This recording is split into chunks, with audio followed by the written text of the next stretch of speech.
Debate, Autumn Statement 2023, Baroness Vera of Norbiton.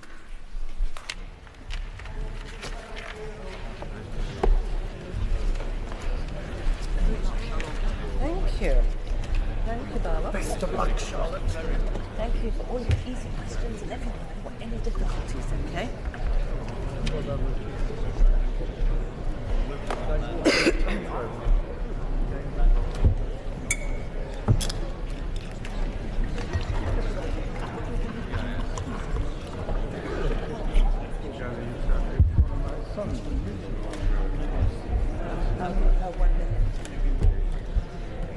My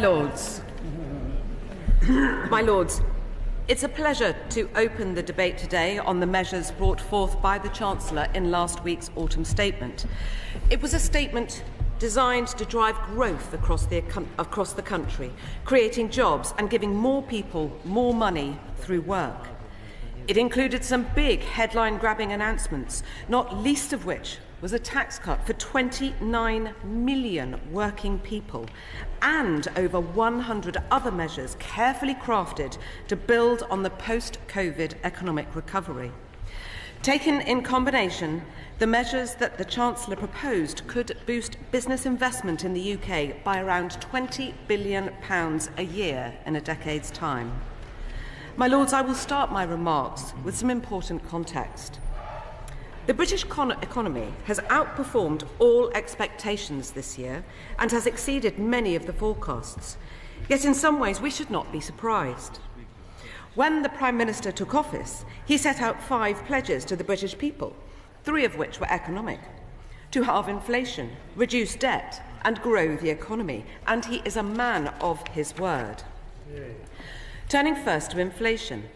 At a high of 11.1% last year, it is now at 4.6%, a promise delivered. And, as the OBR noted, the measures in this year's autumn statement are not inflationary, and inflation is forecast to continue to fall.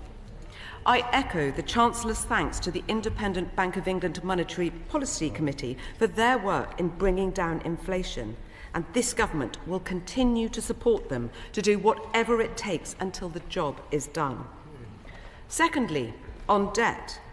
Before last year's autumn statement, our debt was predicted to rise to almost 100% of GDP by the end of the forecast period. This is unacceptable. As the late Lord Lawson said, and as the Chancellor quoted in his speech, borrowing is just a deferred tax on future generations, and that is something we cannot justify.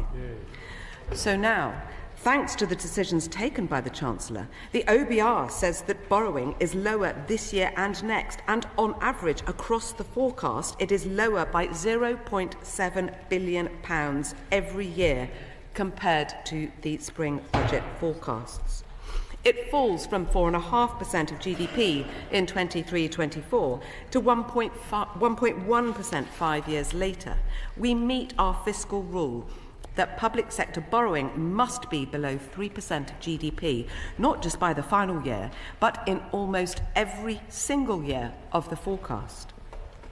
From a predicted rate of nearly 100%, headline debt is instead predicted to be 94%. The OBR forecast underlying debt will be 91.6% of GDP next year, rising to 93.2% in 26-27 before declining in the final 2 years of the forecast to 92.8% in 28-29. That is lower in every year compared to forecasts from last spring. So we meet our fiscal rule to have underlying debt falling as a percentage of GDP in the final year of the forecast, with double the headroom compared to the OBR's March forecast.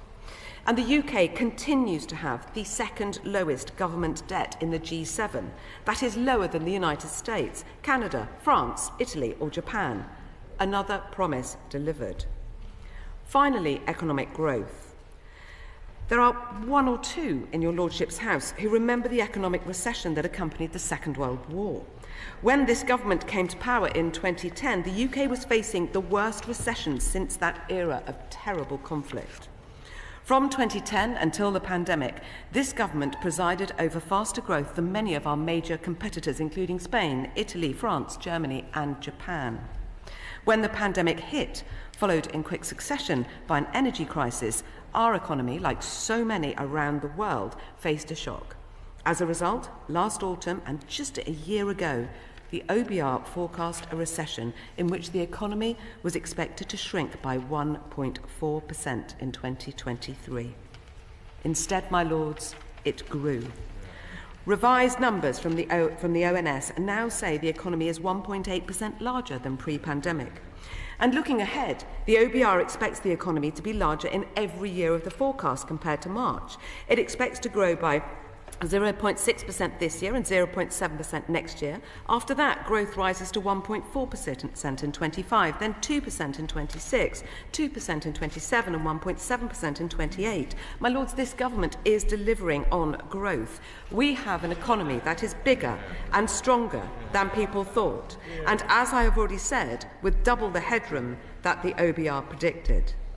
This is where our leeway comes from, and a large part of the reason why we can introduce generous tax reforms, including cutting taxes for 29 million working people. As I have said, this autumn statement is focused on economic growth, and the government has set out a raft of measures to support long-term sustainable increases in economic output. For large businesses, full expensing has been a game changer. The likes of the CBI, Make UK, BT Openreach, Siemens, and indeed 200 other businesses and trade bodies called for this measure to be made permanent. They all agreed that it would be the single most transformational thing we could do for business investment and growth.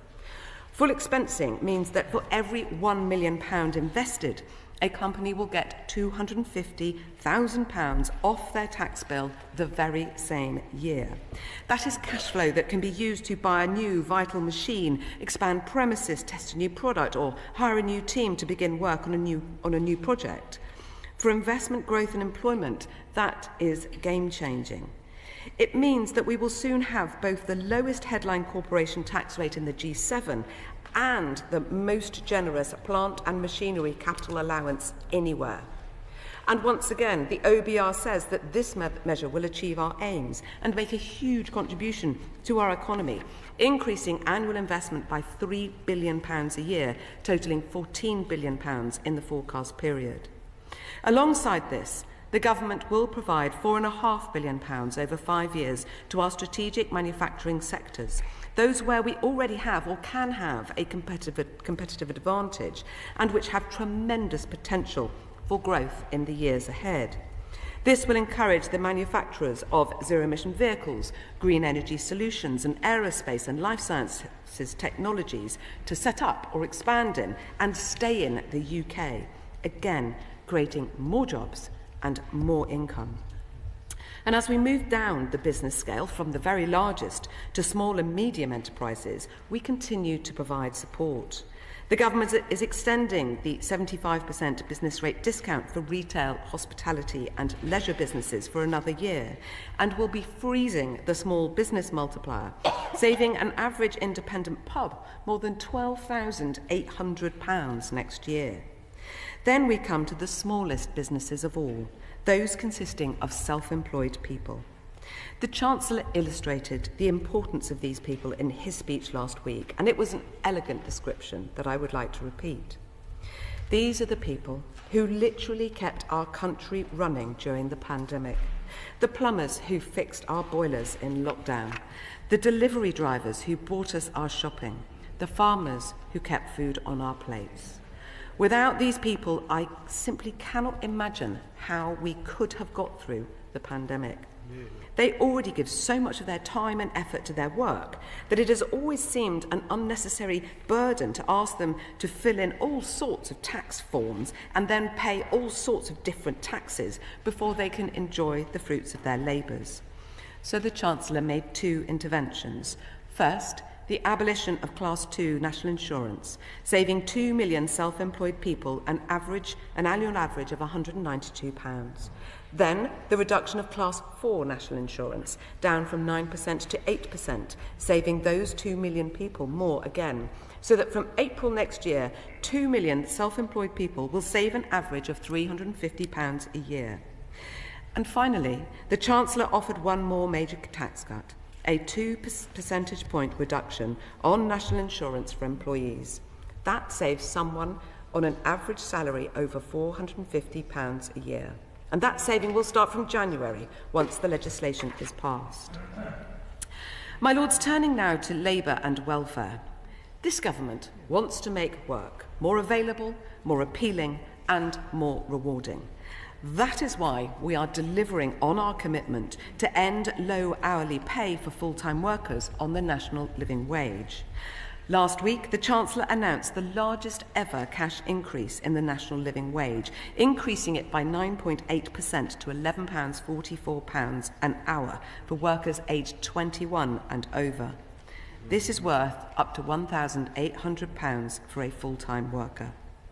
This follows a series of increases dating all the way back to 2010 when this government first came to power. In 13 years, we have increased the national living wage by 30% in real terms. As the Chancellor said in his speech last week, the best way to tackle poverty is through work. For tens of thousands of parents, the Chancellor's spring announcement of 30 hours of free childcare for working parents of 1- and 2-year-olds will help them return to work without having to worry about their career prospects or being able to afford childcare while they are at work. The focus of the autumn statement is on those with long-term health conditions and disability and the long-term unemployed. Every year, 100,000 people are signed on to benefits with no requirement to look for work because of sickness or disability. Some of these people are unable to work, and it is perfectly right that we support them with uprated benefits, which the Chancellor announced last week. But for a large number of sick or disabled people, the issue is that they are not given a clear route back to work when they are ready for it. That means they're not even given a chance to reach their full potential. We should not be comfortable with that. Everyone should have the opportunity to make the most of themselves and to experience the benefits of work. So, over the next 5 years, the government will commit £1.3 billion to help nearly 700,000 people with health conditions to find jobs. Over 180,000 more people will be helped through the Universal Support Programme, and nearly 500,000 more people will be offered treatment for mental health conditions and employment support. At the same time, there are many people in this country who have been employed for a long time, over a year, not because of any conditions that they have, but rather because of the conditions that they find themselves in. Perhaps a surprising redundancy has left someone in their 50s who has worked in the same role for 30 years adrift in the modern job market for which they are not entirely equipped. Perhaps the kind of work someone in their 20s really wants to do, but it requires qualifications which they just don't have the means to attain. There are numerous reasons for long-term unemployment, but there is one basic truth: work lifts us up. Yeah. So the government will provide a further £1.3 billion of funding to offer extra help to the 300,000 people who have been unemployed for over a year. But if after 18 months of intensive support, job seekers have not found a job, the government will require them to take part in a mandatory work placement through a new work programme or other intensive activity to increase their skills and improve their employability. In addition, if they choose not to engage with the work search process for 6 months, their case will be closed and their benefits stopped. Other benches may try to argue that this lacks compassion. I say that is wrong, that the inverse is true, and that this is a fundamentally compassionate approach, because it prevents those who choose not to work from siphoning off the finite resources that those who sincerely want to work, or those who genuinely cannot, desperately need. It protects our most vulnerable and the people who most want and need our support from those who would seek to exploit them by hiding among them. And the OBR says this will work. Taken together with the labour supply measures the Chancellor announced in the spring, the OBR says that this autumn statement will increase the number of people in work by around 200,000 at the end of the forecast period, permanently increasing the size of the economy. My Lords, this is a wide-ranging autumn statement.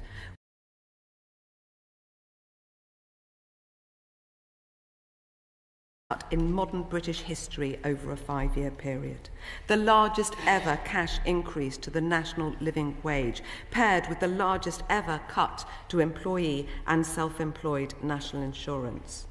The biggest set of welfare reforms in a decade, one of the largest ever increases to the state pension, and a focus on investment, which could see businesses invest in the UK by more than £20 billion per year in a decade's time. I have outlined only some of the numerous measures announced by the Chancellor last week, and there is much more to cover. But for now, I welcome this debate, and I look forward to hearing the views of your Lordship's House. The question is that this motion be agreed to. My Lords, may I first welcome the noble lady to the Treasury bench. She's got a hard act to follow. My Lords, a couple of weeks ago, the Institute for Government and the Chartered Institute of Public Finance and Accountancy published a detailed 300-page analysis of the impact of the pandemic on 9 public services, ranging over health and social care, education, local services, criminal justice and the police. The study first evaluated performance from 2010 to the eve of the pandemic, meaning that any change in quality of service over the first 9 years of Conservative government could not be blamed on the pandemic or the war in the Ukraine.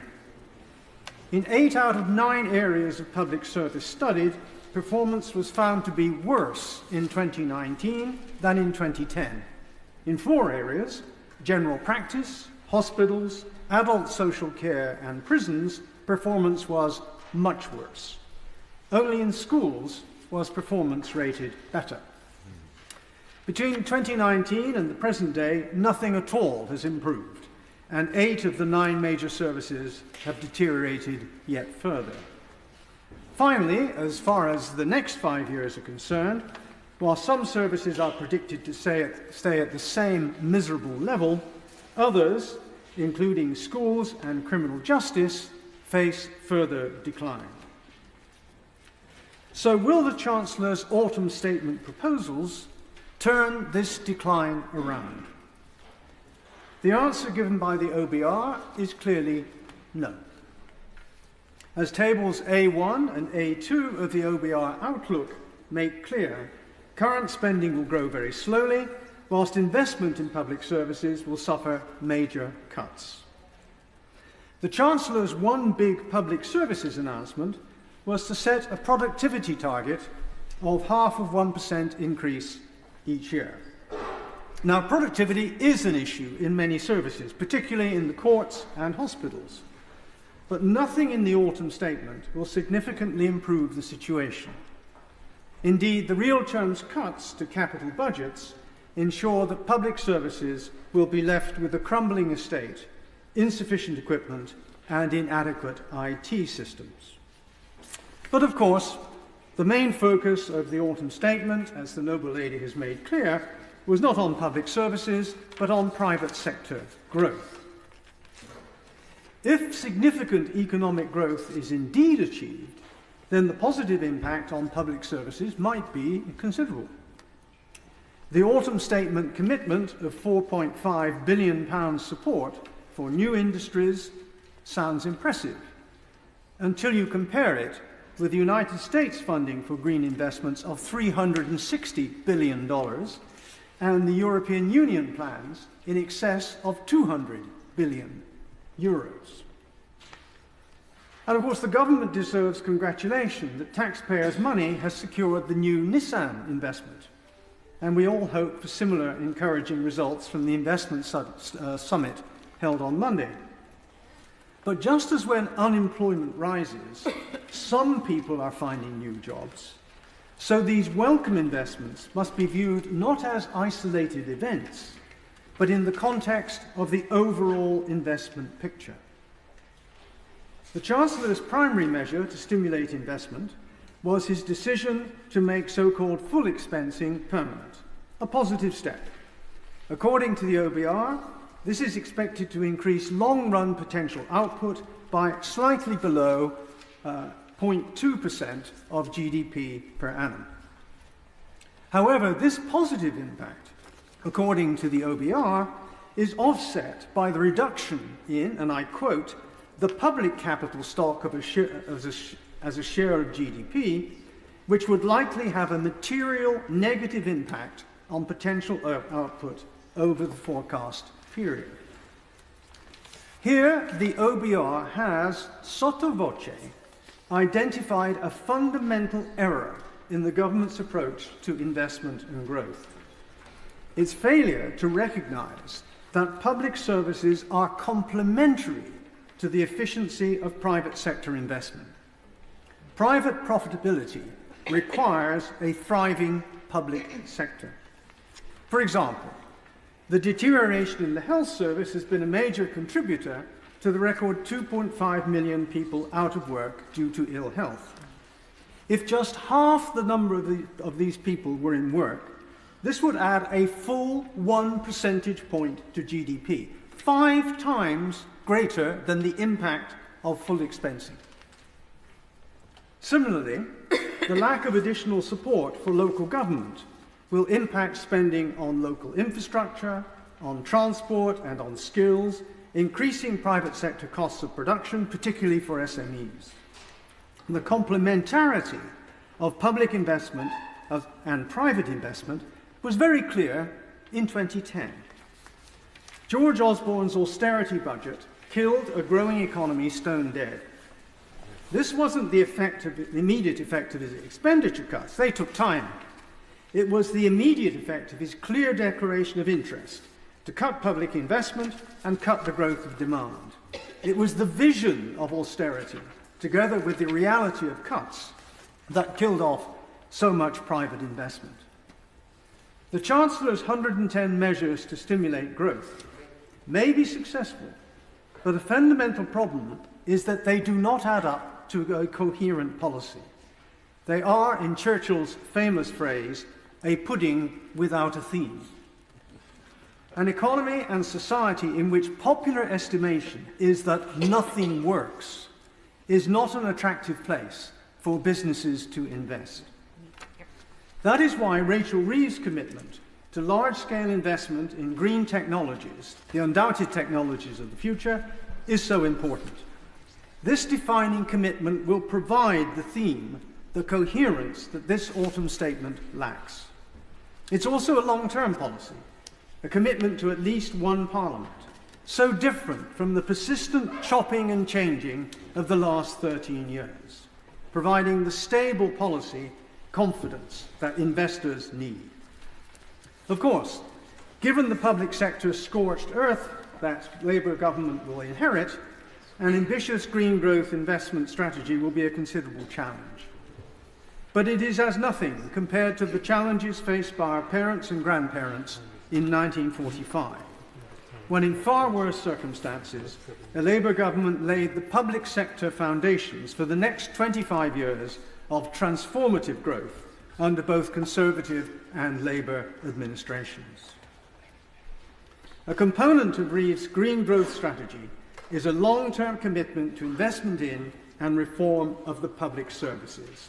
Reform that recognises not only service to the public, but also the support that public sector provides to business investment. The Green Investment Programme will be a catalyst defining Britain's profitable investment future. It will herald a fundamental change in the way that the British economy is managed, a fundamental reform that, as is illustrated by the failure of this autumn statement, is desperately needed. My Lords, I too welcome the noble Baroness Vere to her new ministerial post and remind the House of my direct interest in local government as set out in the Register. And it may perhaps not be surprising that my perspective on the autumn statement is somewhat different from that of the noble Baroness, the Minister. The autumn statement provided an opportunity for the government to set out a coherent strategy for tackling the deep challenges facing households, businesses and public services. The autumn statement did contain a package of sweeteners for taxpayers, positive support for some businesses, a welcome increment to the national living wage and increases in benefit levels. However, it was not a programme that demonstrated that the government understood the enormity of the challenges faced both by public services and many businesses.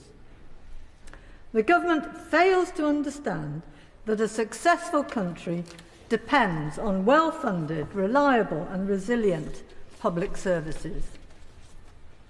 Our NHS has currently 7.7 million people on waiting lists for elective care.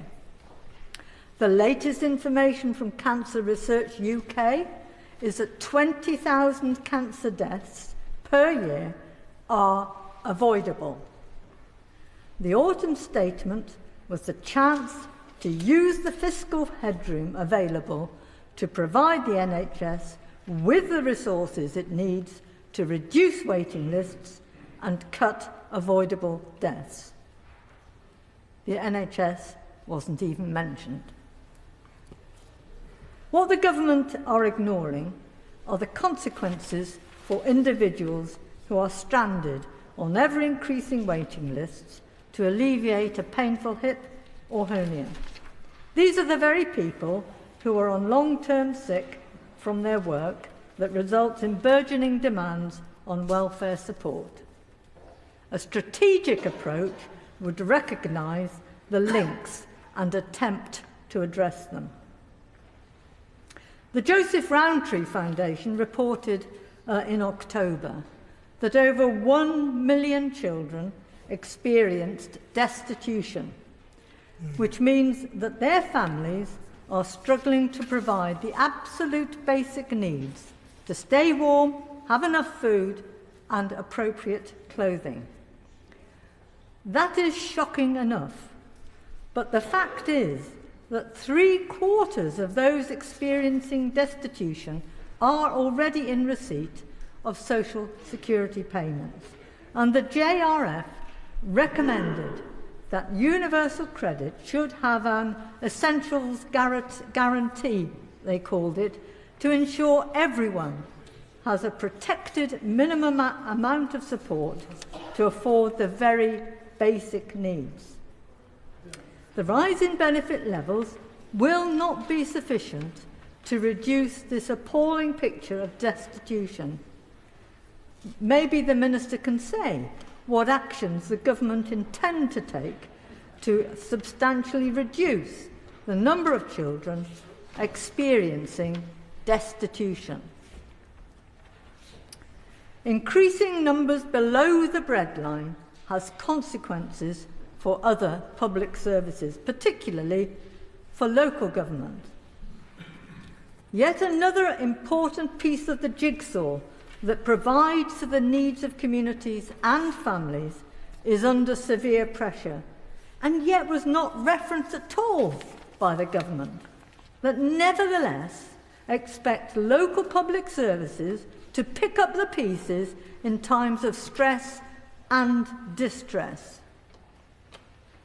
The Local Government Association analysis shows that councils are facing funding gaps of £2.4 billion in 2023-24 and a further £1.6 billion the following year.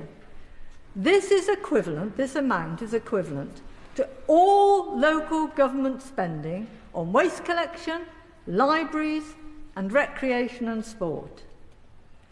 And the Institute of Fiscal Studies demonstrates that my own council of Kirklees is underfunded relative to its need by £13 million a year. Across local government, there has been a reduction on average of 22% in real terms spending, which for councils with higher levels of deprivation rises to 26%. And in my own authority, this equates to a loss of £536 per household per year. It is not surprising, therefore, that 1 in 4 councils are right on the brink of declaring what amounts to effective bankruptcy. This includes Conservative-led county councils, as well as Labour-led metropolitan authorities. Indeed, Nottingham City Council has this very day issued a Section 114 notice because it is unable to issue a balanced budget. Can the Minister provide any assurance that there will be funding support for councils to enable essential services to continue? For example, will councils be provided with additional funding to pay the increase in the national living wage, as many employees in councils will be affected, as will partner organisations providing essential care for adults and children?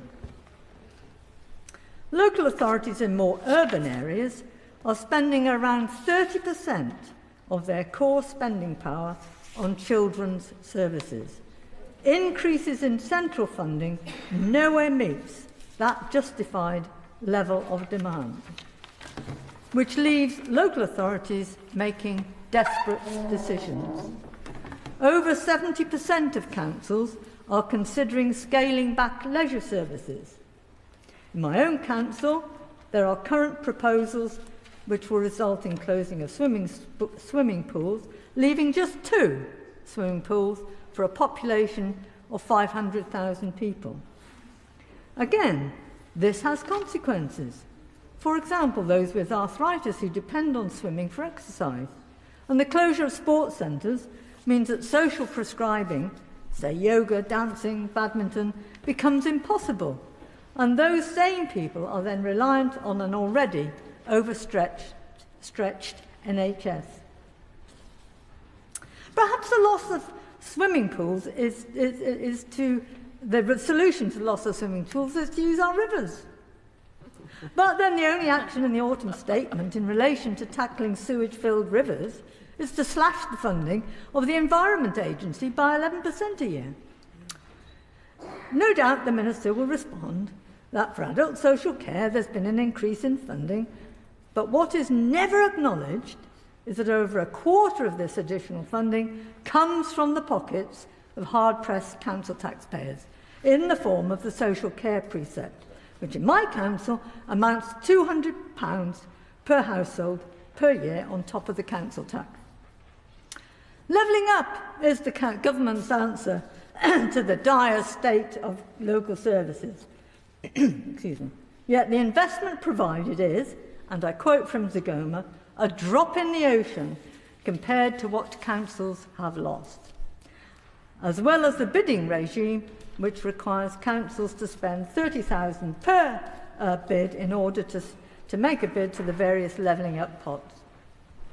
It is not surprising, therefore, that people say that they are losing that sense of pride in the place where they live and feel that the country is going downhill. Those were the sentiments that were crying out for action in the autumn statement. What we were given was the equivalent of a few deck chairs being moved on the Titanic. My Lords, I would also like to congratulate the noble Baroness, the Minister, on her move to the Treasury. It's a much maligned institution, but I'm confident she will enjoy her time there. I hope with time she's given a more glamorous title than Parliamentary Secretary, if only to avoid being confused with the Chief Whip, whose official title is Parliamentary Secretary to the Treasury. As a student of fiscal statements, I reckon I worked on 30, including 7 which can be termed pre-election. I would rate this one as better than average. First, I welcome the cut in national insurance. This reverses the trend of the last 40 years, which has been to raise national insurance to finance income tax cuts. Over my adult life, the basic rate of income tax has been cut from 35% to 20%, while the employer's national insurance rate has risen from 8.75% to 13.8%, and the rate paid by employees has more than doubled from 5.75% to 12%. This sleight of hand has been bad for the economy. The fact is, national insurance is a tax on jobs. It penalises working people and the young, while income tax cuts tend to favour the old, rentiers, and those who live off capital. And so I welcome the 2% cut to 10%. I hope it will start a trend. And so I would like to ask the Minister, is it now government policy to prioritise national insurance over income tax cuts? Of course, whether it is affordable is another matter, which I shall come back to.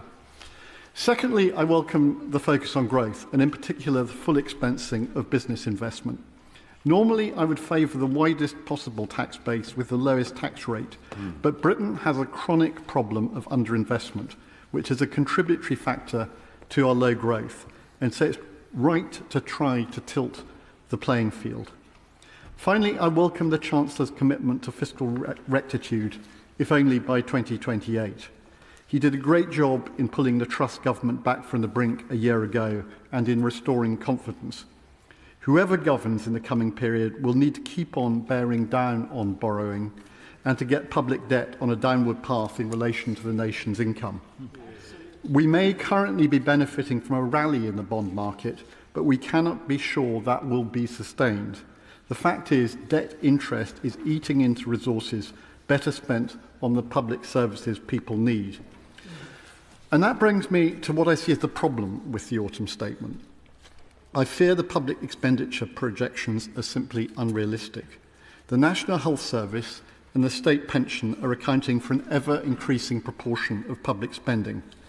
The triple lock is a luxury the country can ill afford, but all our parties seem to be committed to it.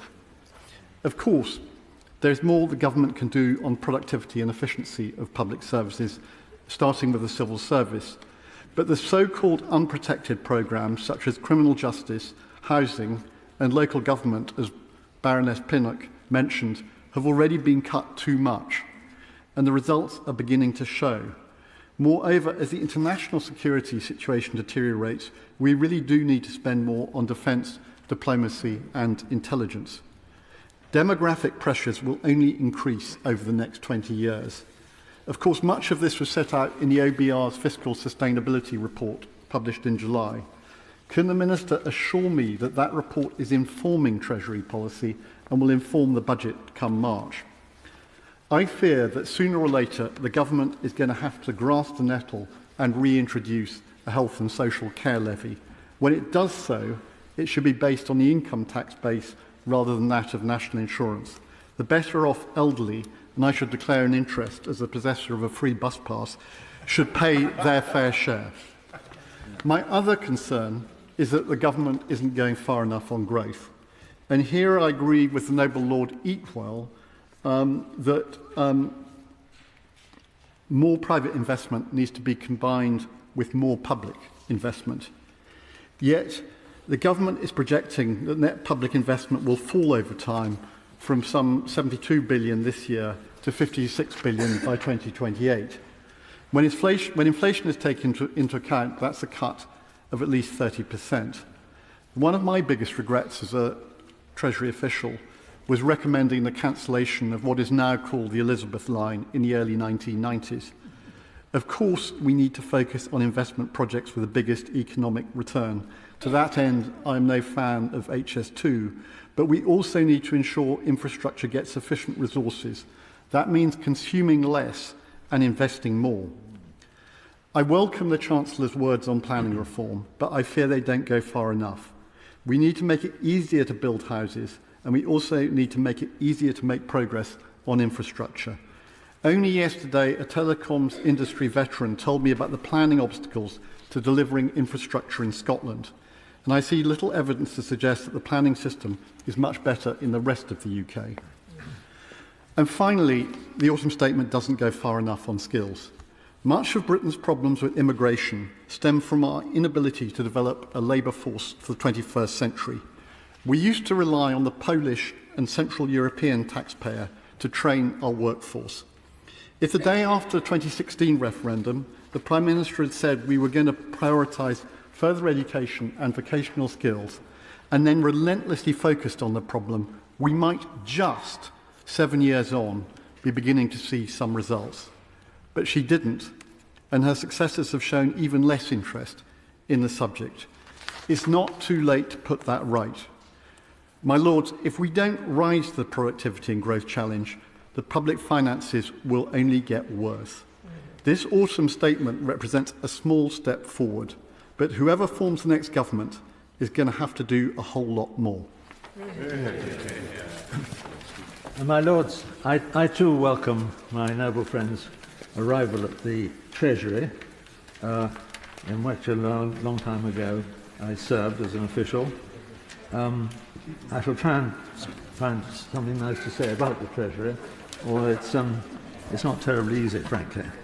I did tell my noble friend before this debate that I hope to touch on 3 questions, and she mentioned those in her excellent opening survey of the scene, which we all heard a moment ago. The first one of these is about the overall policy in dealing with the inflation headline and the rate of inflation and the prospects. It is a sort of mantra of the Treasury, of the Bank of England and lots of experts that all cuts in taxation are inflationary. You can't cut taxation without this delicate and fragile time without raising the rate of inflation. I'm not so sure about that at all. I got a note a very interesting note from the library, and of course these figures must be treated with caution, which pointed out that about 28% of total public expenditure, that's about 340 billion, is actually indexed. In other words, it goes up when the inflation rate goes up and comes down. That's about out of a total of 1,222 billion. So presumably, if we can get inflation headline down 1 point, straight away we'll save 3.7 to 4 billion pounds, 2.8 billion, and so on. It's a lot of money. And this is also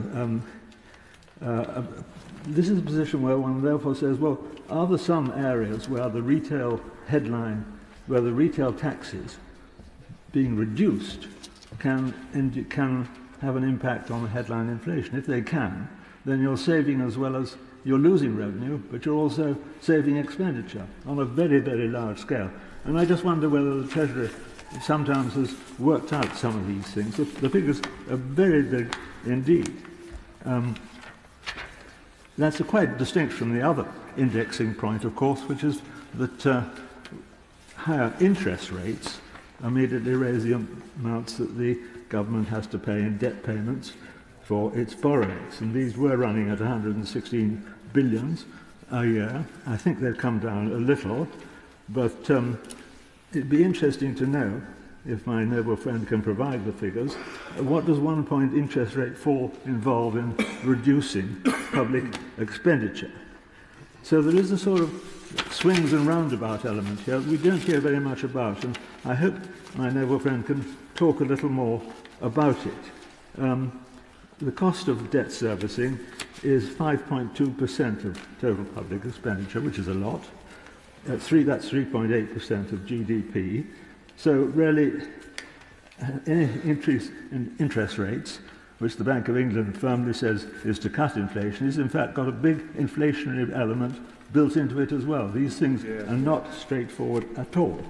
And does the Bank of England take this into account? Because we never hear any statement of the kind that recognises that raising inflation, which is said to be the necessary medicine for curbing inflation, so raising interest rates, which is said to be the necessary medicine for curbing inflation, is in fact got a huge inflationary punch in it. I've been given a figure that every 1% on inflation rate and 1% on interest rates costs the Treasury £26 billion. That's inflation, not deflation. And these are very complex matters which tend to be pushed out of the debate. Long ago, in the time of Ted Heath, he used to get very annoyed because he felt that the Bank of England and the Treasury were using what he called one golf club. They were playing a one golf club game. All they had to, in their golf bag was this one club which said push up interest rates and push down all forms of government expenditure, and that will somehow solve the inflation. It doesn't work out quite that way. These things are not straightforward, so anything more on that will be very helpful. A second point, I found it rather curious that missing from the autumn statement of the Green Book, which we've all been given, is a rather serious item. It says, the Green Book says that the government is focusing on five important areas, including education, rewarding hard work, of course, we all want that, backing British business, world-class education, building domestic and sustainable energy and other desirable aims. That's all very nice. But there's just one thing missing there, one enormous thing. This is where history gets a little distorted. Under the Thatcher time, it's said, well, Mrs. Thatcher and Geoffrey Howe were all very keen on balancing the budget, and certainly Geoffrey Howe, my dear friend, wonderful man, he ran a very tight ship indeed, but that wasn't our priority. Our priority was trying to restore the balance in an unbalanced economy, which was grossly overweighted on the state side. Most of our giant industries were nationalised. Half of the British industry was in the state sector, and we wished to pull the pendulum back to the middle and have a better balance between the state and the private sector.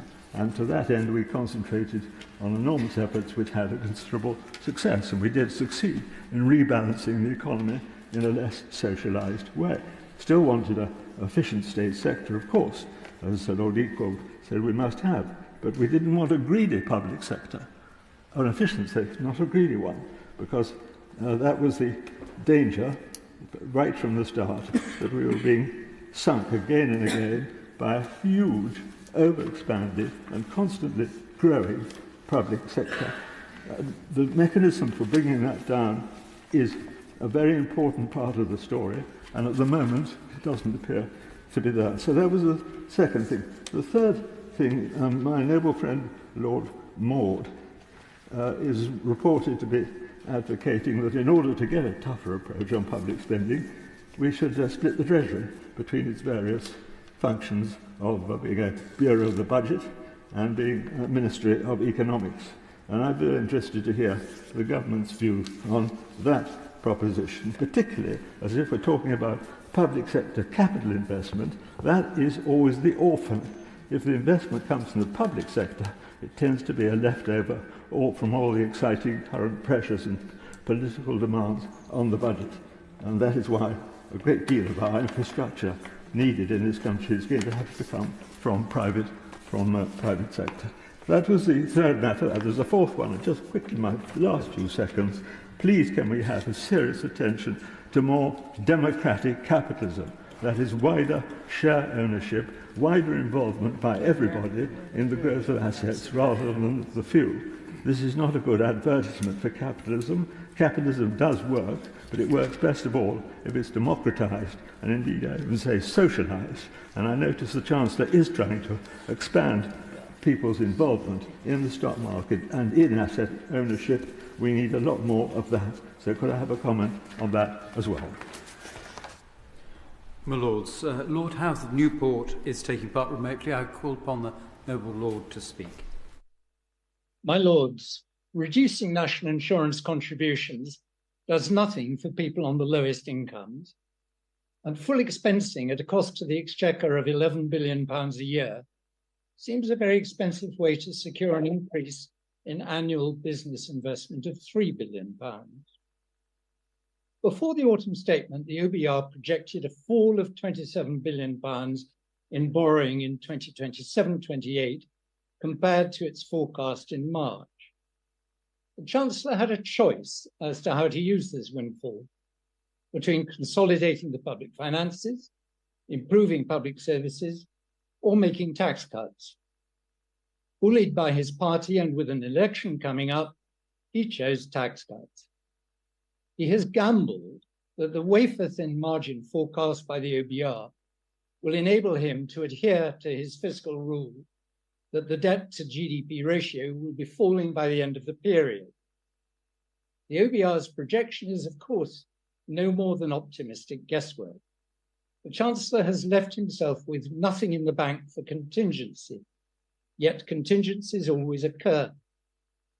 If the market should take the view that the fiscal framework is fanciful, the effects could be devastating. A rise in interest rates, coming on top of the vast debt service costs, £116 billion annually, that the government's policies have already incurred, would wreck his flimsy plan. International confidence in the UK has already been weakened, not only by the Truss Kwarteng episode, but by this government's cavalier attitude to international law. A different kind of unrealism and irresponsibility is apparent in the Chancellor's decision to withhold resources for public services. The inflation that is boosting his tax revenues is also increasing the cost of public services. He claims that his tax cuts will enable public services to be better funded. The reality is that he has funded tax cuts at the expense of public services already shredded by austerity. On his plans, public spending on government departments is due to fall by £19 billion in 2028. If this were actually to happen, it would be appalling. He made the bizarre claim that we deliver world-class education, not for those threading their way through a chaotic and underfunded FE system, nor for the generality of children who have seen the discrepancy in funding per pupil widen vastly between state and private schools. Faced with the crisis, for example, in the justice system, bound up with inadequate education, cut by 20% after 2010, the Chancellor offered nothing. With the Home Office budget also unprotected, how are they going to control immigration? The autumn statement showed a willful evasiveness about the challenges to the British state. To court popularity with the pensioner vote, he increased the state pension by 8.5%, way above the 6.7% indexation of social security benefits. Yet the Chancellor knows that the triple lock is fiscally unsustainable, and he ought to recognise that it is socially damaging as well, widening the gulf between the generations. The defunding of universal credit over the years has widened the gulf too, between the affluent and the destitute.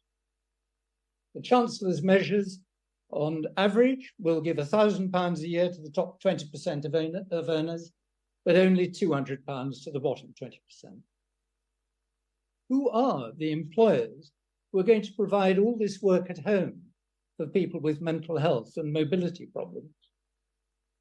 Although the Nuffield Trust calculates that the NHS faces a £1.7 billion deficit, he made no significant health funding announcements. Moreover, he provided nothing to support local government to pay for better social care and public health to ease pressure on the NHS. Demographic developments mean that with an ageing population and a deteriorating dependency ratio, government will be faced with reduced tax revenues from people of working age and higher outlays on health and social care. The demands of the NHS year after year exceed the rate of growth of the economy. The days are gone when to pay for the welfare state, the government could raise the defence budget, which they've now said they want to increase. Aside from his douceur to people who live near new energy infrastructure, the Chancellor showed no recognition of the scale of public expenditure that will be required to meet our commitment to a green transition. The Climate Change Committee and the OBR estimate that the government must spend £25 billion a year between now and 2050 to achieve net zero. Where is the provision for that? His arithmetic assumes that he will index fuel duties next spring. We shall see. What is sure, though ignored by him, is that with the phasing out of petrol and diesel-powered vehicles, fuel duty, currently raising about £25 billion, will evaporate. VAT at 5% on domestic gas and electricity use, like the freezing of fuel duty and the tax treatment of air travel, subsidises fossil fuel consumption while we struggle towards net zero. This Chancellor shows no interest in tax reform, such as introducing a progressive carbon tax and road pricing. There's a whole agenda of tax reforms that would be beneficial to the economy. The government should at least extract the best value it can from the existing tax system, whether by merging national insurance and income tax into a properly progressive system, tackling the chaotic complexity of VAT, addressing the damaging effects of the stamp duty regime, or removing the anomalies and injustices of council tax. But the Chancellor shies away from all this. Following the statement, he said, "I hope we're able to reduce the tax burden still further in the future." Instead, he should have told the truth, that low taxes are a fantasy. We are heading towards a tax take of 38% of GDP that will still leave public services threadbare and the great challenges I have mentioned unaddressed. He said it was an autumn statement for a country that has turned a corner. Well, my lords, we haven't. To transform productivity so as to achieve the growth that will improve living standards and fund decent public services, far more needs to be done on education and skills, NHS waiting lists, infrastructure, availability of capital, tax reform, rejecting the lobbying of vested interests. The legacy this Chancellor and his Conservative predecessors will leave is dire. We need a Labour government to grapple with it. For the next government and for our country, the road ahead will be arduous. My Lords, may I first of all pay tribute to and welcome my noble friend the Minister to her new place on the front bench. And it is a great privilege to speak once again as a backbencher. And just to minimise anxiety on the part of my noble friend the Minister, let me say I intend to be very well behaved, house-trained and a biddable backbencher. As always. So I shall not be indulging in a meandering autobiographical valedictory exposition of how I have been shortchanged as a minister, because I wasn't, of how senior colleagues failed me, because they didn't, or of how the government has lost its way, because it hasn't. Hooray. My short letter to the Prime Minister made clear that being a defence minister requires reserves of energy and resilience, which this old bird was finding it increasingly difficult to muster.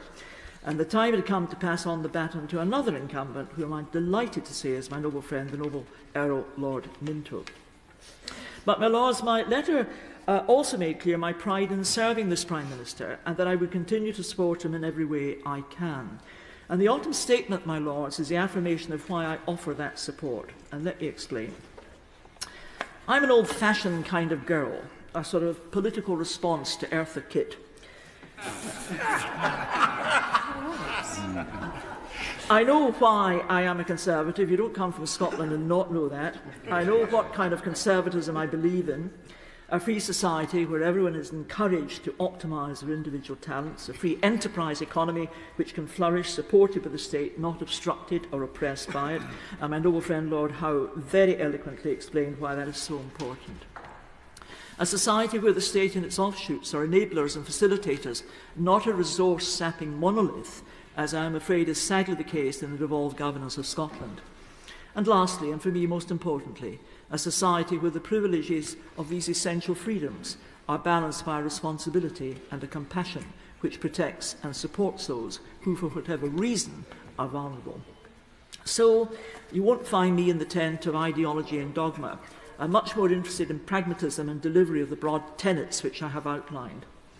Now, my Lord, one of the benefits of getting on a bit is that in life at least you have seen a lot. And experiencing what the big dipper of life can sling at you can be excoriating, but it can also be instructive and enriching. And this brings me to context. Because when I read some of the commentary on the autumn statement, listen to predictably partisan criticism from opposition politicians, there's one gaping void. It's context. When the global financial crash happened in 2008 and a UK bank had to be bailed out, there were consequences. And in 2010, the Conservative Liberal Democrat coalition had to deal with the worst recession since the Second World War. The notorious note from the outgoing Treasury Minister, "There's no money left," something to which the noble Lord Eatwell did not refer to in his analysis. And when there is a pandemic, apart from the human cost, for the economy it is the equivalent of another war. The economic cost is high, and thanks to the decisions which Rishi Sunak made as a Chancellor, there was a functioning economy when we came out of COVID, but the measures to ensure that was the case have consequences. And this has all been compounded by the illegal invasion by Russia of Ukraine, creating inflation, a massive hike in energy charges. Rightly, the government stepped in to help households to the tune of nearly £40 billion. There are consequences. And then, of course, driving down inflation. Absolutely the right thing to do. Now, some people may never have known inflation running at 25% as it did under Labour in the mid-1970s. I shall never forget it. It's the most pernicious impoverisher of people's incomes. So, my lords, from 2010, we have had cumulative, not isolated challenges, and all of that is context. And a lot of the commentary about the autumn statement looks at it in a bubble, and there have been echoes of it today, as though it was some semi-detached lacuna, context miraculously airbrushed out. So for me, the autumn statement was actually a reassuring manifestation of my conservatism, rooted in pragmatism, demonstrating compassion, and in short, doing what you can with what you've got. And the autumn statement was also part of an established and carefully calibrated approach to the economy by the Prime Minister and the Chancellor. Because it was back in January of this year that the Prime Minister set out his three economic priorities: halve inflation, grow the economy, and reduce debt.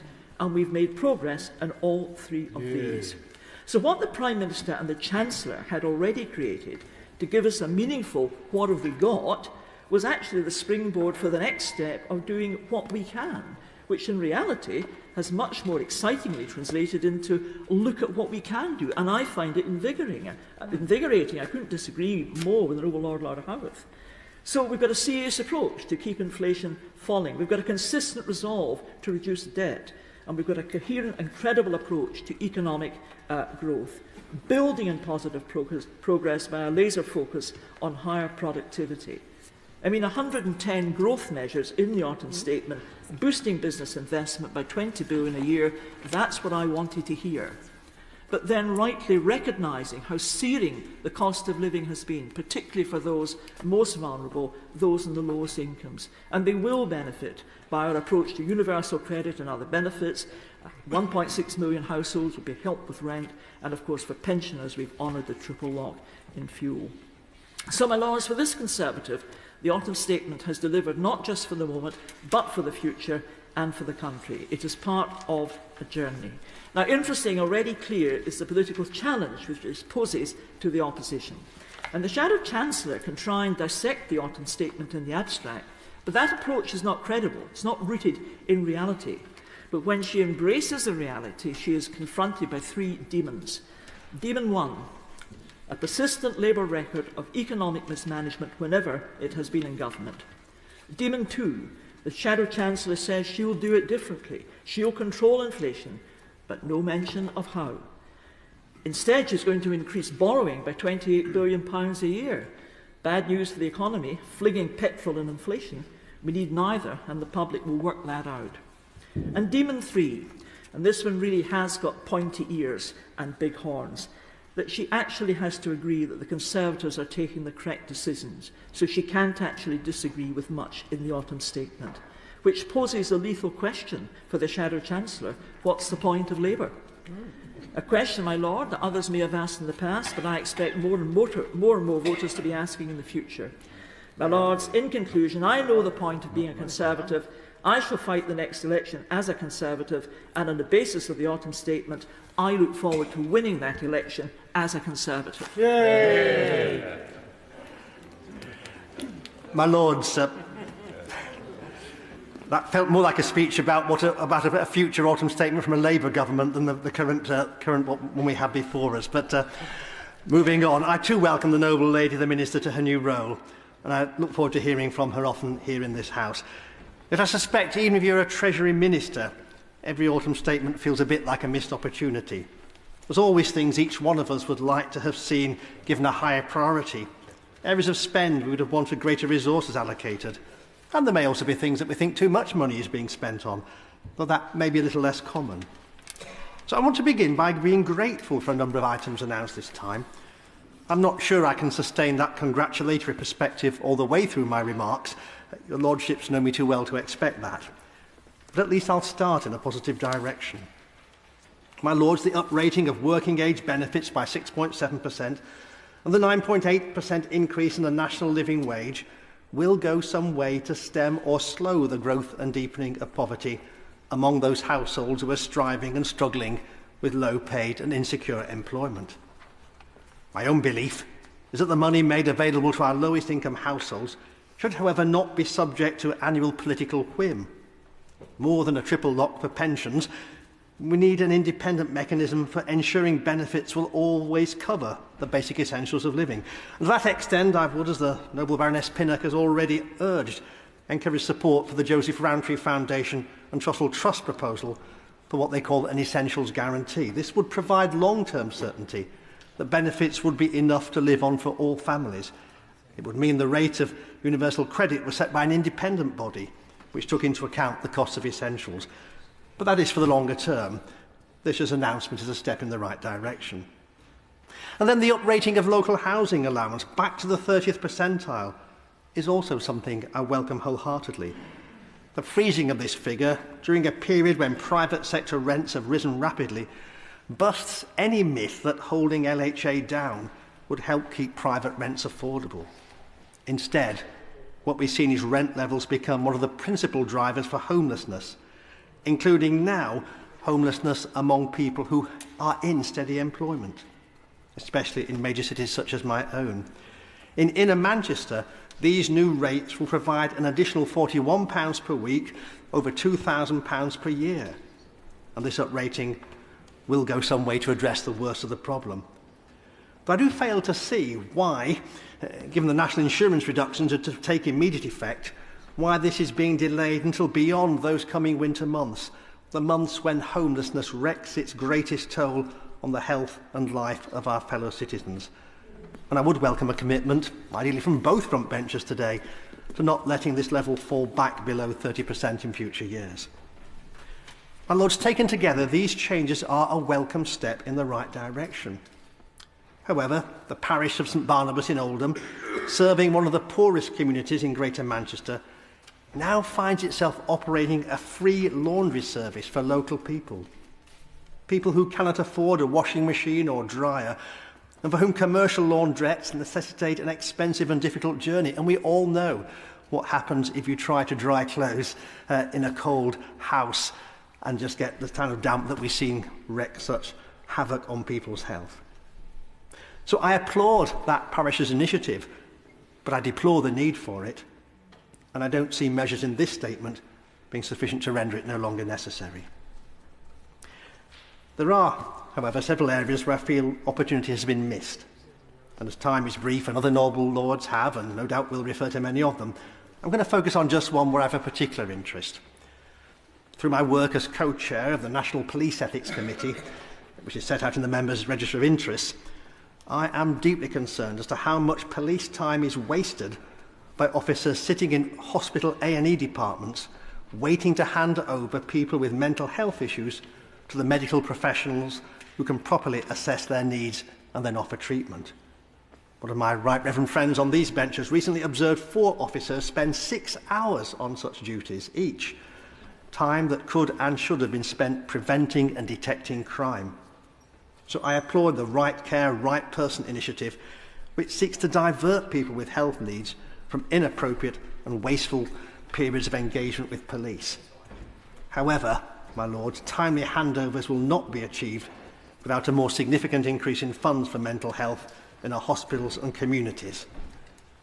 We need an increase beyond what is in this statement, at least commensurate with the dramatic growth in levels of need we witnessed through the pandemic years and beyond. We have a mental health crisis. So I'd be grateful if the noble lady, the Minister, could give this House a commitment in principle regarding funding for mental health care, even if it's not possible to make money available today.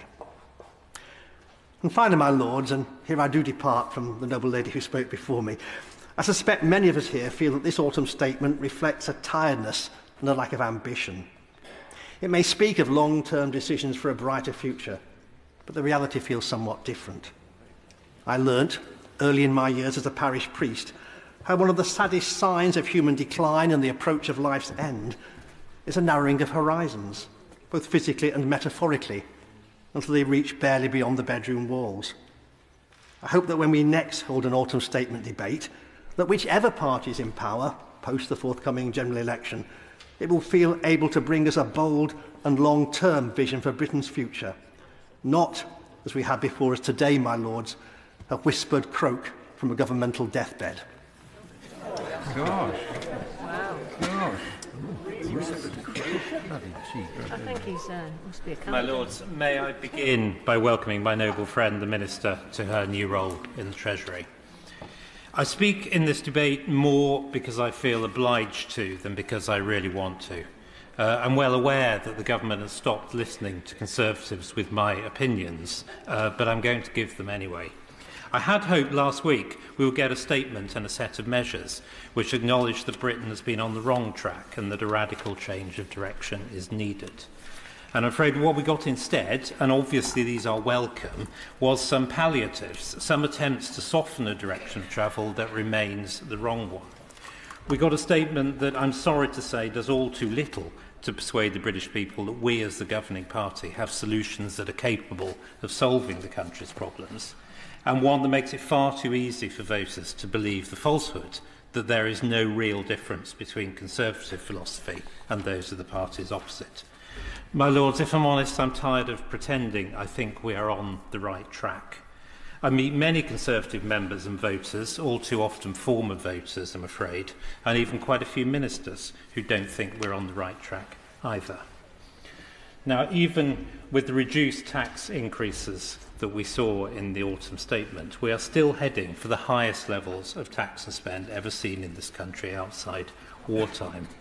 Not surprisingly, economic growth is anemic.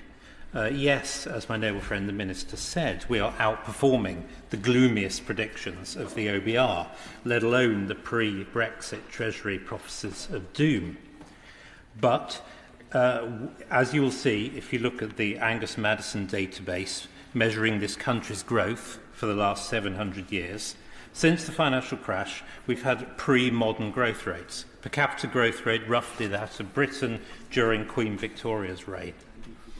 Many, perhaps most, European countries are doing just as badly, if not worse than us, but we are one of the few that has the powers to solve the problems. Instead, what are we doing? We're spending more money than ever on the National Health Service. Indeed, we're one of the top 10 spenders per head globally and getting worse and worse results for it.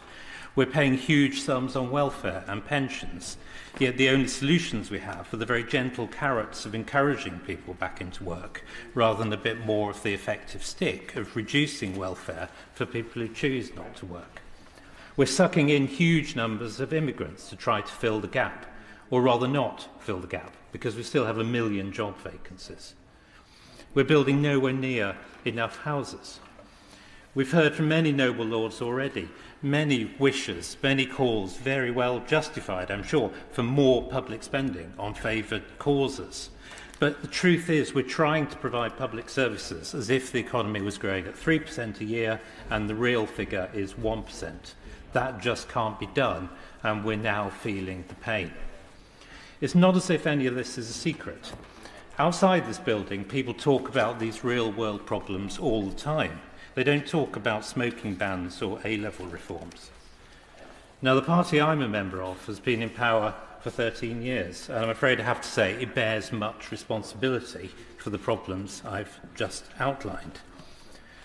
I spent the best part of 3 years working to get this country out of the EU in a way that gave us full optionality about the future, and I believe we largely succeeded in that. But we've not fully used those powers, and indeed often we seem frightened to. The Windsor Framework deal, trumpeted as an achievement but actually doing significant political and economic harm to the unity of this country, makes it even harder to do anything differently. But it's more than that. I worry we've all been captured by the socialist belief that government regulation and spending is the way to solve our economic problems. The vast taxpayer subsidies to all kinds of politically favoured industries, productive or more often not, semiconductors, windmills, batteries, the hydrogen boondoggle, electric cars, zero carbon steel or aviation, the belief that all of these are going to solve our economic problems. Despite all the evidence, the government direction of the economy never works out well. I'd like to see policymakers paying less attention to the many snake oil proponents of the active state, so-called, and spend a bit more time reminding themselves of Hayek's essay, The Use of Knowledge in Society. The truth is we need to get onto a different path if we're to boost economic growth, and that is overwhelmingly what we need to do. The first duty we owe to the people of this country is honesty about the nature of our problems and how we can solve them. The only way we can get growth and incomes up again is to release the forces of the private sector, removing the crushing tax and regulatory burdens, dramatically reforming planning and building many more houses, slowing or halting the collectivist delusion of net zero, ending the war on SMEs and the self-employed, beginning to cut public spending by cutting the functions of government and by properly reforming the great public sector entities. At the same time, we've got to show the government itself has a grip and can perform its core functions, most obviously on immigration, where we must be ready to shake ourselves free from the many constraints that seem to leave us frozen in immobility. Now, my lords, the autumn statement dips a toe in all these waters, notably with the national insurance cuts, the full expensing. These are to be welcomed. They are a signal that there is understanding of what is going wrong. But it does all too little to challenge, let alone hold back, the tide of statism, miserablism and nannyism that risks overwhelming this country. We can still change that. So I ask my noble friend, the Minister, to finish. I ask her, and I beg my government to show they're listening to our voters and the country, to stop being swept along by the collectivist current and to change course, to act before the election, before it is too late. My Lords, it gives me a great pleasure to welcome the noble Baroness Veer to her post in the Treasury, and I'd also draw my noble friend's attention to my entry in the register of interest, especially my role as President of the Resolution Foundation, on whose analysis of the autumn statement I will draw. I agreed with the noble Lord Frost that we mustn't fall into the trap of miserablism, though I couldn't entirely work out whether his speech was an example of it or an attack on it. My view is that this budget has got some excellent measures, and I agree with my noble friend Lord Frost and the noble Lord Macpherson, in particularly welcoming the full expensing of private capital investment. If anything, we think the OBR may be underestimating the effect of that measure in promoting private investment. It will, of course, particularly help physical investment in stuff, and we shouldn't forget that a lot of drive and innovation comes from investment in software and softer forms of investment that may not be supported, but nevertheless it's the right thing to do. However, it is a striking contrast with the depressing cuts in the real value of public investment, partly because it's going to be held flat in cash, so the real value of public capital investment will fall. And that means that over the next few years, Britain will remain a country whose public capital investment is approximately half the OECD average. And where I part company with my noble friend, Lord Frost, is I do think the evidence is overwhelmingly that public capital investment and private capital investment can go together. They need not be alternatives. Public investment in transport links can be a precondition of successful private house building. And I think that it would be great if we were capable of promoting public investment as effectively as the government is now trying to promote private investment. There is certainly a need for a growth agenda. And again, I agree with the noble Lord Frost that since the financial crash, Britain's growth performance has been shockingly poor. And we heard from the noble Lord Macpherson, some of the areas where we should do more. Certainly, I agree with him on skills. I have to say, I very much regret that the government is in the process of defunding BTECs, a widely recognised and used vocational qualification, and investing entirely its hopes in speculative T-levels, which are simply never going to come on stream and deliver qualifications to the numbers of young vocational learners currently served by BTECs. Our analysis at Resolution Foundation is that the fundamental problem is that Britain has become overall a low mobility economy. The speed at which business sectors grow or shrink has diminished. The likelihood of people making job moves from one business sector to another has fallen. The likelihood of them making any job moves at all has fallen. So we should be promoting economic change and mobility. Unlike the noble Lord Frost, I actually think that the single market and the competitive pressure across Europe was an extremely good way of promoting economic change, and the evidence is that it was strongly associated with high rates of business change in the 1980s and 90s. But there are other things that can be done. I would have stamp duty high up on my list of taxes to be cut, and promoting disruptive technologies, providing one doesn't imagine we have this exclusive understanding of exactly how they're going to play out or which are going to have the biggest effect. Promoting disruptive technologies can also be a very good way of challenging incumbents and promoting innovative new companies. It's very important, of course, that we continue to promote work. And again, I agree with the noble Lord Macpherson and Lord Frost. The national insurance cut is very welcome. A cut on tax on earnings and work, a refreshing contrast to the previous preoccupation with income tax cuts. It's much more directly aimed at people in work. And it was part of a wider package promoting incomes and earnings, especially also amongst people on benefits. We've heard about the increase in the local housing allowance. There is a very substantial increase in spending on wider benefits, notably, of course, the pension triple lock, expenditure for which, just to register the scale of this, is going to reach £172 billion by the end of the period covered by this Treasury statement.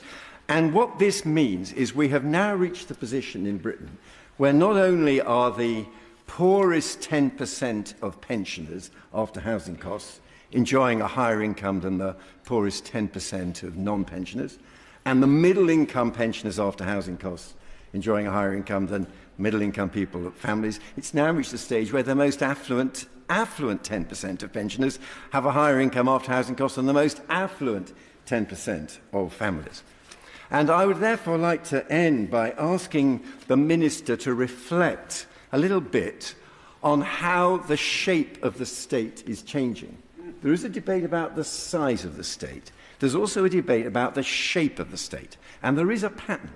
One pattern is when you have such very large increases in the value of benefits, when you have a very large increase in debt interest payments, going to be running at over £120 billion a year, and you have a hidden cut in expenditure on many services, you essentially become a transfer payment state, not an investment or service delivery state.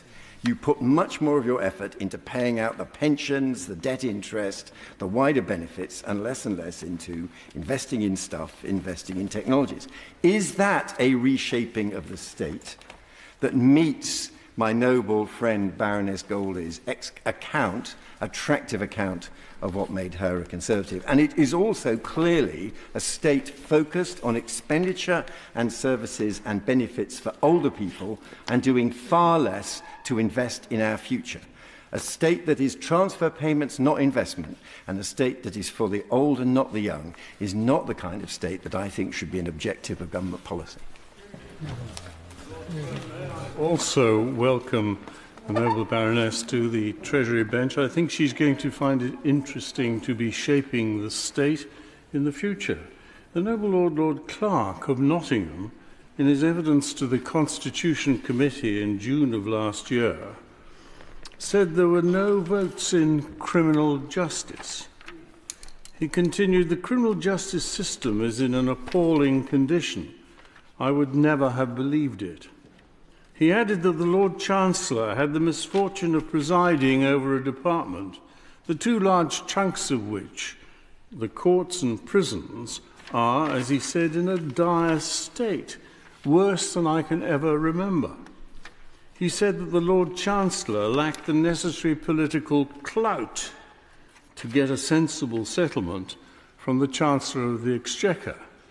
Well, he should know. He held both offices of state successively, and after being at the Treasury, at the Ministry of Justice, he was the first to take the knee to austerity cuts in departmental budgets at the beginning of the Cameron government. The Ministry of Justice has never recovered.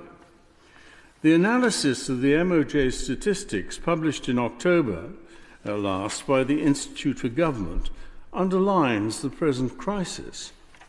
First, there's a backlog of serious cases awaiting trial in the Crown Courts, which, adjusted for complexity, amounts to a record high of 89,939 cases. This seriously diminishes the capacity of our court system to deliver justice. Victims become disheartened and withdraw their complaints to the distress of themselves and their families. The memories of witnesses fade. Juries grapple with events which occurred years before the trial. And as the noble Lord Eatwell pointed out, our prisons are overloaded with unconvicted prisoners on remand, awaiting trial, currently more than 15,000.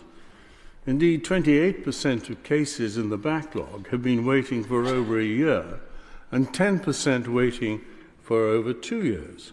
This represents an increase of 54.2% in prisoners on remand between 2020 and the present. As I said in my contribution to the debate on the King's speech 3 weeks ago, the major reasons for the backlog are a lack of judges, causing a serious decrease in the number of sitting days, and a lack of barristers, both to prosecute and defend. The diminution in criminal legal aid by 41% since 2010, the cause of the barristers' strike, has destroyed the attractiveness of the criminal bar as a career. So I repeat my call for incentives to aid recruitment. If the government can fund £26,000 bursaries for young teachers to teach maths and the sciences, they need a similar scheme to fill up the vital vacancies at the criminal bar. The dire state of prisons was highlighted by the MOJ's own figures. The backlog of major capital works was £1.4 billion in July 2023. It's been increasing by £220 million a year since 2019. Prisons are filthy and crumbling, and the prison service suffers from recruitment problems, compounded by a failure to retain staff at an increasingly alarming rate, currently 15% per year. Between December 2022 and October last, the prison population has increased at a rate of 605 prisoners per month to reach the highest figure ever of over 88,000. And the effect on prisoners themselves is that 42% of male prisoners are locked up for 22 hours a day during the week. Education and rehabilitation courses have been dramatically curtailed, and The Guardian recently reported that the number of self-harm incidents, including cutting, overdose and hanging, reached the second highest on record in March 2023, with 733 incidents for every 1,000 prisoners. That's 3/4 of the prison population who are engaged in cutting, overdose, hanging and matters of that sort. And the chairman of the Bar Council, Nick Vinell, case, he said this week, the consequences of underfunding are extremely serious for society as a whole. Ultimately, he said, we must have a system that properly supports victims and ensures that the guilty are punished and the innocent walk free. We no longer have such a system. If this government is anxious about victims, the aim of rehabilitation is not to give criminals an easy time, but the aim is simply that there be fewer victims in the future. That's the purpose to rehabilitation. I could go further, but the picture's clear. The autumn statement increases the MOJ day-to-day spending from 9.4 billion for 2022 to 9.8 billion for 2023-4, a rise of 4%. But in real terms, a cut set against the OBR's projection of 7.4% inflation next year. The capital budget will fall to 1.5 billion in 2024, below the current capital budget for this year of 1.7 billion. Justice is not a peripheral matter. It's a central pillar of our society. And when it fails, the stability, the very existence of the state is at risk. And there are innumerable examples from history, both past and present. This autumn statement is peddled with mendacious spin with claims of tax reliefs as the actual tax burden rises. It's a final blow to the credibility of this Conservative government. And when they pack their tents and steal away next year, they will leave behind an appalling mess of the criminal justice system to which Lord Clark referred. Another government, hopefully, will clean it up. My Lords, as a member of the ranks of the struggling self-employed, I applaud the autumn statement, and particularly the idea that we should cut taxes to get growth. It's been mentioned by many members today. It's a great new idea, might even catch on. In fact, our growth record isn't as bad as we sometimes pretend. In recent years, it has been better than many others. Surpassed all expectations, I think my noble friend said, and I do so welcome her to her new role on the front bench. But if she will forgive me, in truth, and for a very long time under successive governments, it hasn't been anywhere near good enough. I've been struck by how many noble lords seem to rely so heavily on experts. Too heavily, in my view.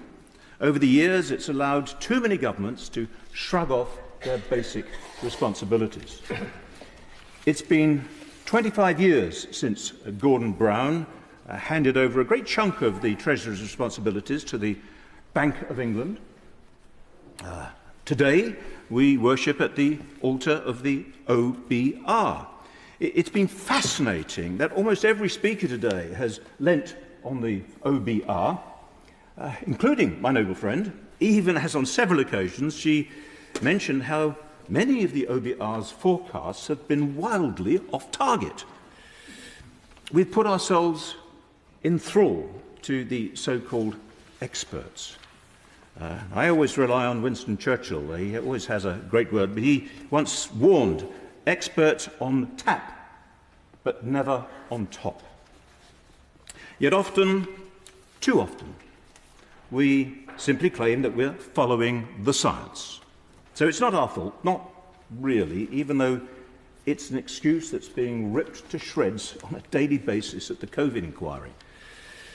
Our own Economic Affairs Committee got it right earlier this week in its excellent report when it said that the Bank of England's expanding remit should be cut, its responsibilities decreased, and its growing democratic deficit remedied. It's a healthy and very timely vote of scepticism. But all recent governments have spread our wealth around, here, there, far and wide, even before that wealth has been created. How many times have we heard that phrase from ministers, whatever it takes? Meaning, of course, we'll spend whatever it takes. Tax and borrow and all the rest, and triple lock it, whatever it takes. Shake the money tree yet again and hope that there aren't too many pigeons roosting above our heads. It's allowed us to put off difficult decisions. And one, it's a little irritant of mine, like dealing with the desperately poor public sector productivity levels when civil servants are still working from home in vast numbers, even as productivity drops and TV daytime figures fascinatingly soar, and telephones don't get answered. I mean, really, my lords, why is that still the case? Forgive me, I'm sounding grumpy, even cynical, and I know it's not like me. I think I must be still suffering from frozen thresholds. So let me try to raise spirits by looking at what's going on in the United States for some interesting lessons. Not very long ago, it was the sun-kissed cities of the West Coast that were the exciting, almost romantic future. Yet today, so sadly, the fabled streets of San Francisco are overwhelmed with misery and homelessness, while in Los Angeles, residents are moving out in record numbers. Yes, California has the sun, but it also has the highest tax rates in the Union. Something similar in the old economic heartland of the Northeast, New York, New Jersey, Pennsylvania. The dynamo is slowing. The energy and ambition are moving south to states like Texas, Florida, the Carolinas. 20 years ago, the Northeast was considerably wealthier than the South. Then it raised its taxes, while the South cut theirs. And that's where cities are now booming, in the South. If you go to Dallas and Atlanta and Miami, my lords, they almost shake with enterprise and ambition. Jeff Bezos, the founder of Amazon, is moving from the West Coast to Miami. Now, I don't want to shower this House with statistics, but today the low-tax South has a higher share of the nation's GDP than the once all-conquering Northeast. And I don't think that's just because of the weather. So I wholeheartedly applaud the government's determination to boost growth by cutting taxes. Growth may not be the answer to everything, but it is the foundation on so much of what we want for our future, and our children's future, and our country's future. So I would ask my noble friend to confirm that this commitment to cutting taxes and boosting growth isn't simply a short-term expedient, even a pre-election jolly, but rather a deeply felt and long-term mission, a crusade even, one that we carry this country forward. And I hope we will all remember, my lords, that without better growth, there are very few political promises that are worth the inflated paper they are usually printed on. There's further evidence of the government's war on low and middle income families. The 2p reduction in national insurance delivers zero benefit to 19 million adults whose annual income is less than £12,570. The two-child benefit cap continues and removes around £3,000 a year from some of the poorest families. Wages continue to be taxed at a much higher rate than capital gains, dividends, and income from speculative ventures. The freezing of income tax and national insurance means that the thresholds means that by 2028-29, another 4 million people will be paying income tax. 3 million more will pay tax at a higher rate of 40%, and 400,000 will end up paying 400,000 extra will end up paying tax at the rate of 45%. The Minister referred to economic growth. Despite economic growth since 2010, the average real wage has returned to the 2007 level. And the Resolution Foundation estimates that the average household would be £1,900 poorer by January 2025 compared to December 2019.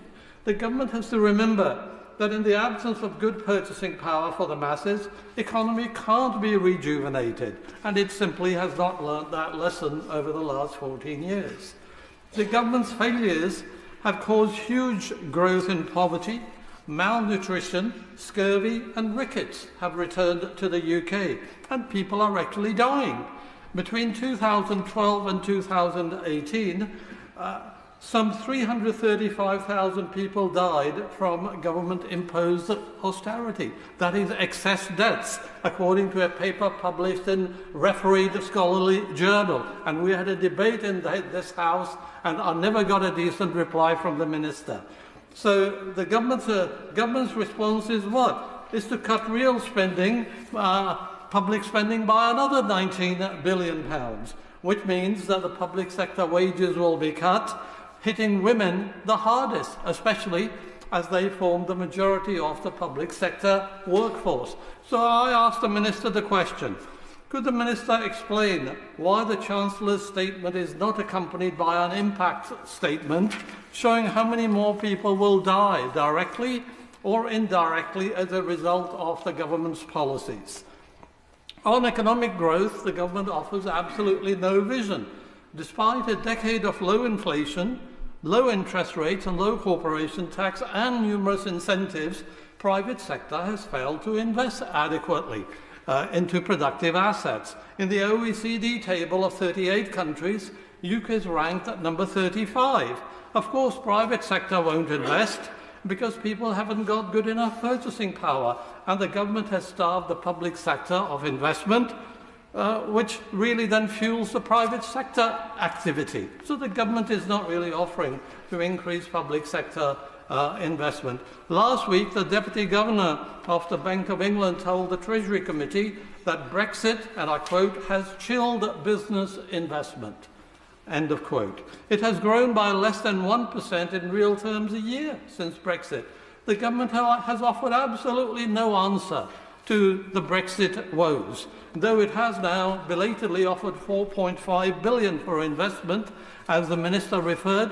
That is over the next 5 years. £4.5 billion for investment in advanced manufacturing. That is hardly showing any ambition. Just to give one example of investment in the semiconductor industry, US has offered a package of $50 billion, China $40 billion, India $10 billion, UK £1 billion. That is $1.2 billion. That is no vision of any kind whatsoever.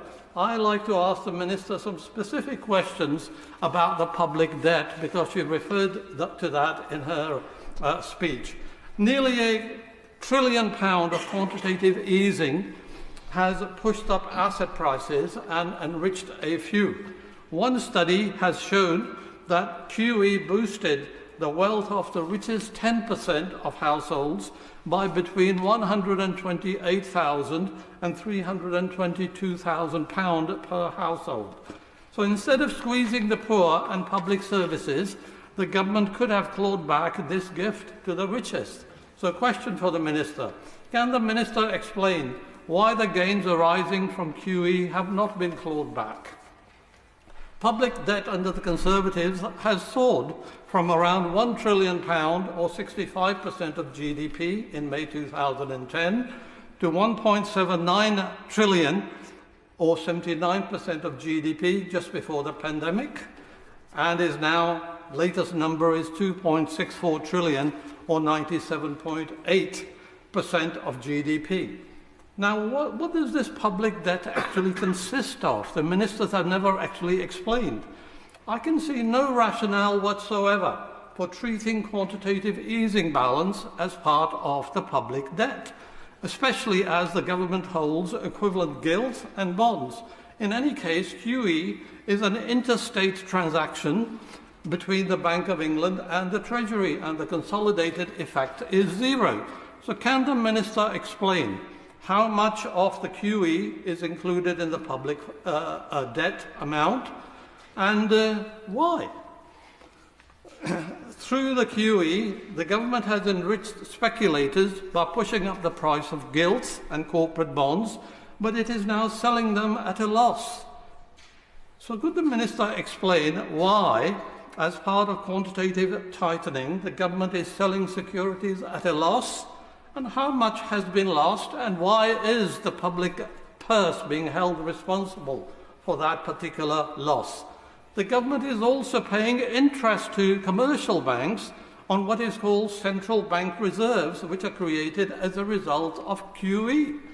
Can the Minister explain why this interest is being paid on the money which has been created by the state and given away freely? How much has so far been paid, and when will the government stop this practice? This is akin to, my lords, a farmer growing carrots, giving them away, then he wishes to have 1 or 2 carrots back, and he now offers interest to those who return a carrot. That is exactly what the government is doing, and that is a crazy policy. Hopefully the Minister will be able to give a detailed reply to each of these questions. Lords, I warmly welcome my noble friend to her new ministerial brief, but I'm sorry I cannot be as welcoming to the autumn statement. I know that all sides of the House, with the possible exception of our Green colleagues who are not in their places, want to see a significant boost to the UK's economic growth. They will not find that in this statement. Our growth prospects are uninspiring. The OBR say 0.7% next year and only 1.7% at the end of the forecast period. The Chancellor announced quite a lot of allegedly pro-growth policy measures, but the OBR calculated that they would increase potential output by only 0.3% at the end of the forecast period.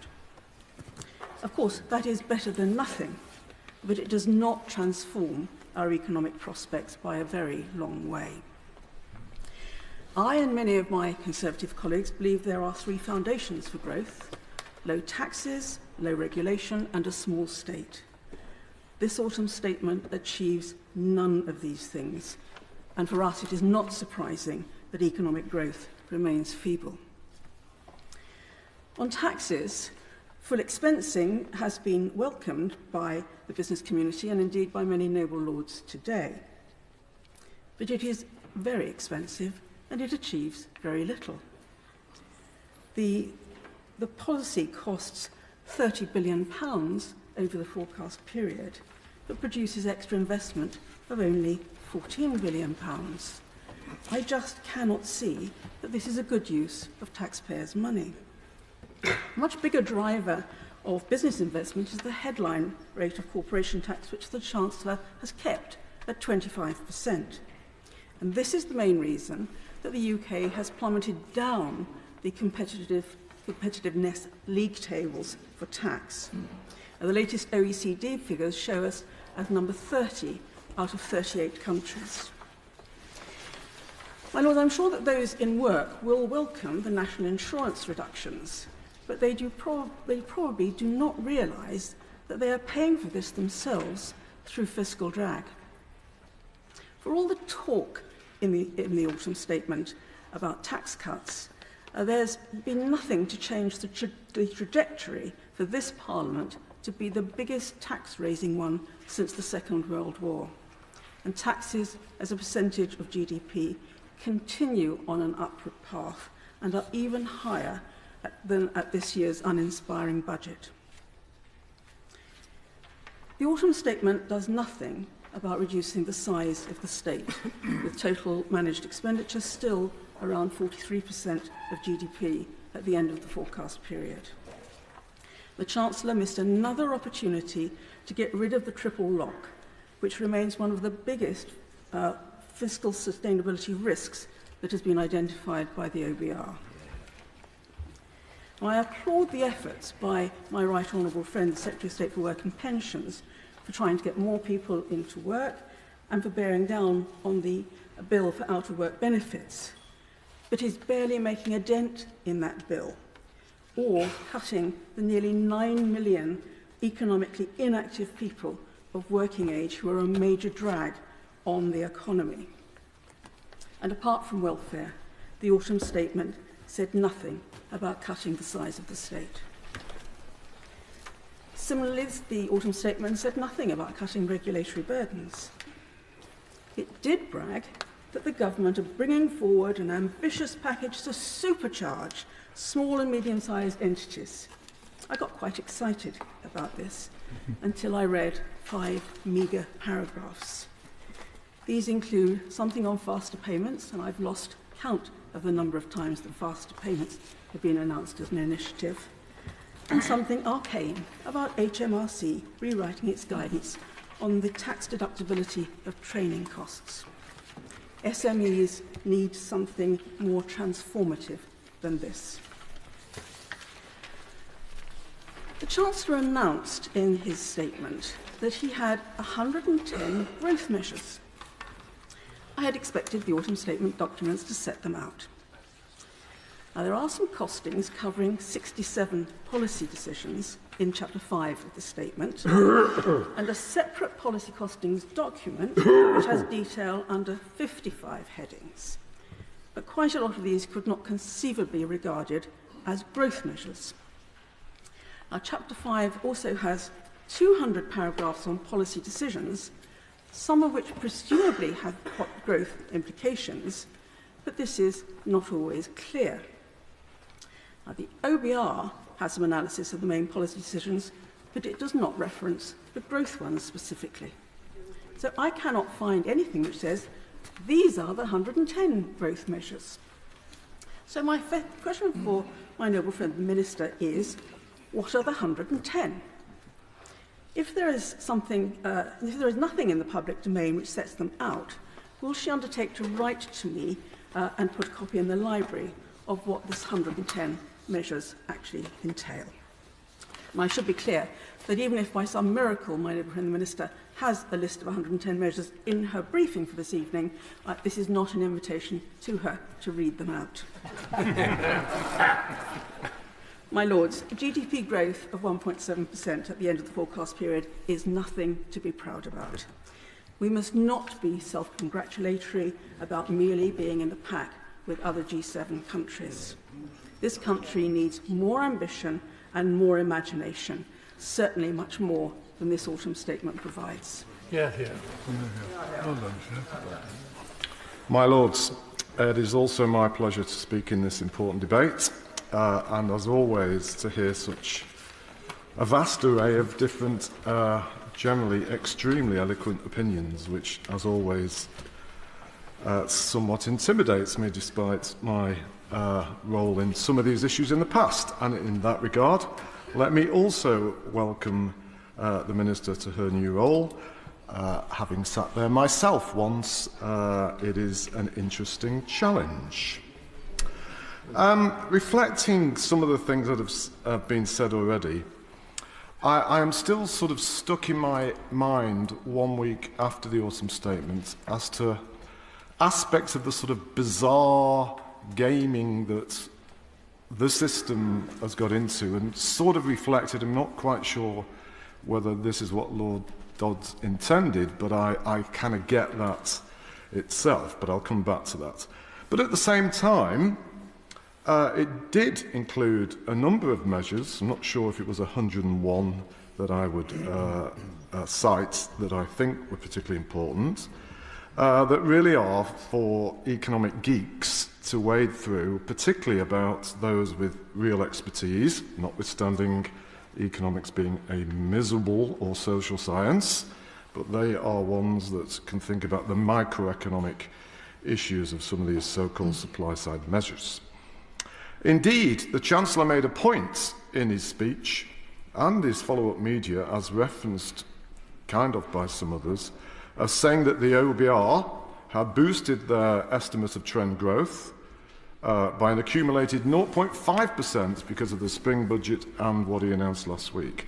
And by the way, contrary to what the Baroness just said before me, that is pretty miraculous for any country in the world to do if it turned out to be accurate, because long-term growth is driven by the nature of the labour force and its productivity. However, let me also touch on two other things that have not been mentioned at all yet, I'm pleased to say, and in this regard reflect my own current duties, or some of them as reflected on the register.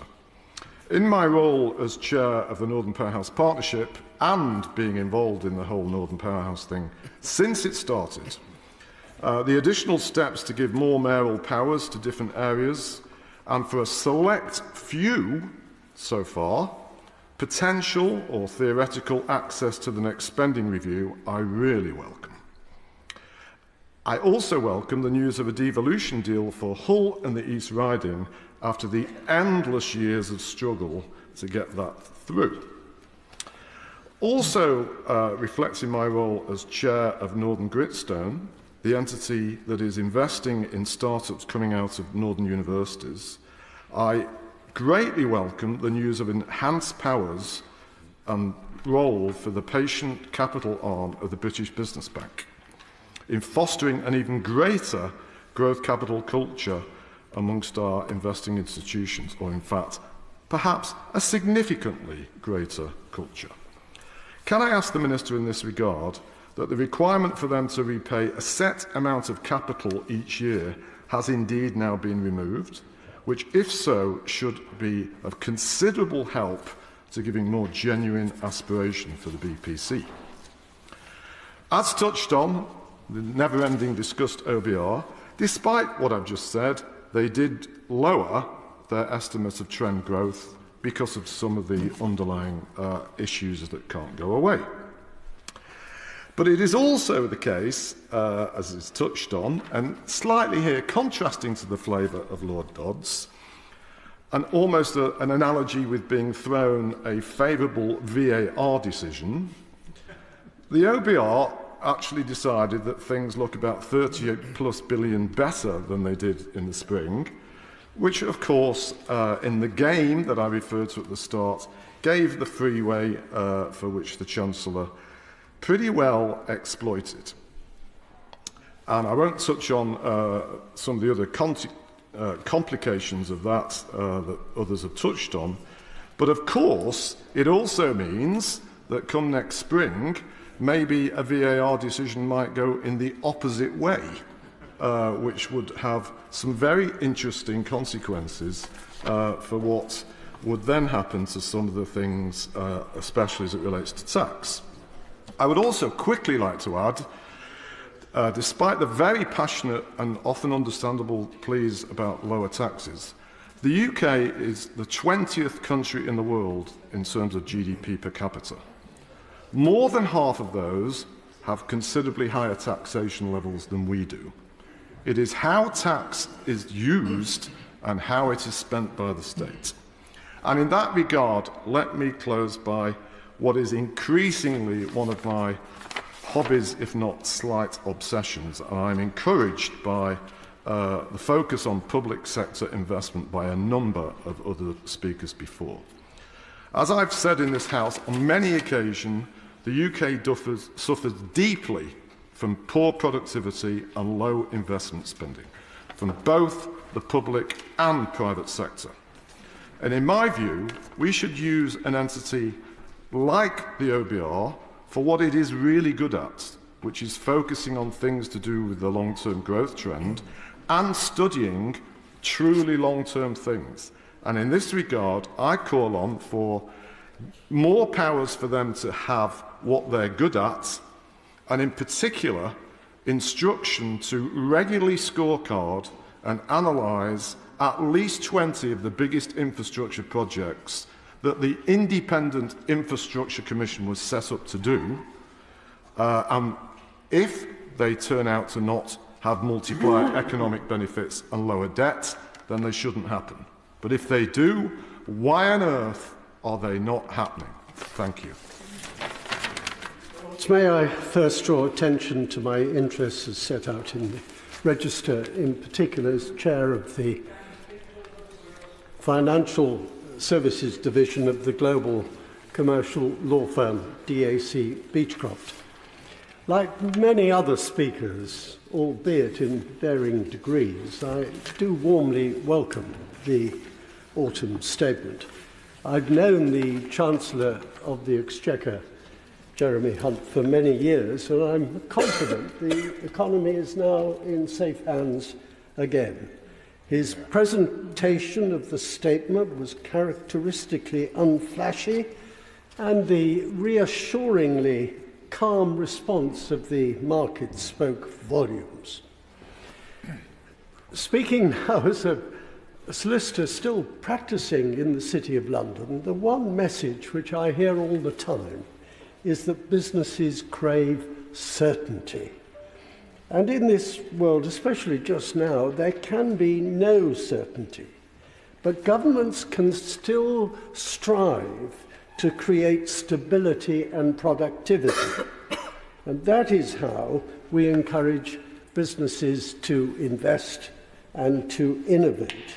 And that it seems to me, is the hallmark of this government's approach. Now, the House doesn't need me to remind it of the storms the UK economy has had to navigate in recent times. The political decision taken was to leave the European Union, but the direct consequence was to leave the single market, which many of us still regard as one of Margaret Thatcher's greatest achievements. For that, shall we say, reorientation of the economy to coincide with the first pandemic in a century would test any economy, any government, any society. And that we now find ourselves in relatively calm waters is quite an achievement, and the Prime Minister and Jeremy Hunt deserve much credit for that. What I hope to hear more of now is a renewed determination to tackle the red tape that continues to stifle innovation and enterprise. Some is a legacy from our European Union years, and the committee I chair is working its way through that as I speak. But so much is either homegrown or gold-plated. Now, of course, I'm not saying that all regulation is bad, just that it must always be proportionate and targeted.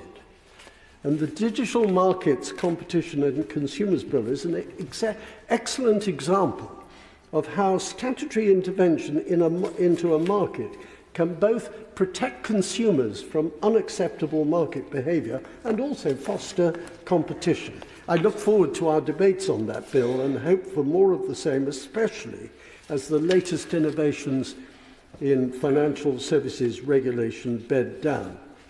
But, my lords, buried away at the end of the autumn statement, and I applaud much of the comments of Lord O'Neill in this regard, I think it was number 99 in the list of measures, is a very welcome proposed consultation on a UK regime for captive insurance companies. 2 years ago, the London Market Group produced an excellent plan for the future, pointing out that the UK does lack a specific regulatory regime for captives, which by definition present relatively low risk to the overall financial system. This is just another example of regulation that is not fit for purpose, because this is a fast-growing market, estimated at over $100 billion US. And we have a golden opportunity to see a repatriation of UK company captives and be a competitive location internationally. A bespoke UK captive regime would be consistent with the new international competitiveness objectives within the Financial Services Markets Act. strengthening the UK's position in the international reinsurance market. And the London Market Group has worked with HM Treasury to produce a detailed implementation plan setting out the legislative and regulatory changes required. Importantly, this could be done entirely through a single statutory instrument. I therefore hope that my noble friend, the Minister, whom we warmly welcome to her new role, can commit tonight to launching the consultation quickly with a view to implementing it as soon as possible. This could have major economic benefits, and there is no time to waste. In summary, my Lords, I welcome this autumn statement and hope for more of the same for many years to come. My Lords, firstly, I welcome the noble Baroness, the Minister, to her place on the Treasury benches. And I'm going to speak on the creative industries. The big players in the film industry are breathing a sigh of relief, having seen off the threatened restrictions on tax credit relief for commercial party transactions. And they welcome the announcement of the launch of a new consultation that could see tax relief expanded to cover expenditure on visual effects. All I would say on that one is please hurry up. And it was good to have clarified which documentaries qualify for credit, and that will now be judged by the same guidance that the BFI uses. But as BECTU made clear in their commentary on the autumn statement, sectors of the industry like opera, theatres, independent film production and live events needed a lot more than a promise of further reviews. So may I ask the Minister about the independents, the lower film budgets? Where was the offer for them? They needed a rise in tax relief of 40%. And as I hope this House knows, the creative industries are outstripping all other growth industries. I remember laying out the case here in the Liberal Democrat debate we had in November 21 on the creative industries being and asking for it to be a growth priority, because at that point the Prime Minister had left it out of all his 5-point plans. And then the Communication and Digital Committee made the same case in their report, At Risk, the Creative Industries, ably chaired by the noble Baroness Stoll of Beeston. And only then did the PM finally make it one of his 5 priorities for growth. But it wasn't reflected in this autumn statement. And so many in the industries that make up this creative powerhouse hoped and expected more and deserved so much more. And tax reliefs are a proven road to putting a rocket under an industry's capability to attract investment here to this country and to boost exports. So where were the tax reliefs for the fashion industry? For publishing, where tax relief would incentivise the UK production of published works? For live events, where the UK would increase its share of the market and grow skilled jobs throughout the UK? For music production, where tax relief would incentivise the creation of new music and attract inward investment? Clarity on theatre tax relief is welcome, but why was it not made indefinite? And there was no word about museums and galleries tax relief being made permanent either. Moving outside of tax relief to national insurance, the Writers' Guild acknowledged that their self-employed members would benefit from getting rid of Class 2 national insurance and the reduction by 1% of Class 4, so thank you for the changes on that, but not a big thank you, as they called the measures small crumbs of comfort when taken against the bigger picture. Equity's General Secretary, Paul Fleming, said, "The Chancellor is taking the same approach to the performing arts and entertainment that has seen billions in public funding cut for the arts, and that the self-employed are being shortchanged by the headline-grabbing tax cut. Our self-employed members want investment to fix the holes in the social security system and public services." Excuse me. And as for late payment, and I myself was a designer and illustrator long ago and far away in another life, late payment can force you out of business. When you're already living hand to mouth, even 30 days is a long time to wait for payment, let alone the liberties that big companies in particular take with frequent waits of 90 days or more, and promising 30 days, quote in the statement, in the coming years, is a promise of actually nothing. And the music industry was pretty unimpressed, and its whacking £5.8 billion contribution to the UK economy pre-COVID was phenomenal. But the repercussions of the lack of forethought by this government during the Brexit process was a double whammy. And the Association of Independent Festivals were disappointed that the reduction on VAT to 5% on ticket sales, which the live sector desperately needs as a way to revive its fortunes post-COVID, didn't materialise. And as for the manifesto promise of an art premium, I must have blinked. I missed it. We needed an autumn statement that respects and capitalises and believes in the creative sector, that supports and encourages our broadcast companies, recognising their irreplaceable value as the second largest exporter of television programmes and formats in the world. We needed a statement that understands the BBC and supports it rather than undermining it, and not continually diminishing its budget and status. And having read that Newsnight is to be diminished, I found that shocking, because trust in our democracy is already diminishing at a terrifying rate. We needed a statement that recognises that tax relief support and encourage an ecosystem that supports new and emerging talent, as well as the big financial successes, and that supports freelancers, sole traders, part-timers, and those with a portfolio of roles. Those are the roles who people the creative industries, and the NI changes just simply don't go anywhere to support that industry. We needed a statement that ensured the tax and welfare system supported those freelancers to survive and thrive and earn well, that promoted the value of live events in music, small and public venues, regional theatres, local halls, festivals across the country. An autumn statement that addressed the real challenges that orchestras and touring are having, and gave the assurance that the 50% tax relief will remain at the 50% rate beyond 2025. And the Publishers Association were disappointed that the government missed the chance to axe VAT on reading and publishing once and for all by zero-rating audiobooks and article processing charges for open access publishing. ALCS, from whom I declare an interest, I get about £20 a year from them. If my book had sold more, maybe I'd do better. Equal Ever After, How I Did Same-Sex Marriage, if you're interested. ALCS had hoped and needed, and I know David Cameron says it was him, but it was me who started it. ALCS had hoped and needed an increase in the public lending rights that provides such a vital income for authors, ensuring that financial support reaches beyond just the bestsellers. And while we welcome the extension of the 75% business rate discount to all music spaces, can I probe the Minister further to clarify whether this extension applies to music studios who are having a particularly bad time?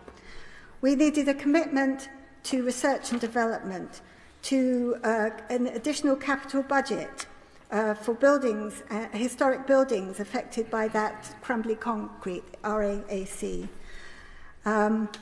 I'm indebted to Creative UK, to whose briefing I used extensively this evening. My Lords, the sort of autumn statement I've described is the sort of autumn statement that our creative industries deserve. Well done. My Lords, like other noble lords, I welcome my noble friend to the front bench, and I'm also very pleased at the Chancellor's decision on full expensing. When he introduced that measure earlier, I can't remember exactly when it was, I argued then that it would only really be fully effective if it was made permanent, and I'm delighted that it has been.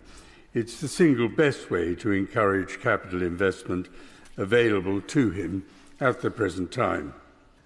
I welcome, too, the cut in national insurance payments for precisely the reasons set out by Lord Macpherson. And there's one other thing I welcome very much, and that is that as a former chairman of the Imperial College Healthcare NHS Trust, I welcome the Chancellor's imaginative decision to award it £5 million, along with Imperial College, to establish an Alexander Fleming Centre to mark the centenary of the invention of penicillin at St Mary's Hospital in Paddington.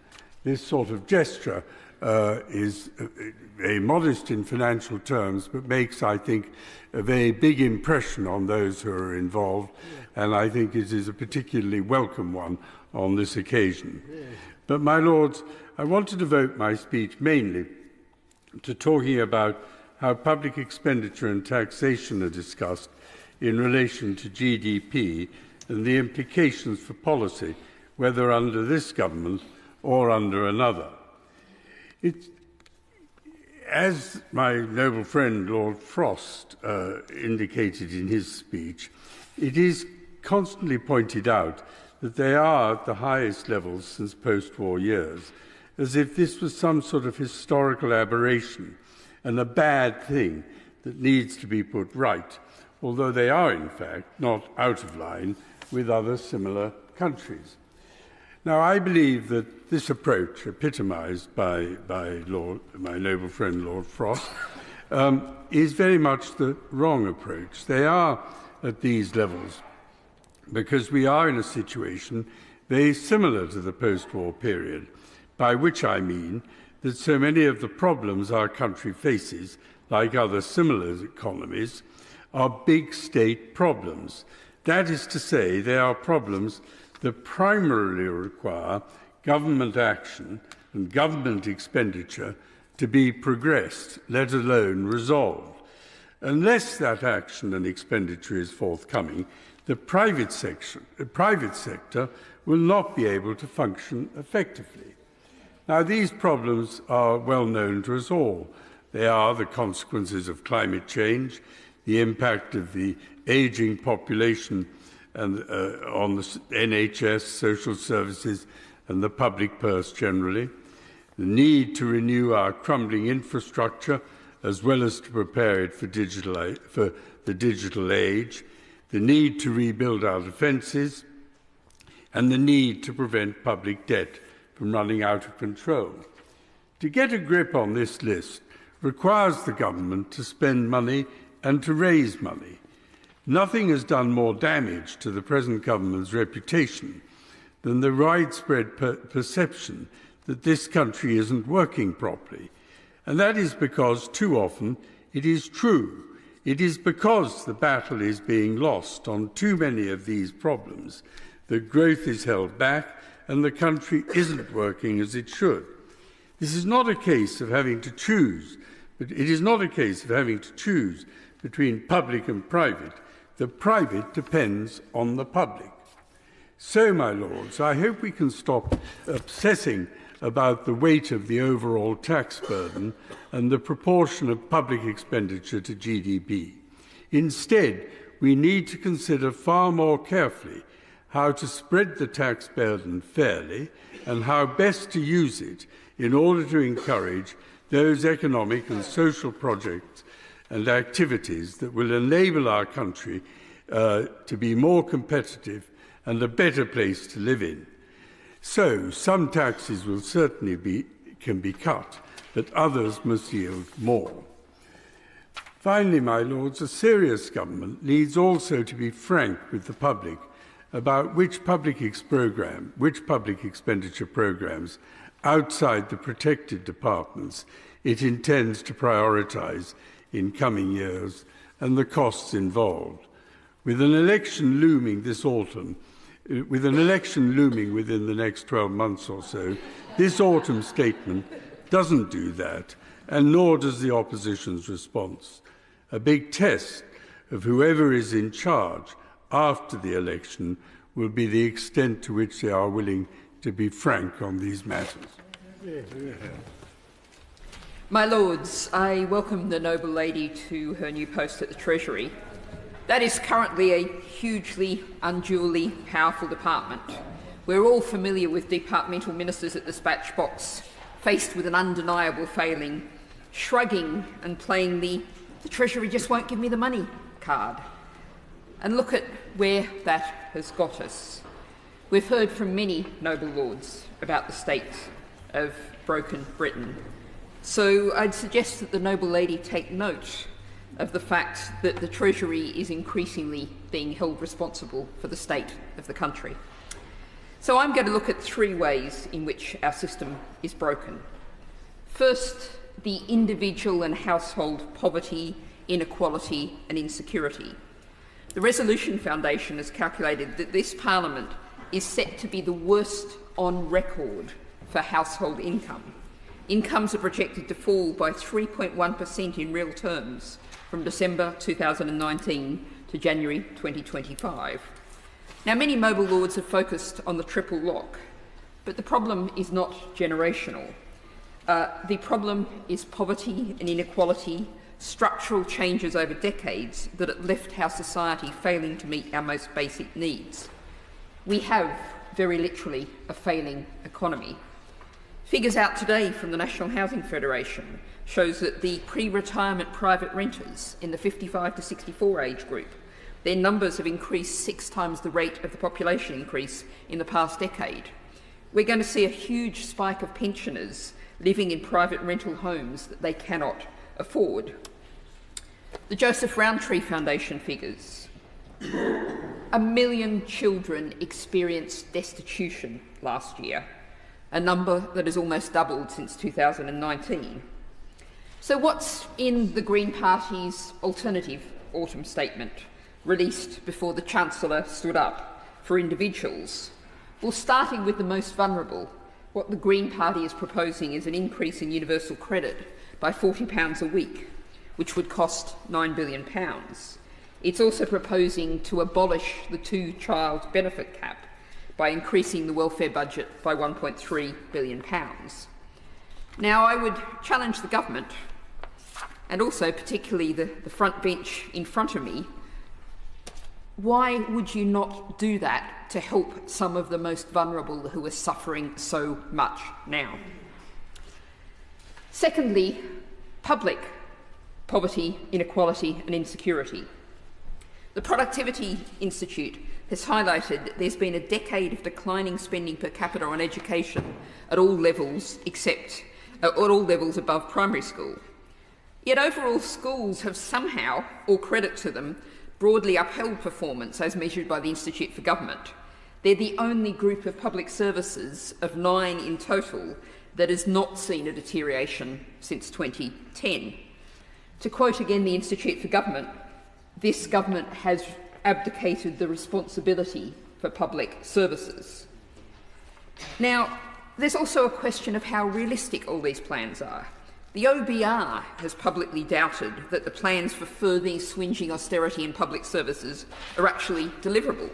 The director of the Institute for Fiscal Studies has described these as implausibly tight spending plans. The Institute for Fiscal Studies says there's a sheer impossibility of not providing a drip feed more of bare subsistence funding to the collapsing court system, to our financially staggering local councils, as the noble lady Baronet Pinnock highlighted, to a DEFRA that's regularly failing to meet even its basic statutory responsibilities. So what's the Green Party's plan? To restore the public health budget by increasing spending by £1.4 billion, immediately increase NHS spending by £8 billion, to increase access to NHS dentists by increasing spending by 50%, £1.5 billion. And I think, crucially, many mobile lords might appreciate, provide the necessary powers and funding to rural local authorities to take back control of bus services so they can increase routes and service frequencies. £3 billion. Again, I would ask the Labour front bench, will they consider matching that? Thirdly, I turn to nature's poverty, inequality and insecurity. There was precious little in this statement on the climate emergency and nature crisis that is clearly already hitting us so hard. The $960 million investment fund by 2030 for the Green Industries Growth Accelerator, which doesn't even start until 2025, is proportionately orders of magnitude smaller than the plans of the US and the EU. And now words are only words, but there was even austerity in the nature of the Chancellor's statement. The number of nature-related terms used by the Chancellor in the speech were almost back to the era of cut the green crap. The Green Party's plan turn ISAs green by linking their tax exemptions to investment in green bonds, invest an additional $3 billion in green transitions grants for small businesses to help them prepare and take advantage of the opportunities offered by greening the economy. And you'll be seeing much, much more in green spending in our general election manifesto. And I hope that the Labour front bench will be confirming very clearly plans to stick to its previously announcements, about which there has been considerable doubt. So the question I'm sure noble lords might ask is, where is the money coming from the green plans? Well, we've calculated around £30 billion in additional funds that would be available from rebalancing the tax system so that the super rich pay their fair share and both people and planet benefit. There is enough money in our economy to make our country fairer and greener. What is lacking is the political will to change priorities. Now, I turn finally to a direct question to the noble lady, the Minister, looking at the revenue side of the fiscal projections, which assumes that the 5p per litre cut in fuel duty will end in April and that the levy will then rise in line with inflation. This comes to a total of £6 billion a year. But of course, fuel duty has not risen since 2011. Now, I know I can't ask the noble lady what will be said in the spring, but what I can do is ask the noble lady to acknowledge that there is a significant gap in the Chancellor's figures if he does not put up fuel duty in the spring by £8 per litre. When I listened to the autumn statement, it seemed only to contain good news. On the economic front, public sector net borrowing is reducing. On the tax front, national insurance rates are being cut. With regards to pay, the national living wage is going up by nearly 10%. On benefits, working age benefit is increasing by nearly 7%. Pensioners are receiving an 8.5% increase. Businesses are getting permanent full expensing for the cost of qualifying plant and machinery. In other areas, I welcome help with business rates for smaller companies, reforms of the planning system, additional investment zones, assistance for landlords with housing benefit, and permission for property conversion. My lords, all these measures were most welcome.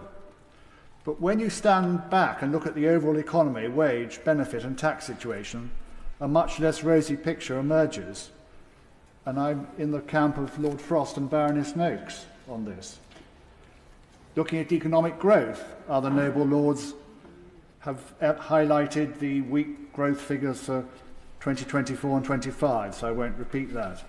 But I would make a plea to the noble lord the Minister to make equivalence for the asset investment management business a priority, since this industry has been thrown to the wolves since Brexit. Our total government debt was 2.6 trillion in October, moving on to the borrowing situation, and interest on the debt is forecast at a horrendous 116 billion this year. Not helping on the debt front was the fact that there was too little monitoring of some handouts, especially in the area of COVID bounce-back loans. On the minimum wage front, the large increase could put considerable pressure on business, struggling with their overall costs. According to the Sunday Times, business leaders are sounding the alarm that the 10% increase in the minimum wage will substantially drive up their costs and undermine efforts to reduce inflation. The jump was beyond the top of the range recommendation of the Low Pay Commission. Whilst business leaders recognise the moral case for the rise, they are fretting over the economic impact. Steve Morgan, founder of the house builder Redrow, said that the government doesn't realise the knock-on effect of wage rises on inflation and those higher up the pay scale. Adrian Hanrahan, who runs the Midlands-based chemical company Robinson Bros, warned the ripple effect would extend to skilled workers as they thought that their less skilled colleagues gaining ground on their pay. They want a differential, he said. On benefits, we have a record 2.5 million people who are economically inactive. Whilst respecting the problems of genuine long-term sickness and disability, this figure is still far too high. On pensions, I feel that the triple lock system should be changed and increases tapered so that more support can be given elsewhere. For businesses, the Chancellor failed to point out the benefits of full expensing of qualifying capital expenditure are overall more than cancelled out by the increase in corporation tax from 19 to 25%. This is proven by looking at Table 3.3 in the OBR's Economic and Fiscal Outlook and comparing it with Table 4.3. The benefits of full expensing to companies forecast in the 5 years from 2023 to 4 is 19.6 billion. But the extra corporation tax burden in the same period is forecast as 42.8 billion. So it does not take complicated arithmetic to work out that these corporate tax changes have overall net cost companies an additional 24.2 billion. For individuals, the tax and living standard situation is no better. I'm sure the Chancellor was not happy that the OBR highlighted both these issues in its economic and fiscal outlook. According to them, the tax burden rises to 37.7% of GDP by 2027-28, the highest since the Second World War. The freezing of the personal allowance at 12,570, the point at which people start to pay income tax, means, as the Noble Lord Seeker has already said, that 4 million more people will be expected to pay income tax between 2022-23 and 2028-29, according to the OBR. They also estimate 3 million will move into the higher rate band and 400,000 into the 45% band. Living standards have recorded their largest reduction since the ONS records began in the 1950s. The government can turn around and say that all these tax rises were necessary to recoup the cost of state support during COVID and support for the Ukraine. They can also point out the inflation rate is outside their responsibility, as it's meant to be controlled by the Bank of England. The sharp increase has deeply affected living standards. I'm glad to see it falling.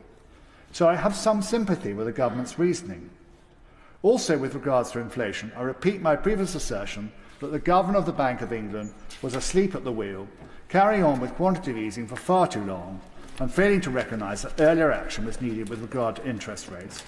There were, in my view, obvious signs of price increases, like in building materials, which should have raised the inflationary alarm bells. I was disappointed the Chancellor failed to do anything on inheritance tax. I would remind noble lords that when the then Shadow Chancellor announced he would raise the threshold to 1 million in 2007, it was such a popular move that it stopped Gordon Brown holding a general election, as the Conservatives surged in the opinion polls. If the government are nervous about any change and wish to hold back till the spring budget, I cannot see any reason for this delay. There will be exactly the same criticism as now. The now well-respected GB News political commentator Piers Pottinger agrees with me that whilst the government is so far behind in the opinion polls, a bold measure like this is required to win back Conservative voters. Also, I am unhappy the government did not do anything about the tourist VA tax. The extra benefits of scrapping it, that it brings in additional tourists who then spend extra money in shops, restaurants and hotels in particular, which in my view more than make up for the revenue lost on their VAT. So overall, whilst I was happy the autumn statement did not spook the markets, I was sorry it did little to reduce the overall tax burden. Not that Labour would be likely to do this, and they could even increase it. The Conservatives are meant to be the party of lower taxation, which we need to remember. My Lords, when I first put my name down for this debate, it was in order to get extremely angry about the announcement in the autumn statement about the end of free prescriptions for certain benefit claimants. But thanks to the Right Reverend Prelate, the Lord Bishop of London, I can save my anger for tomorrow's debate. Save to say that this is a cruel and outrageous proposal that reflects so badly on a government that has already lost much credibility and honour. Instead, I turn to the proposals in the autumn statement relating to pensions, which don't incur my anger. Indeed, there are certain aspects I positively welcome, but I do have some questions. What I do welcome is the government's continued commitment to the triple lock for increase in state pensions.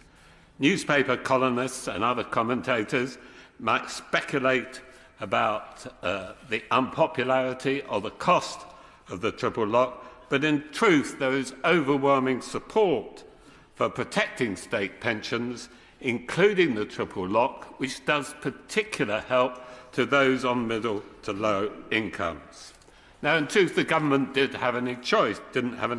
This year's increases are simply in line with the legislation. It didn't actually involve the triple lock.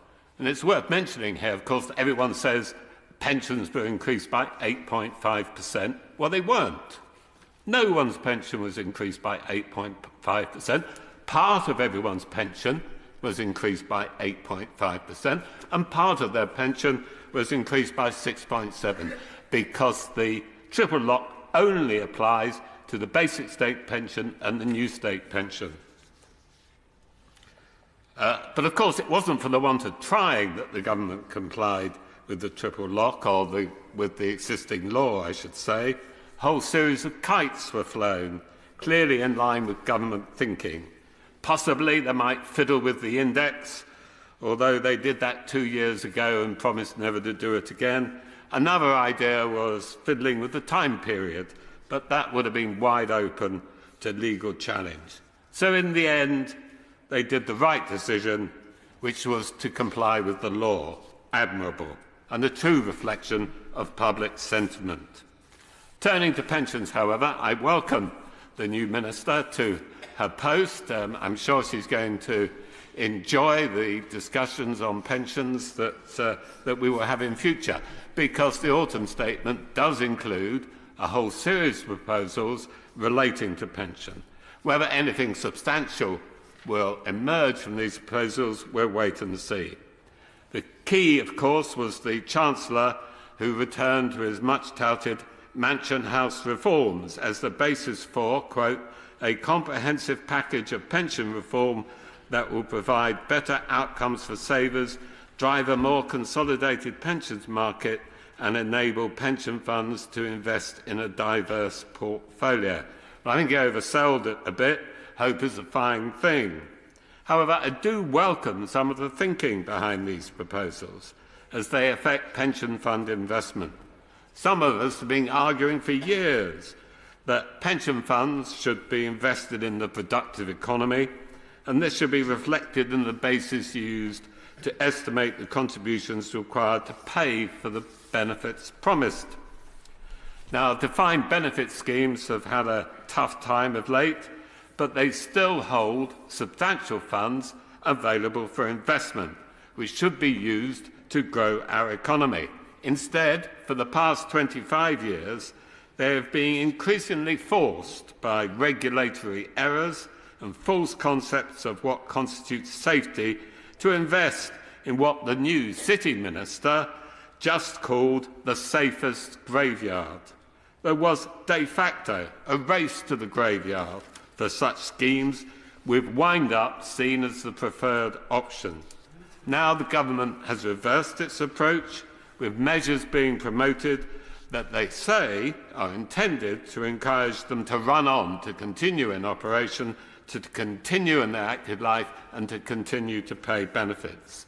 The idea is that larger funds involving some consolidation will be able to take advantage of the expertise that is available to invest successfully and hence increase growth in our economy, it is argued. So can the Noble Baroness, the Minister, help us by indicating some sort of timetable for the implementation of these proposals? A second key theme, looking at defined contribution schemes, is consolidation and the elimination of uneconomic, quote, small pots. There's also the idea of building on the success of Labour's policy of automatic enrolment. Or, to put it slightly less charitable, let's learn from our mistakes made so far. Now, the move here is to what is termed in the statement as the lifetime provider model.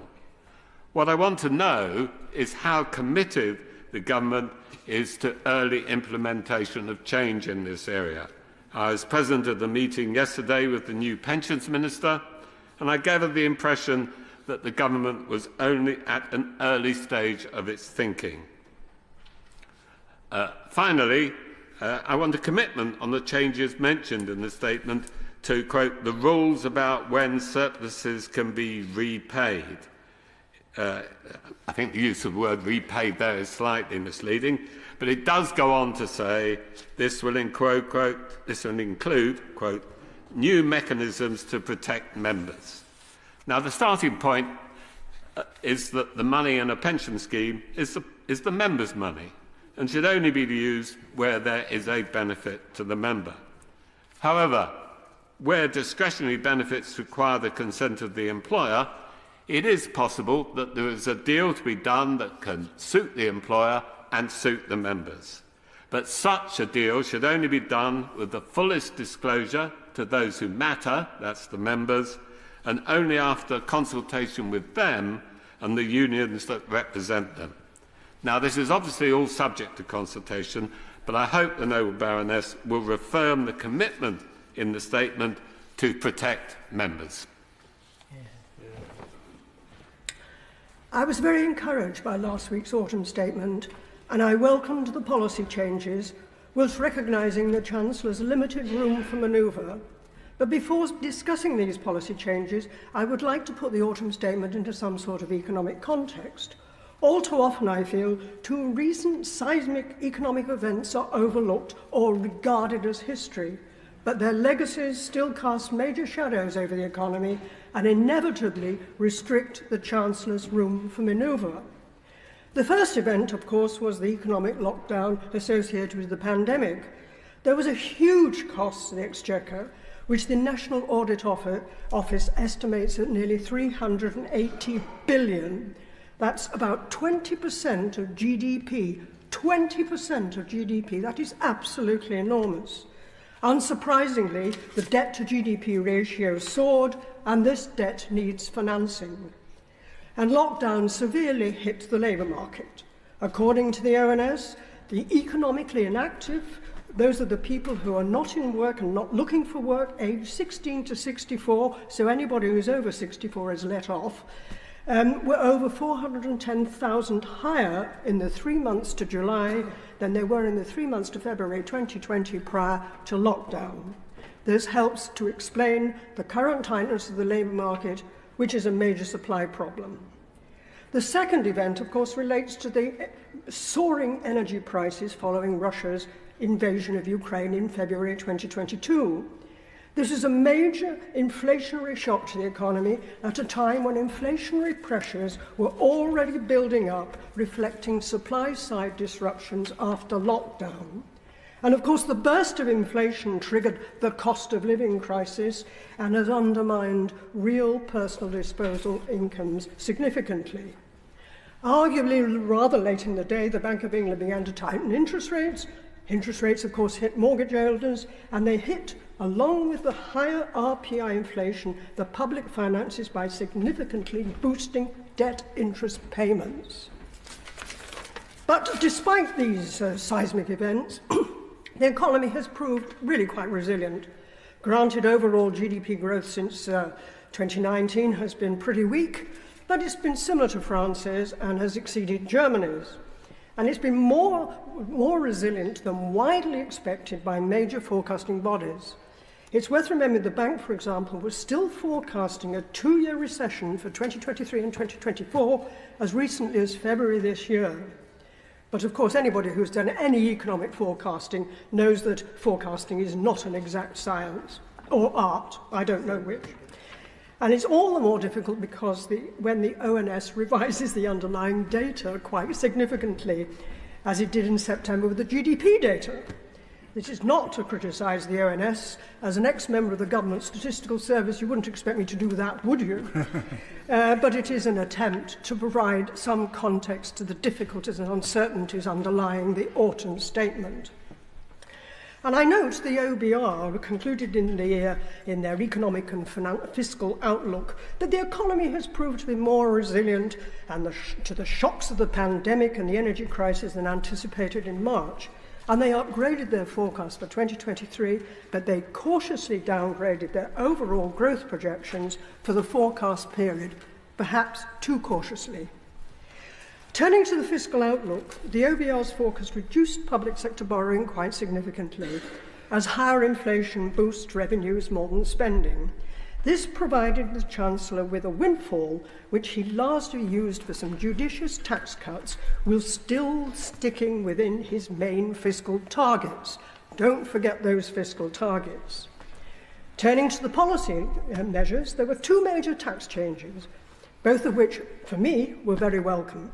Firstly, there was a package of reduction of national insurance contributions, including a 2p cut in the main employee rate and help for the self-employed.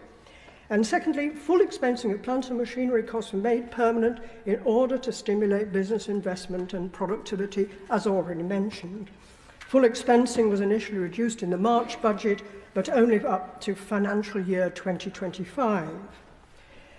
Really, given the aforementioned limited room for manoeuvre, the Chancellor understandably treated these two major tax changes, the sets of tax changes, as his priorities, and I fully understand that.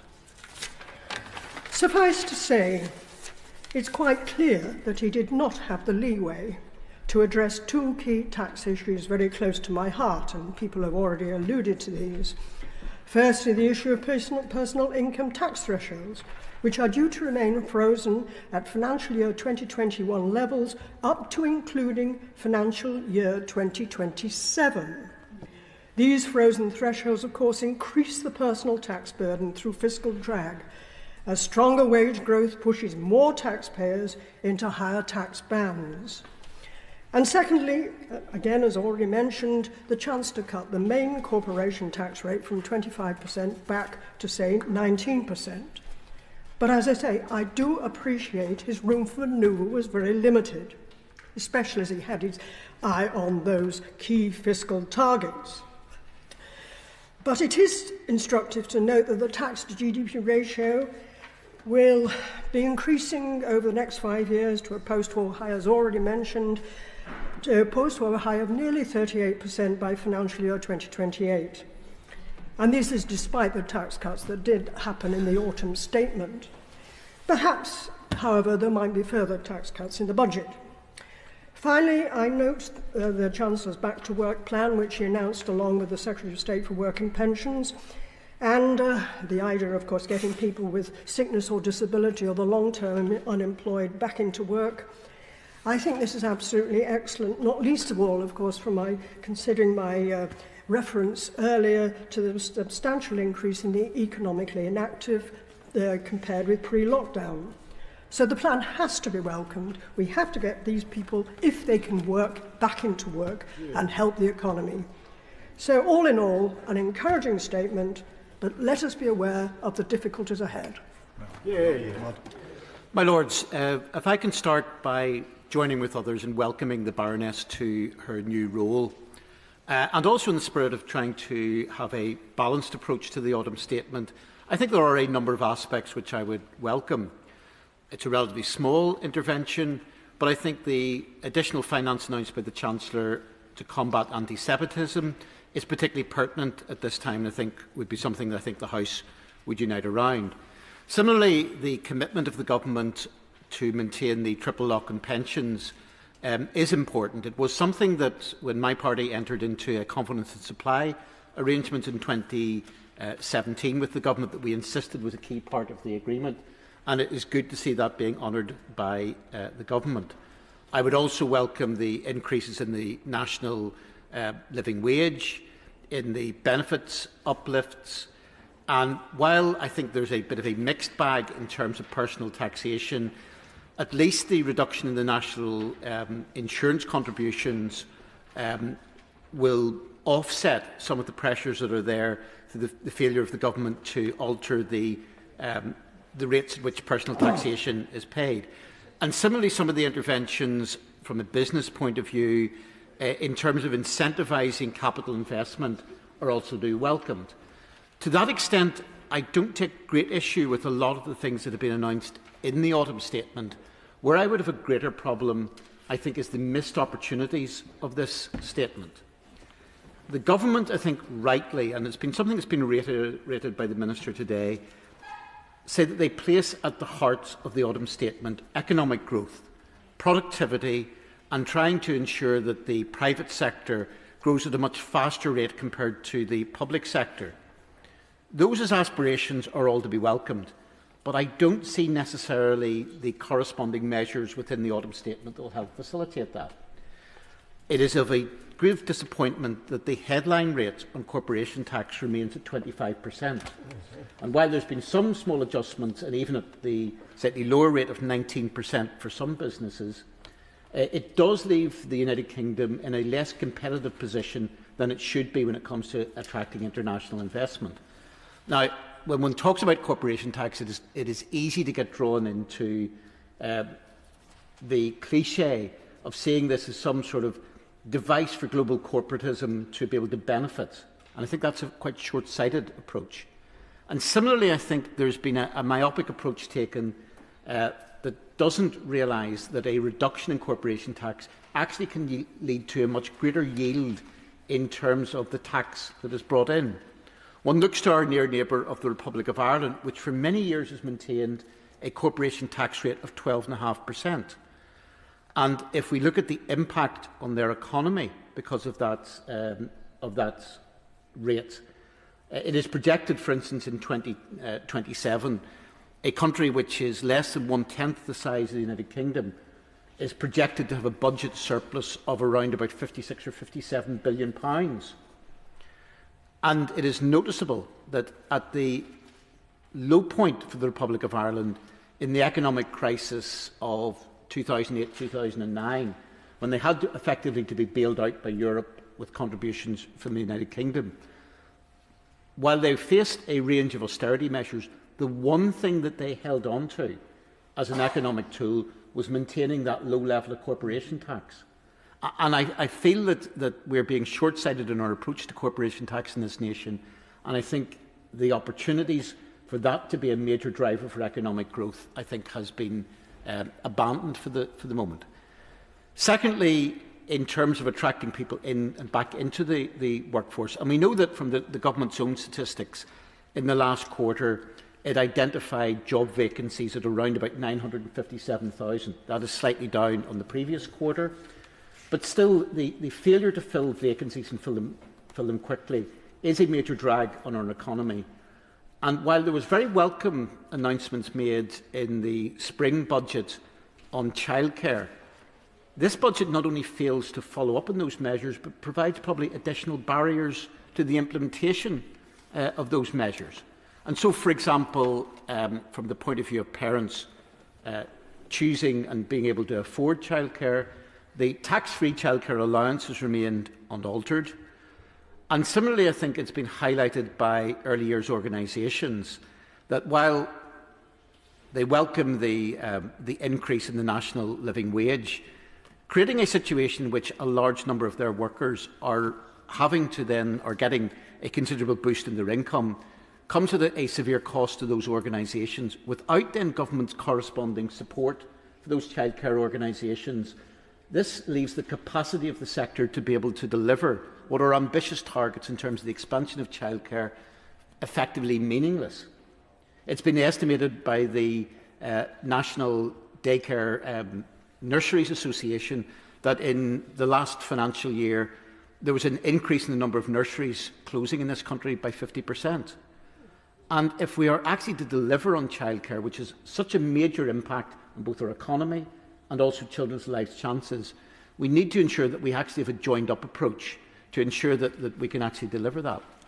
Finally, I want to mention, I think on a more parochial issue, the failure of the government within the autumn statement to look at the fiscal floor for regions of the United Kingdom. While there's a Barnett consequential, I think, on the autumn statement of 185 million for Northern Ireland, 75 million is immediately absorbed through paying back overspend the previous year, 110 for this year. Yet the Northern Ireland Fiscal Council indicates that if Northern Ireland was on the same needs-based analysis as Wales and other regions, our budget should have been 300 million higher last year, £450 million higher this year. and more than £500 million next year. And there has been an absence of any commitment of the government to deal with that. So whereas I think, in conclusion, I believe that this autumn statement does produce some short-term benefits, perhaps that's what we should expect in what is likely to be an election year, I think the ability to grasp long-term economic solutions for the whole of the United Kingdom has been missed on this occasion, and that, I think, is a severe disappointment.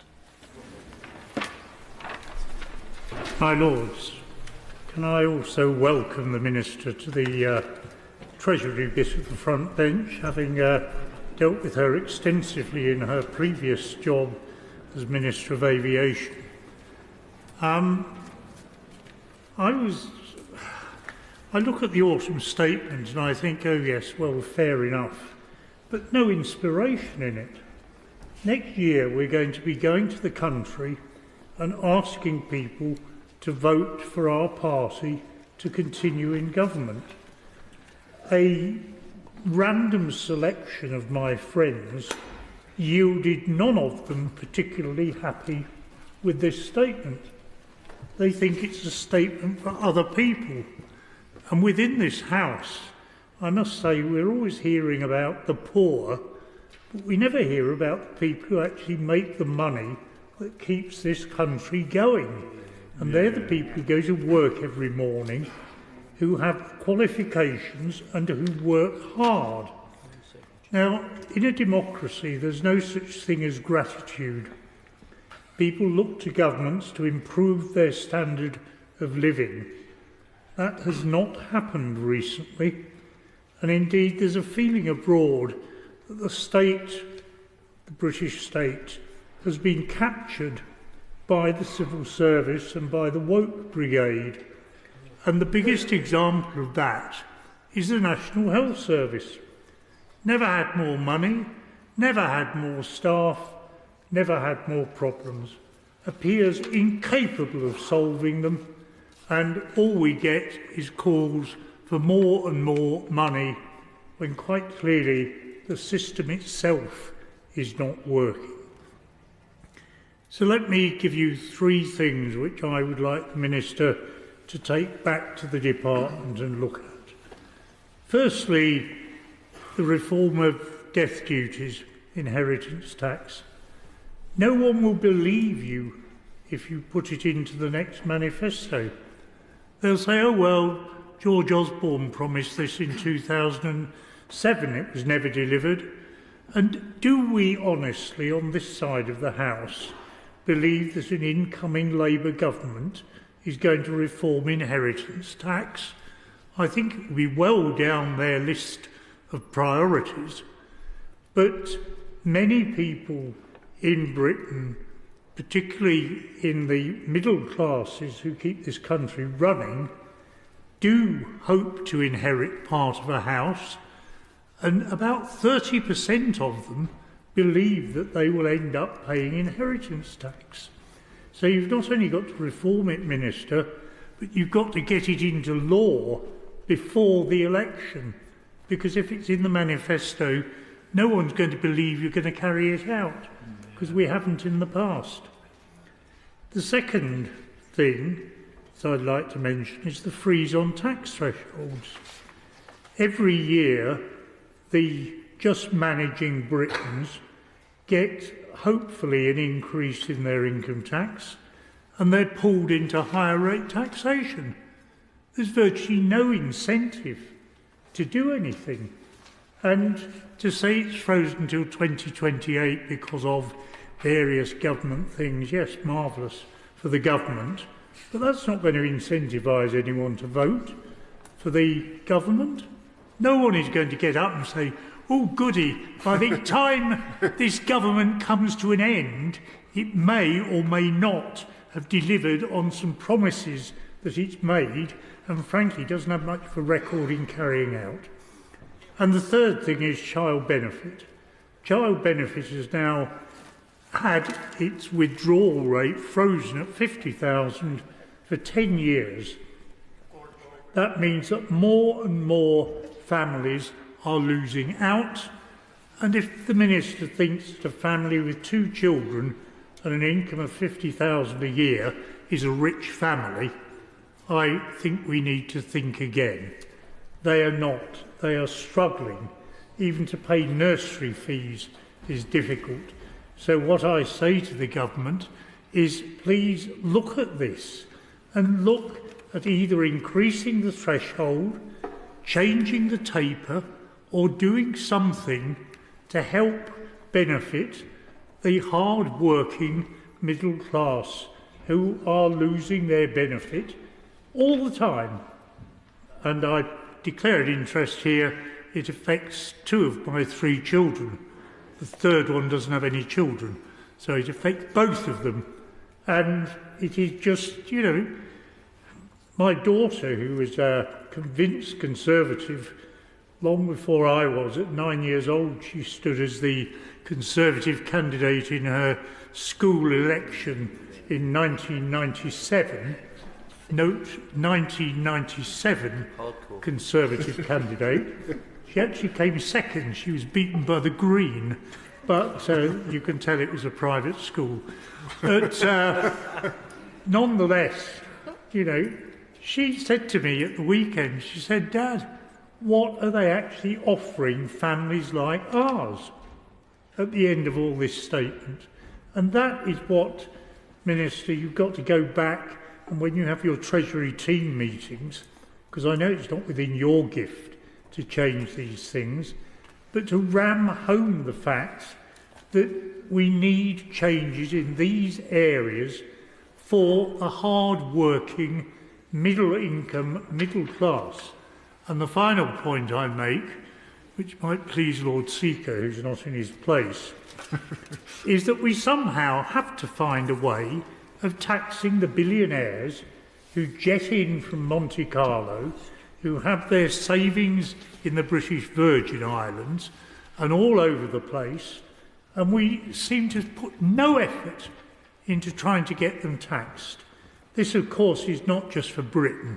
This needs an international move, but there's no sign of anything happening. Please, can we get together? If people thought that you were trying to get some money out of these tax dodgers, they might feel warm towards you. But at the moment, the feeling, and this applies equally to the Labour Party, is, oh, they're just not bothered. So please, Minister, remember you've got to win an election as well as having a nice and very sound economic statement, but we need to win an election, please. My Lords, just 2 weeks ago, during the debate in this place on the King's Speech, I admitted to being baffled by the Prime Minister's comments in his introduction, where he talked about a vibrant economy which has turned the corner and was making investors excited. Now, I should declare that I am an investor in British SMEs, so I was somewhat concerned, rather than excited, to see the Chancellor appears to have been drinking from the same bottle of Kool-Aid. In his introduction to the Autumn Statement, the Chancellor says he is delivering the biggest business tax cut in modern British history, backing British business with 110 growth measures. We sit in Europe's most innovative economy, which is soon to become, quote, an AI powerhouse, end quote. Mouth-watering stuff, but before I rush to invest, let me indulge in some due diligence with the help of the OBR.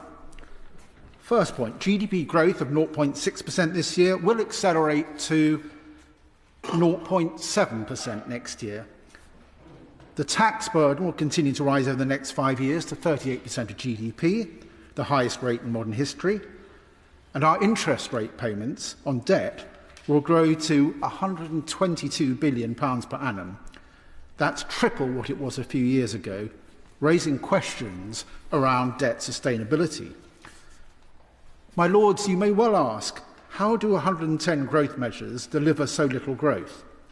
Is the OBR being excessively pessimistic? Apparently not. The Bank of England is forecasting 0.1% growth next year and just 0.2% in 2025. And most independent forecasters are more bearish than the OBR. But whichever forecast we take, the problem remains. There's virtually no growth momentum in the economy. And as we know, the so-called fiscal headroom to usher in £20 billion of tax cuts was driven by inflation. That's fiscal drag, not economic growth, and it's set to continue. That's why we're heading for the highest tax burden in 70 years. It's a percentage of something that ceased to grow. Our GDP is stuck around £2.3 trillion, and that is not sufficient to finance public services for an ageing and increasingly unfit population of 67 million, let alone invest in the nation's infrastructure. The Chancellor is rightly concerned about our low productivity, especially in the public sector, and yet there's little in this statement to address that, bar reducing the size of the civil service. And if you're serious about the long term, which is an expression the Prime Minister and the Chancellor keep on harping about, we need relentless focus on our productivity, which continues to lag France, Germany and the US by disturbing margins. And this is not just about pushing up low levels of business investment or providing tax breaks, such as full expensing, welcome though those measures are. Ask employers around this country, what is the biggest block to productivity? And they will tell you it's the workforce. Not just the supply of labour, but the calibre. We need a long-term, qualitative approach to improving worker productivity. This involves skills and training and, of course, proper levels of investment in education. And yet our education budget is not even keeping pace with inflation. In fact, we will pay more in interest on our debt this year than on the Education Department's entire budget. We're still waiting for per pupil funding to return to 2010 levels in real terms. A pledge, incidentally, Rishi Sunak made several years ago as Chancellor. We now have 9 million adults in England who have low basic literacy and numeracy skills. That in itself is a huge productivity blocker. At the other end of the spectrum, 40% of our graduates are leaving university unable to find graduate-level employment, while saddled with, on average, a £40,000 debt that they'll struggle to ever repay. That's a damaging mismatch of skills and vacancies and a terrible waste of talent and money. We need to address it.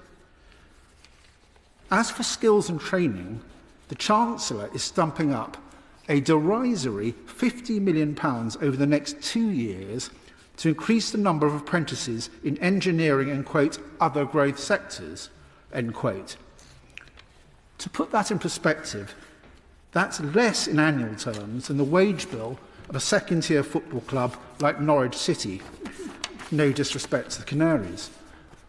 My Lords, I find myself, for the 4th time in my relatively short career in this place, urging the government to set up a permanent productivity council headed up not by politicians but by leading practitioners in both the private and public sectors to address the long-term challenges of generating real economic growth.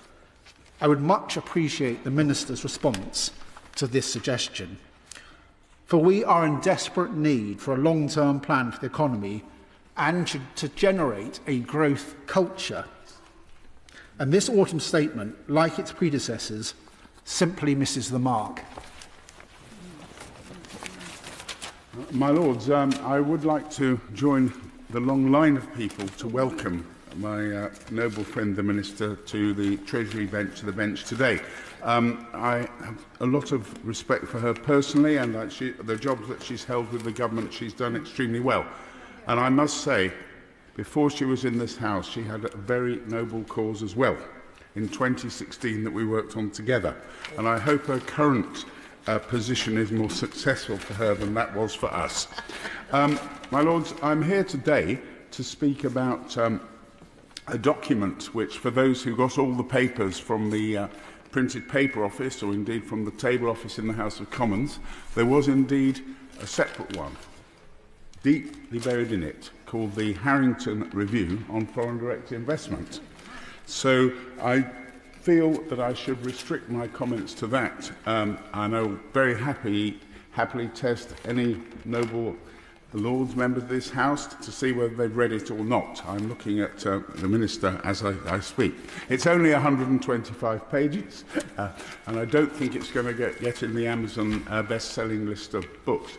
However, I do feel that it is of some significant interest, not least of which the Chancellor, in his autumn statement, fully accepted its principal recommendations, and I feel that the basis that what that report has brought out will be a basis for some reorganisation of the government to make it more friendly towards foreign direct investment. The background to the review was that the Chancellor asked to see me and said that he was disappointed that we were losing some significant foreign direct investment deals. Now, that doesn't mean it's a disaster. We are actually good at foreign direct investment, but he wanted me to look deeply into some of the deals that we'd lost and to find out exactly the reasons why and come up with some recommendations to deal with it. Of course, it's very easy for some people to say, well, it's all because of Brexit. I'd have liked to have said that. But it's also very easy for other people to say, oh, it's all because of corporation tax. And they would like to say that.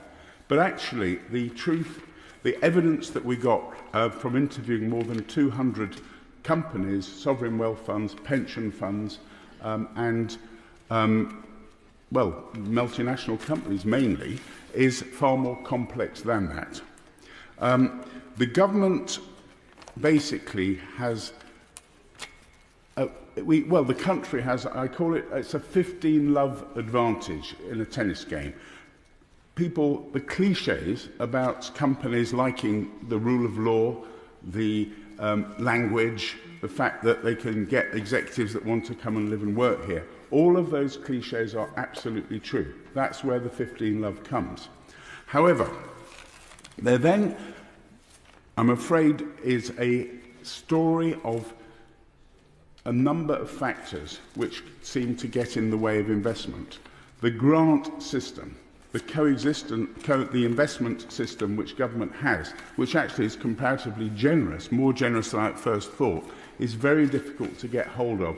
It takes a long period of time, and there's a general feeling that prospective investors are moved from one department to the other. And then there's a series of other obstacles, such as planning, visas, skills, the grid, etc. These are all well documented, and with the time available, and I wish to really say how very fortunate noble lords and ladies are that my last speech on this subject was 55 minutes and I've only got 3 more minutes to go. But we have a number of suggested solutions to this in restructuring the government, in having a senior level committee for investment chaired by the Chancellor, in having an investment minister over 3 departments whose responsibility would be to basically supervise all investment decisions, a process through from the beginning of the inquiry through to their completion. And each relevant department will have a minister and a senior member of the civil service, part of whose responsibility will be to push forward investment. So no longer will the Home Office say, well, we just deal with visas and what the investment angle is not really our problem, or the DFE to say, well, actually skills is what we do, but we don't take into consideration investment decisions. So I just would like to say that in the end, the view that some members of these benches have about the future of the way government should organise itself, which is basically to do as little as possible, to cut taxes and leave it to the market, I've found in my evidence I've received is completely fallacious. Because in a business, government is a business as far as attracting investment, you have to do what your competitors do. And the small state fantasy that people have about countries like Singapore and others, that that we can be Singapore on Thames. These countries totally get involved in investment decisions. Actually, many of them throw money at companies to entice them to come here. Well, we are not market makers. We are market takers, and we have to do what our competitors do. We have to give people, companies, the incentives to come here. We have to provide a quick, efficient package to include the money, energy, all of the things that they look at for an investment decision. And above all, we need consistency of policy. Policy, and it's been shown with net zero, with internal combustion engines, has changed 3 times since we published the industrial strategy in 2016. We need consistency of policy, and we need a very efficient government machinery to deliver it. I hope that you will all read the report, and I look forward to discussing it in the future. Thank you. My Lords, I want to focus my remarks this evening on the 39% stake that the government still has in the NatWest Bank. The Chancellor in the autumn statement indicated that the government was considering over a period disposing of its holding and suggesting also that it might go down the tell-SID route of early privatisations. I want to suggest something that is, I would suggest, very radical. I think it's accepted that in this country there is near zero financial education in our state schools. I would like to suggest that government gift £5,000 worth, say, of NatWest shares that it owns to the 4,400 state secondary schools to be held for the long term. That would only cost the government something like £22 million. That £5,000 worth of shares would produce a dividend income annually of about £350. And my suggestion is that the pupils themselves could decide by voting how that £350 is spent. Maybe on an item for the school, maybe to subsidise a school trip, something on those lines, or maybe even to a local charity. But the pupils would decide, and similarly, they could participate digitally in the NatWest AGM. So this suggestion would actually, in my judgment, raise awareness both of how banks operate and indeed how the stock market operates. And I'm very pleased to say that when I put this idea to the noble Lord Baker of Dorking, who drove the programme when he was IT Minister of introducing computers into secondary schools, he was very supportive, and I was very pleased to hear the noble Lord Howell a little bit earlier talk about wider share ownership. I think the government also could provide and should provide a little money to enable approved speakers to go into schools to talk about financial education. And parallel to all this, I hope that we can encourage PLCs, particularly those in the regions, to actually gift shares in their companies to the secondary schools in their area from which they draw or will draw a recruitment in years to come. I put this idea yesterday to a public company chief executive, an FD, a company that I'm invested in, and immediately they said, yes, they would sign up for that. They thought that was an excellent idea.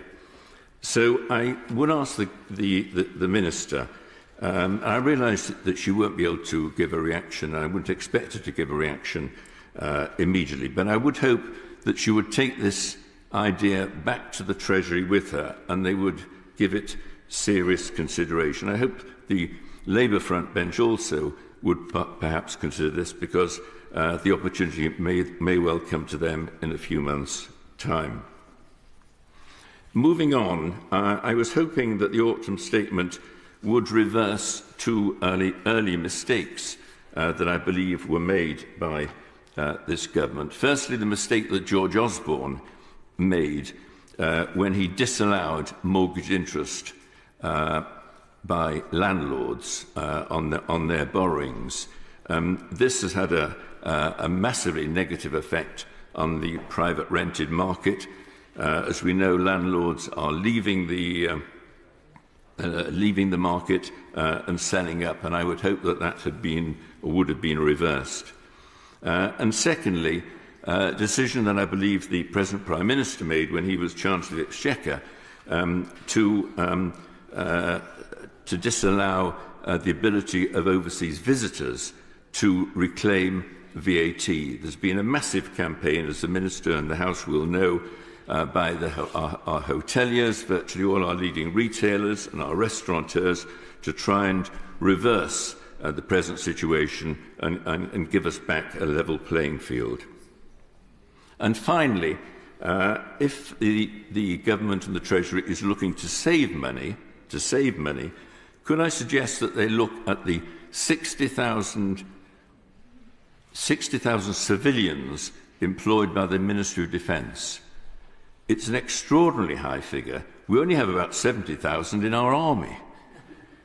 This figure, 60,000, this figure has hardly changed over the last 5 years. In fact, if anything, it's slightly increased, despite the fact that our forces have been reduced.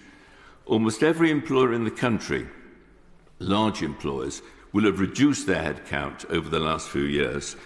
We've had developments in automation, in video conferencing and similar, and yet the civilians employed by the MOD stay stubbornly at this figure of 60,000. Could I suggest that the government and the Treasury look at this and see if they can't reduce that headcount and move the monies saved from the blunt end, as it were, to the sharper end of our armed forces and equipment for our armed forces? My Lords, it is a great pleasure to welcome the Noble Baroness, the Minister, to the front bench, and I wish her every success.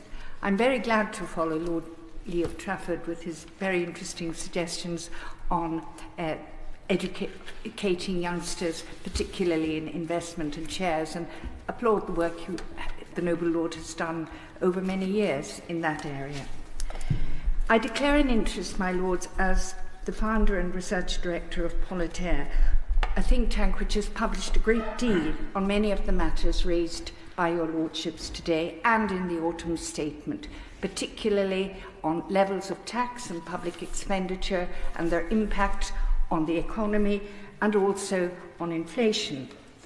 Other Noble Lords have commented on many aspects of tax and public spending. My noble friend Baroness Lee on the wider economic context. Baroness Noakes and Lord Frost have considered the overall context and the impact of the size and power of the state, the impact on economic growth. We heard an interesting vignette from Lord Dobbs earlier on what happened in the United States economy when we saw success moving from the Sunshine State and the Northeast New York down to Texas. And I think there are lessons for this country there. But I'm going to talk, if I may, about inflation for a few moments. And I welcome the lower inflation figure of 4.6 as I do the forecast that inflation is due to fall to 2.8 by 2024 and to reach the 2% target in 2025. Lord Northbrook has commented on inflation and has asked very pertinent questions about the role of the Bank of England and its governor. Perhaps I might reflect on questions prompted by the bank's remit of the inflation figure target of 2% of GDP. Given that inflation in the 28 years to 2020 was 2%, a rise of 2% in the CPI, what were the authorities in the bank thinking when inflation went up 5 times that much over the next 2 years to reach 11% in October last year. Did they expect it? And if not, why? We might recall Her Majesty the late Queen Elizabeth's question when visiting the LSE at the time of the financial crisis in 2008. Why did nobody notice it? A question to which economists were then just beginning to turn their attention.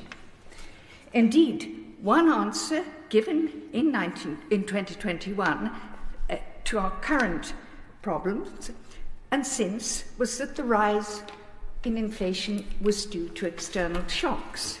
COVID, the Ukraine war, the escalating fuel prices, and so on.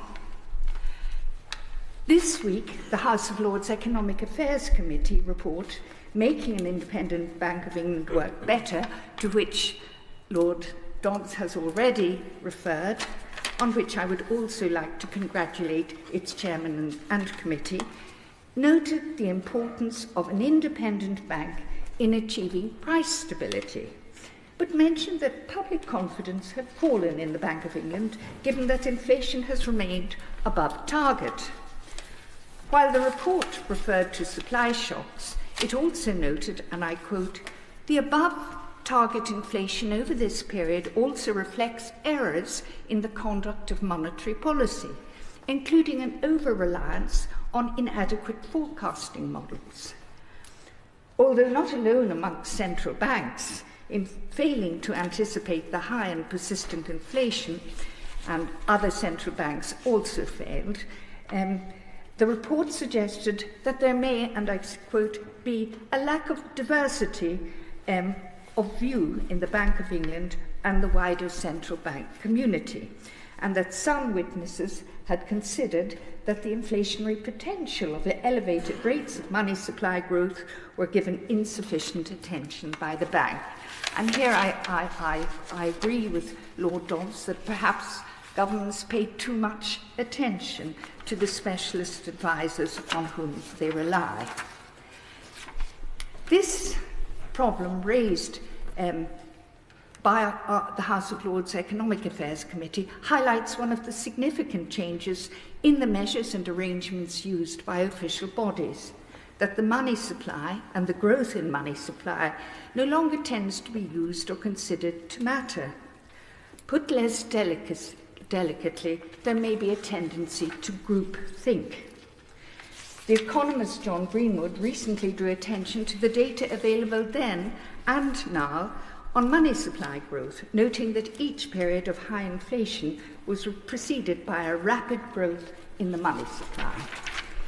This is a subject on which the monetary economist and former Treasury advisor, Professor Tim Congdon, has considered over decades. Indeed, Congdon, in the Wall Street Journal, predicted in April 2020 the return of inflation in the US with the highest annual rate of money growth since World War II.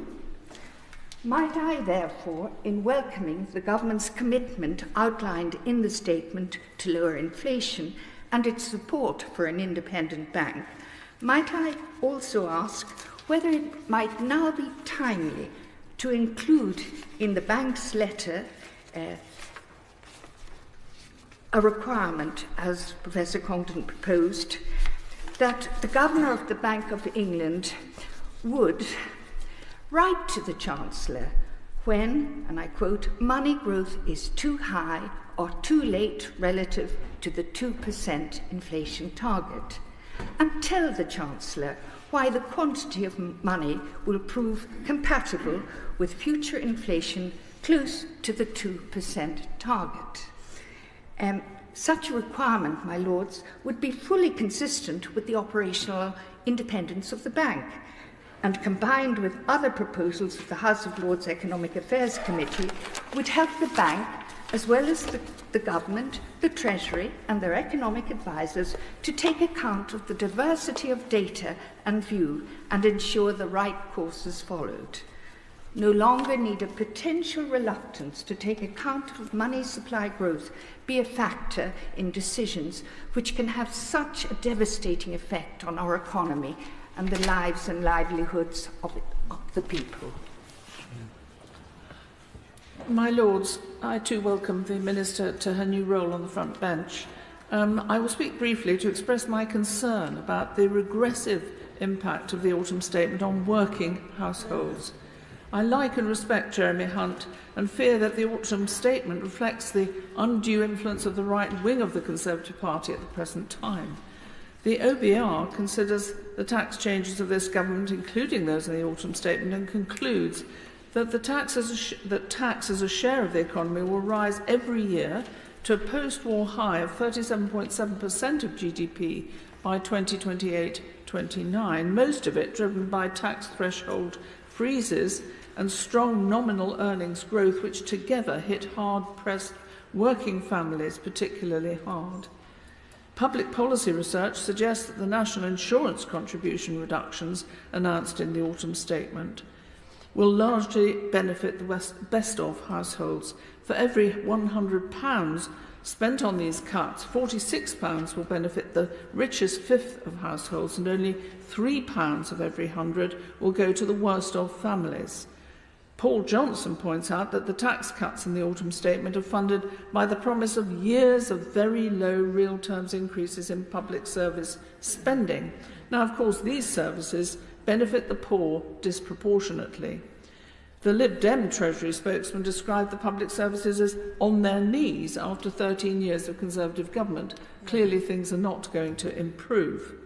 A small but highly regressive tax change, very small actually, is that on tobacco products. For me, this small tax change epitomises the unfairness of the autumn statement.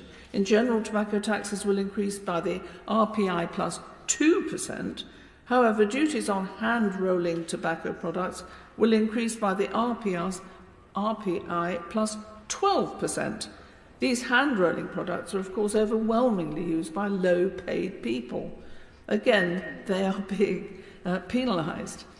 Finally, the national living wage will increase by 9.8%, as the Minister mentioned, to £11.44 an hour from 1st of April 2024. This will not compensate for the price inflation and tax changes in recent years. Again, those on low incomes will suffer. My Lords, viewed from the position of strict Treasury orthodoxy, this was a highly intelligent autumn statement. Indeed, Lord Macpherson of Earl's Court, who has spoken earlier, said it was above average, which I think in Mandarin speak is high praise.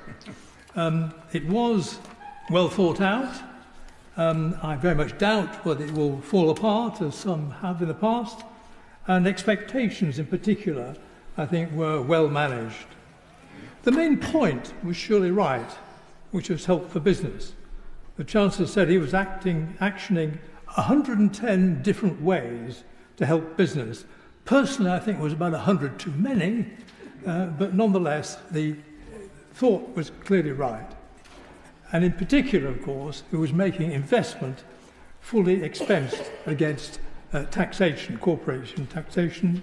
In my own business career, I know how important it was when we came to those part of the year when we made investment decisions to have the feeling that they were fully set against corporation tax would be a huge relief and a big incentive.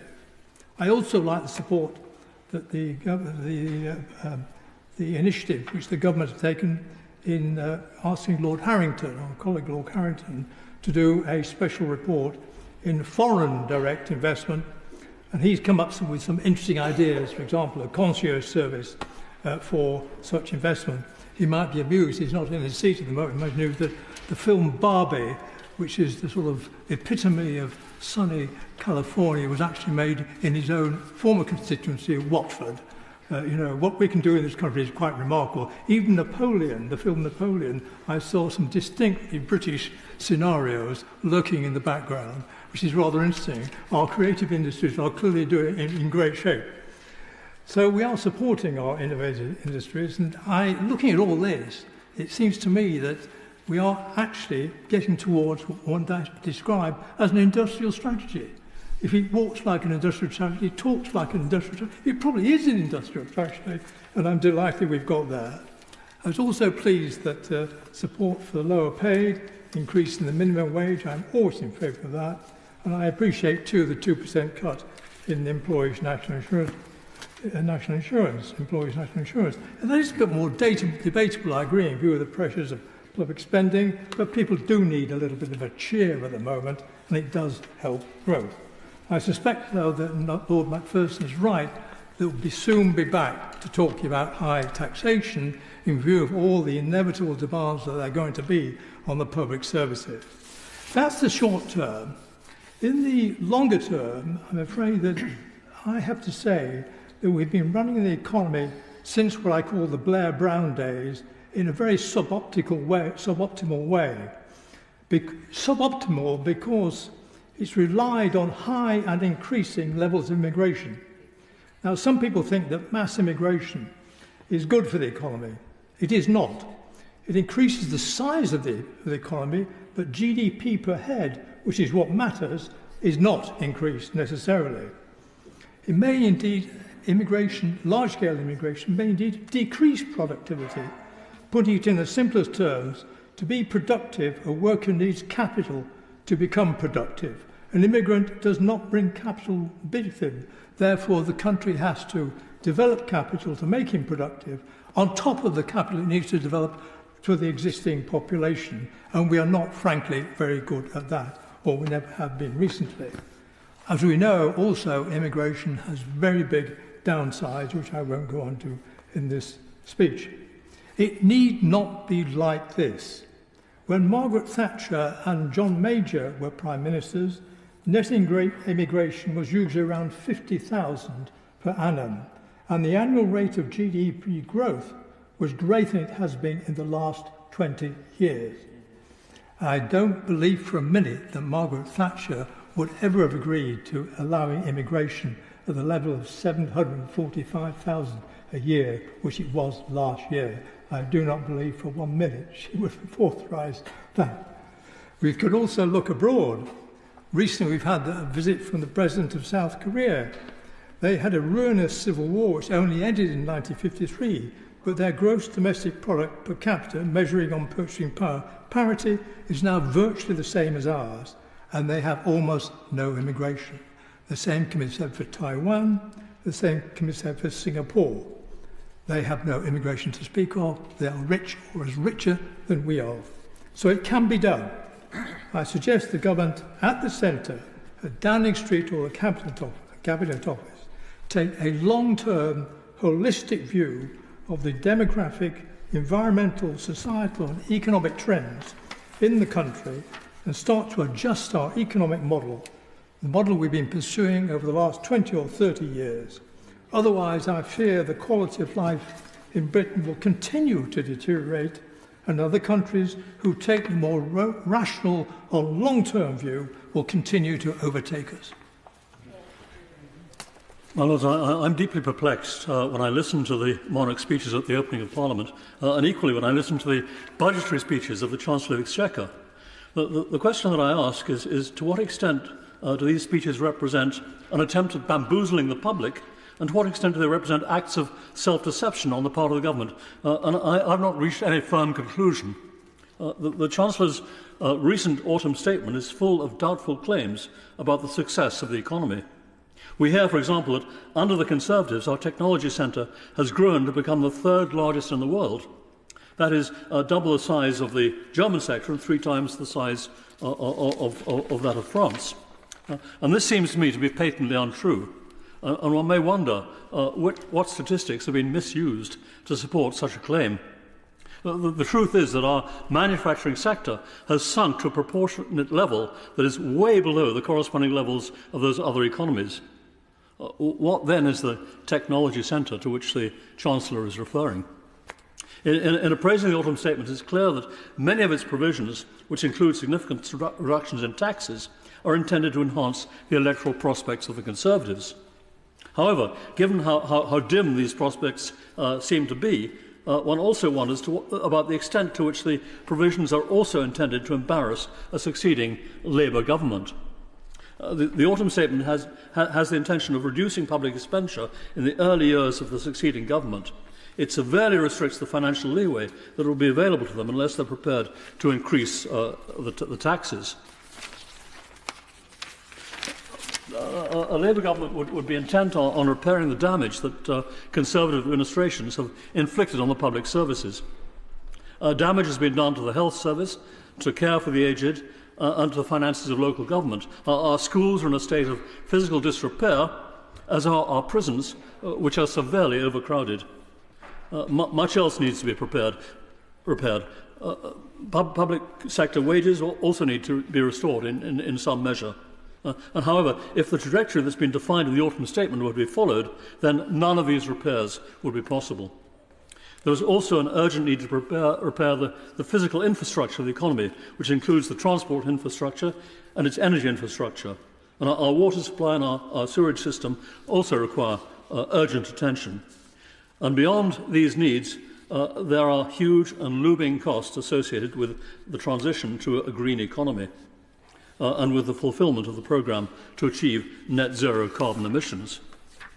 Government support is required both to sustain technological innovation and to assist in establishing the facilities that are available to a net zero economy. And so far, little has been forthcoming. An example of the shortfall has been in the failure to satisfy the requirements of the automobile industry in converting to the manufacture of electrically powered vehicles. A precondition for a successful transition is the existence of an adjacent industry for manufacturing lithium-ion batteries. The government failed to avert the collapse of the Britvolt project to establish a mega factory for manufacturing batteries. The project faltered for want of sufficient investment from the private sector. This is at a time when foreign governments are investing heavily to establish such facilities. The derelictions of the government can be attributed, I suppose, in large measure to the prevalence of a political philosophy that limits state interventions and which proposes that our industrial infrastructure can be sustained by private capital and by the initiatives of free enterprise. And state interventions are necessary in order to achieve the transition of our energy sector. The programme to restore our nuclear power faltered because the government failed to recognise that it could not be achieved by the private sector alone. Their response has been to imagine that instead we can rely on so-called renewable sources of energy. But here the intermittence of these resources necessitates a means of storing the energy. In order to accommodate lengthy and unpredictable periods when the sun is masked and the wind does not blow, there is a need for a large amount of long-term storage. And it's doubtful whether effective incentives can be devised to encourage the private sector to make the necessary provisions. Yet the government and the civil service blithely assume that they can devise a commercial model which will allow them to avoid any direct participation in providing the energy storage. I earnestly hope that an incoming Labour government will not suffer from the same delusions. It must take an active role in repairing the damage and in fostering technological transformation of our economy. It would be churlish not to admit that the government has faced some very difficult headwinds with the COVID pandemic and Ukraine. And that's the background, of course, the economic background to the autumn report, the autumn statement. But this autumn statement is rather like a Christmas gift from an eccentric aunt. I've really tried to like it, but I just can't. To paraphrase Ronald Reagan to Walter Mondale in 1984, where's the beef? It is very much an incremental budget and doesn't seem to have a coherent long-term narrative. I can't work out, in fact, if it is the apotheosis or the coda of social and economic liberalism. Yes, there are some good parts of the 110 growth measures, the work capability assessments to get more people back in meaningful work, the increase in the national living wage, pension funds reforms, and the permanent full expensing of capital allowances. But that's against the background of huge demographic change, low productivity, low growth, and a lack of meaningful reform after 13 years in social care, housing, planning, the National Health Service, government and the civil service. And of course, stagnant real wages, the largest reduction in living standards since the 1950s under a Conservative government. And indeed, there are other good measures as well, such as the National Insurance contributions changes, but that's even by a sleight of hand, by frozen allowances and fiscal drag. It's actually giving a tax cut for via further borrowing, which was something that was deprecated just a year ago when the same people criticised Liz Truss and her administration. Debt will remain high at 93% of GDP by 2029. On tax, we will be bringing in an extra 4 million people into income tax in that period, and 3 million into the top rate. And on public expenditure, our proportion of GDP will still be approximately 43% by 28-29. And if I can just challenge the Minister on a specific issue, the Resolution Foundation maintains that the spending power of unprotected departments, such as the Ministry of Justice and the Home Office, will be 16%, a cut of 16% in the next 5 years. I think that's unsustainable for the delivery of public services, and I say that as a Thatcherite Conservative. The OBR just today said that there were no public spending plans beyond 2025, and I think that's a very worrying issue for any government that is elected, and perhaps the Minister will look to answering that point later. Economics is about the efficient allocation of resources. So I'd like to just talk about three sins of omission and commission when we're talking about tough choices. First thing is the triple lock. Paying 8.5% in pensions to people who have a very high, many of whom have a very high disposable income, and uprating in line with inflation, effectively bribing with £30 billion a cohort, and a capital transfer of funds from young people to older people is neither fair, it is unsustainable, and it is frankly cynical politics. And I do think that in the budget in 2024 next year, the Chancellor will look at that issue. I also need to make the point about immigration. We've increased the number of people in England and Wales alone by 3.3 million in the last 11 years. The most damning statistic in the Green Book is per capita GDP is actually going down this year, because we have so many people coming into the country sharing the admittedly modest increase of 0.6% of GDP. And that can't be right. Immigration is important if you have a plan. It is to be supported if you have a plan. But 672,000 net immigration figures that were announced last week is not a plan. 107,000 was the figure in 1997, and even in 2010, it was 294,000.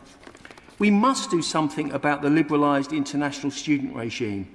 There's been a 40% increase to over 200,000 of work visas given to dependents. The definition of skilled work is now meaningless. The salary thresholds, even the Labour Party is ridiculing this Conservative government for the salary thresholds policy, is completely wrong. S&P Global yesterday, their research showed that less than a quarter of those coming to this country in the last year or so have come seeking work. It is an unsustainable position. Now, I know big business is addicted to cheap foreign labour, but it embeds welfare dependency, it destroys social solidarity and cohesion, and is corrosive of democratic legitimacy when you have stood at 4 elections saying you're going to reduce immigration. It kills incentives to train resident workers to innovate and improve productivity. And if uncontrolled, unmitigated immigration is such a great thing, why is growth so flat, and why is productivity so poor? There's no evidence that the level of immigration is anything other than cost neutral, and most new migrants, particularly recently, are in fact net recipients of public expenditure and not contributors. They are an overall net fiscal cost. And I certainly welcome the prospect of emergency legislation to address these issues urgently, but it may be too little and too late. My Lords, previous speakers have mentioned welfare. Our system is broken. Universal credit, we will be spending $30 billion in the next 5 years, a 40% increase. There will be 3.4 million people on sickness benefits. In 2010, 3,000 people each week were found to be unable to work under work capability assessments. It's now over 35,000 a week. It's an unsustainable position. Demographic change and the triple lock means that the system is creaking and falling apart. Whatever government is elected next year, in conclusion, my Lords, immigration and welfare must be a priority for those tough choices to save our economy and public services from being overwhelmed. This autumn statement could have been a catalyst for those long-term decisions. I hope that this will be taken into account at the budget. It pains me to say that this was a very sad, missed opportunity. My Lords, amidst such a body of economic expertise and experience, I intend to focus simply on some of the main headline-grabbing announcements in the autumn statement with regard to housing. Although, interestingly, I will echo some of the criticism, the thread of criticism that has been made by many noble lords. Although the rise in universal credit, pensions and the national living wage, the big welcome announcement for those of us involved in housing was the unfreezing of the local housing allowance to restore it to the 30th percentile. With homelessness at a record high, rising rents and a cost of living crisis, unfreezing housing benefits to cover the bottom third of local rent is an essential lifeline to keep people in their homes. But, and there has to be a but, Minister, it is still not restored to the 50th percentile, as was the benchmark in 2010.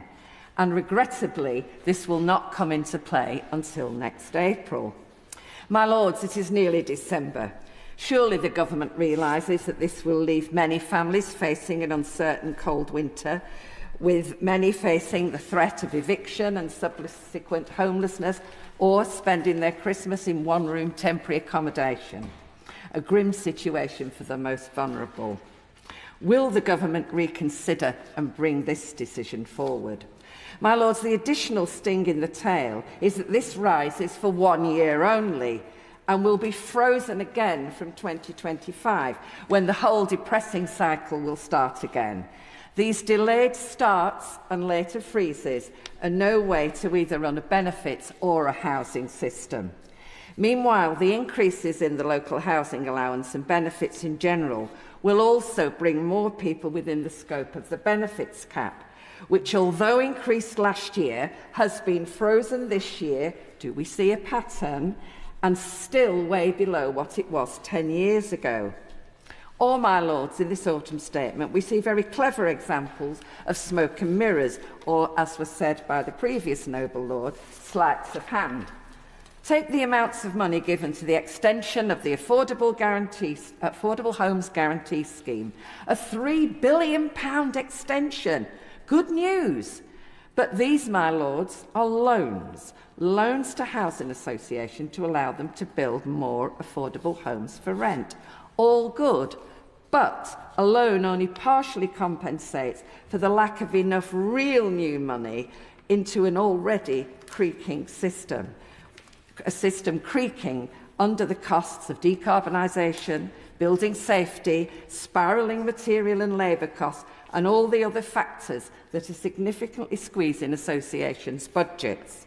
As the main providers of affordable and social homes, it is important that we recognise the precarious financial situation of some of the sector.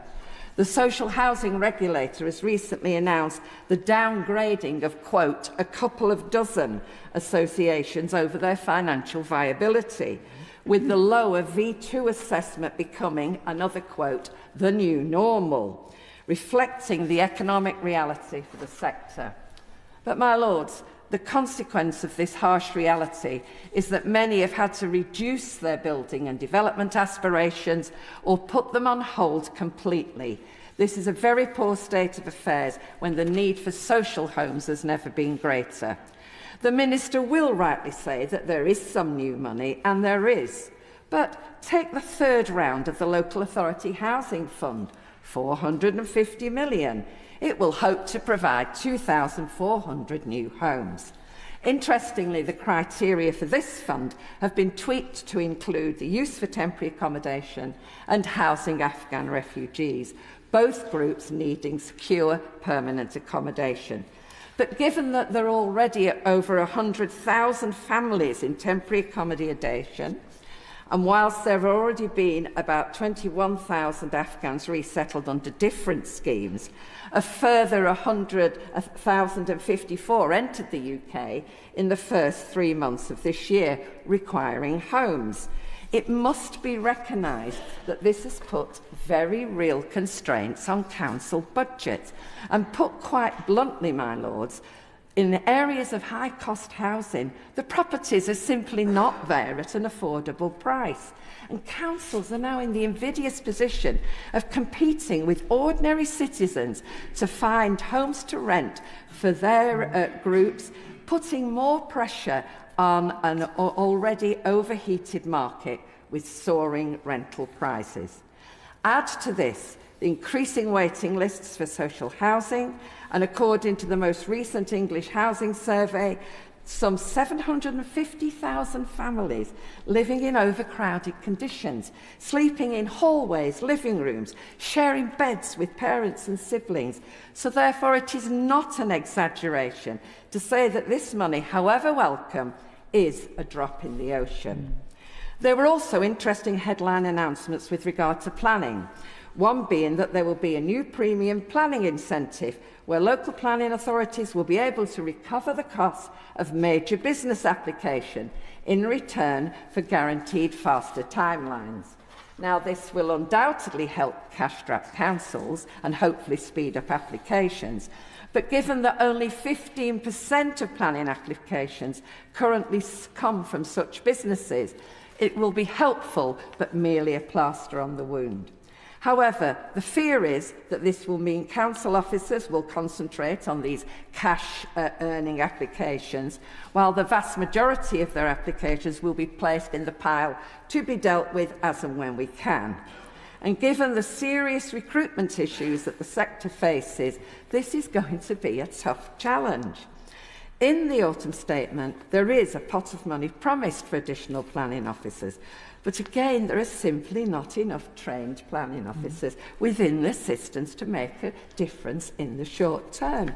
The bodies are not simply out there, and in reality, many go straight to work for the house builders because guess what? They can get significantly more money by doing so.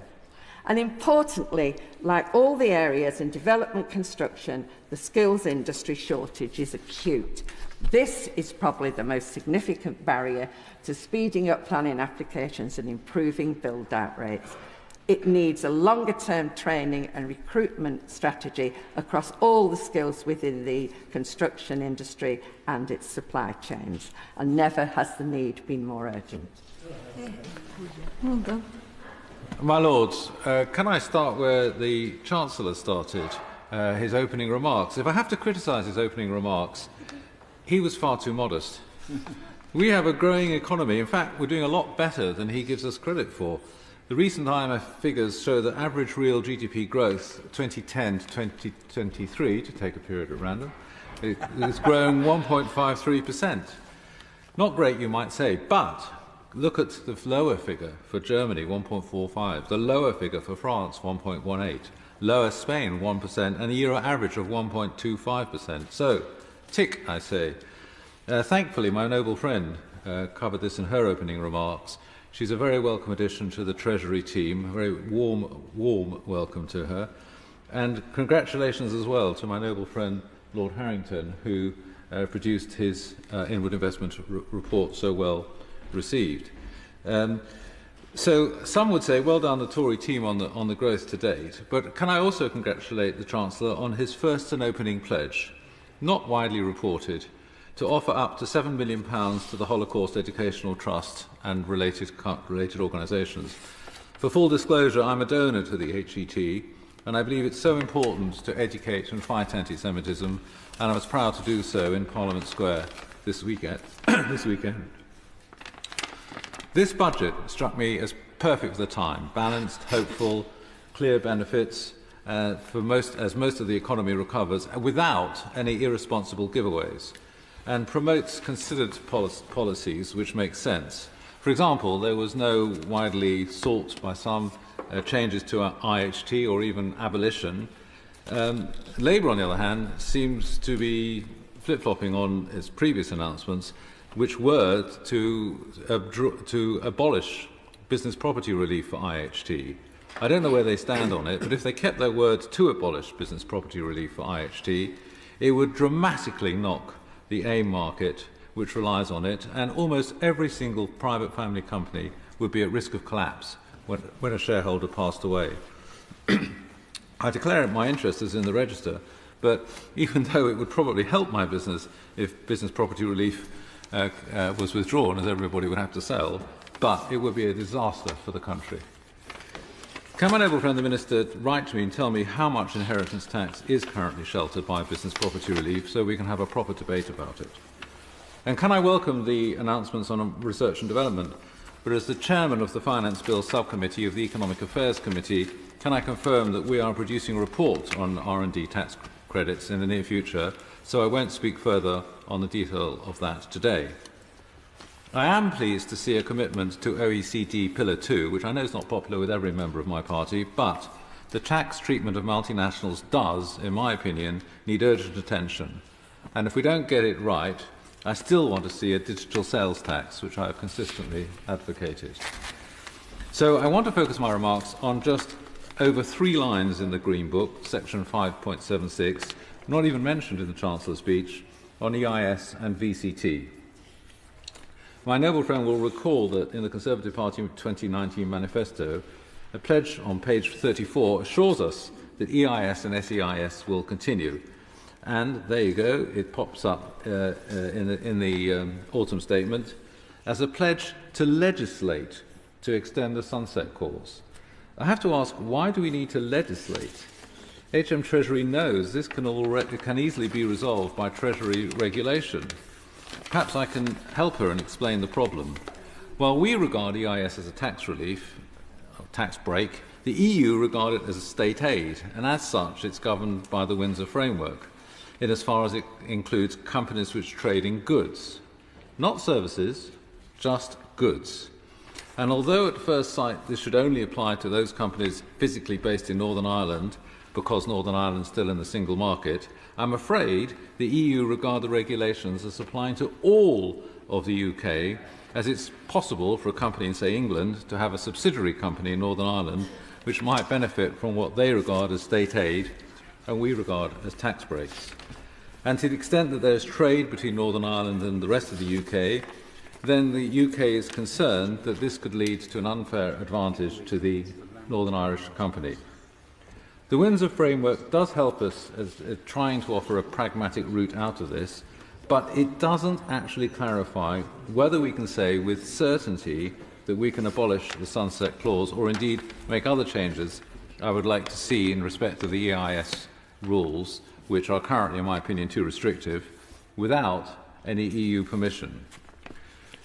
In the past, when we were a member of the EU, that permission would be granted by the EU if we could show, and indeed we had to prove, that there was an equity cap, which meant that EIS was needed as state aid.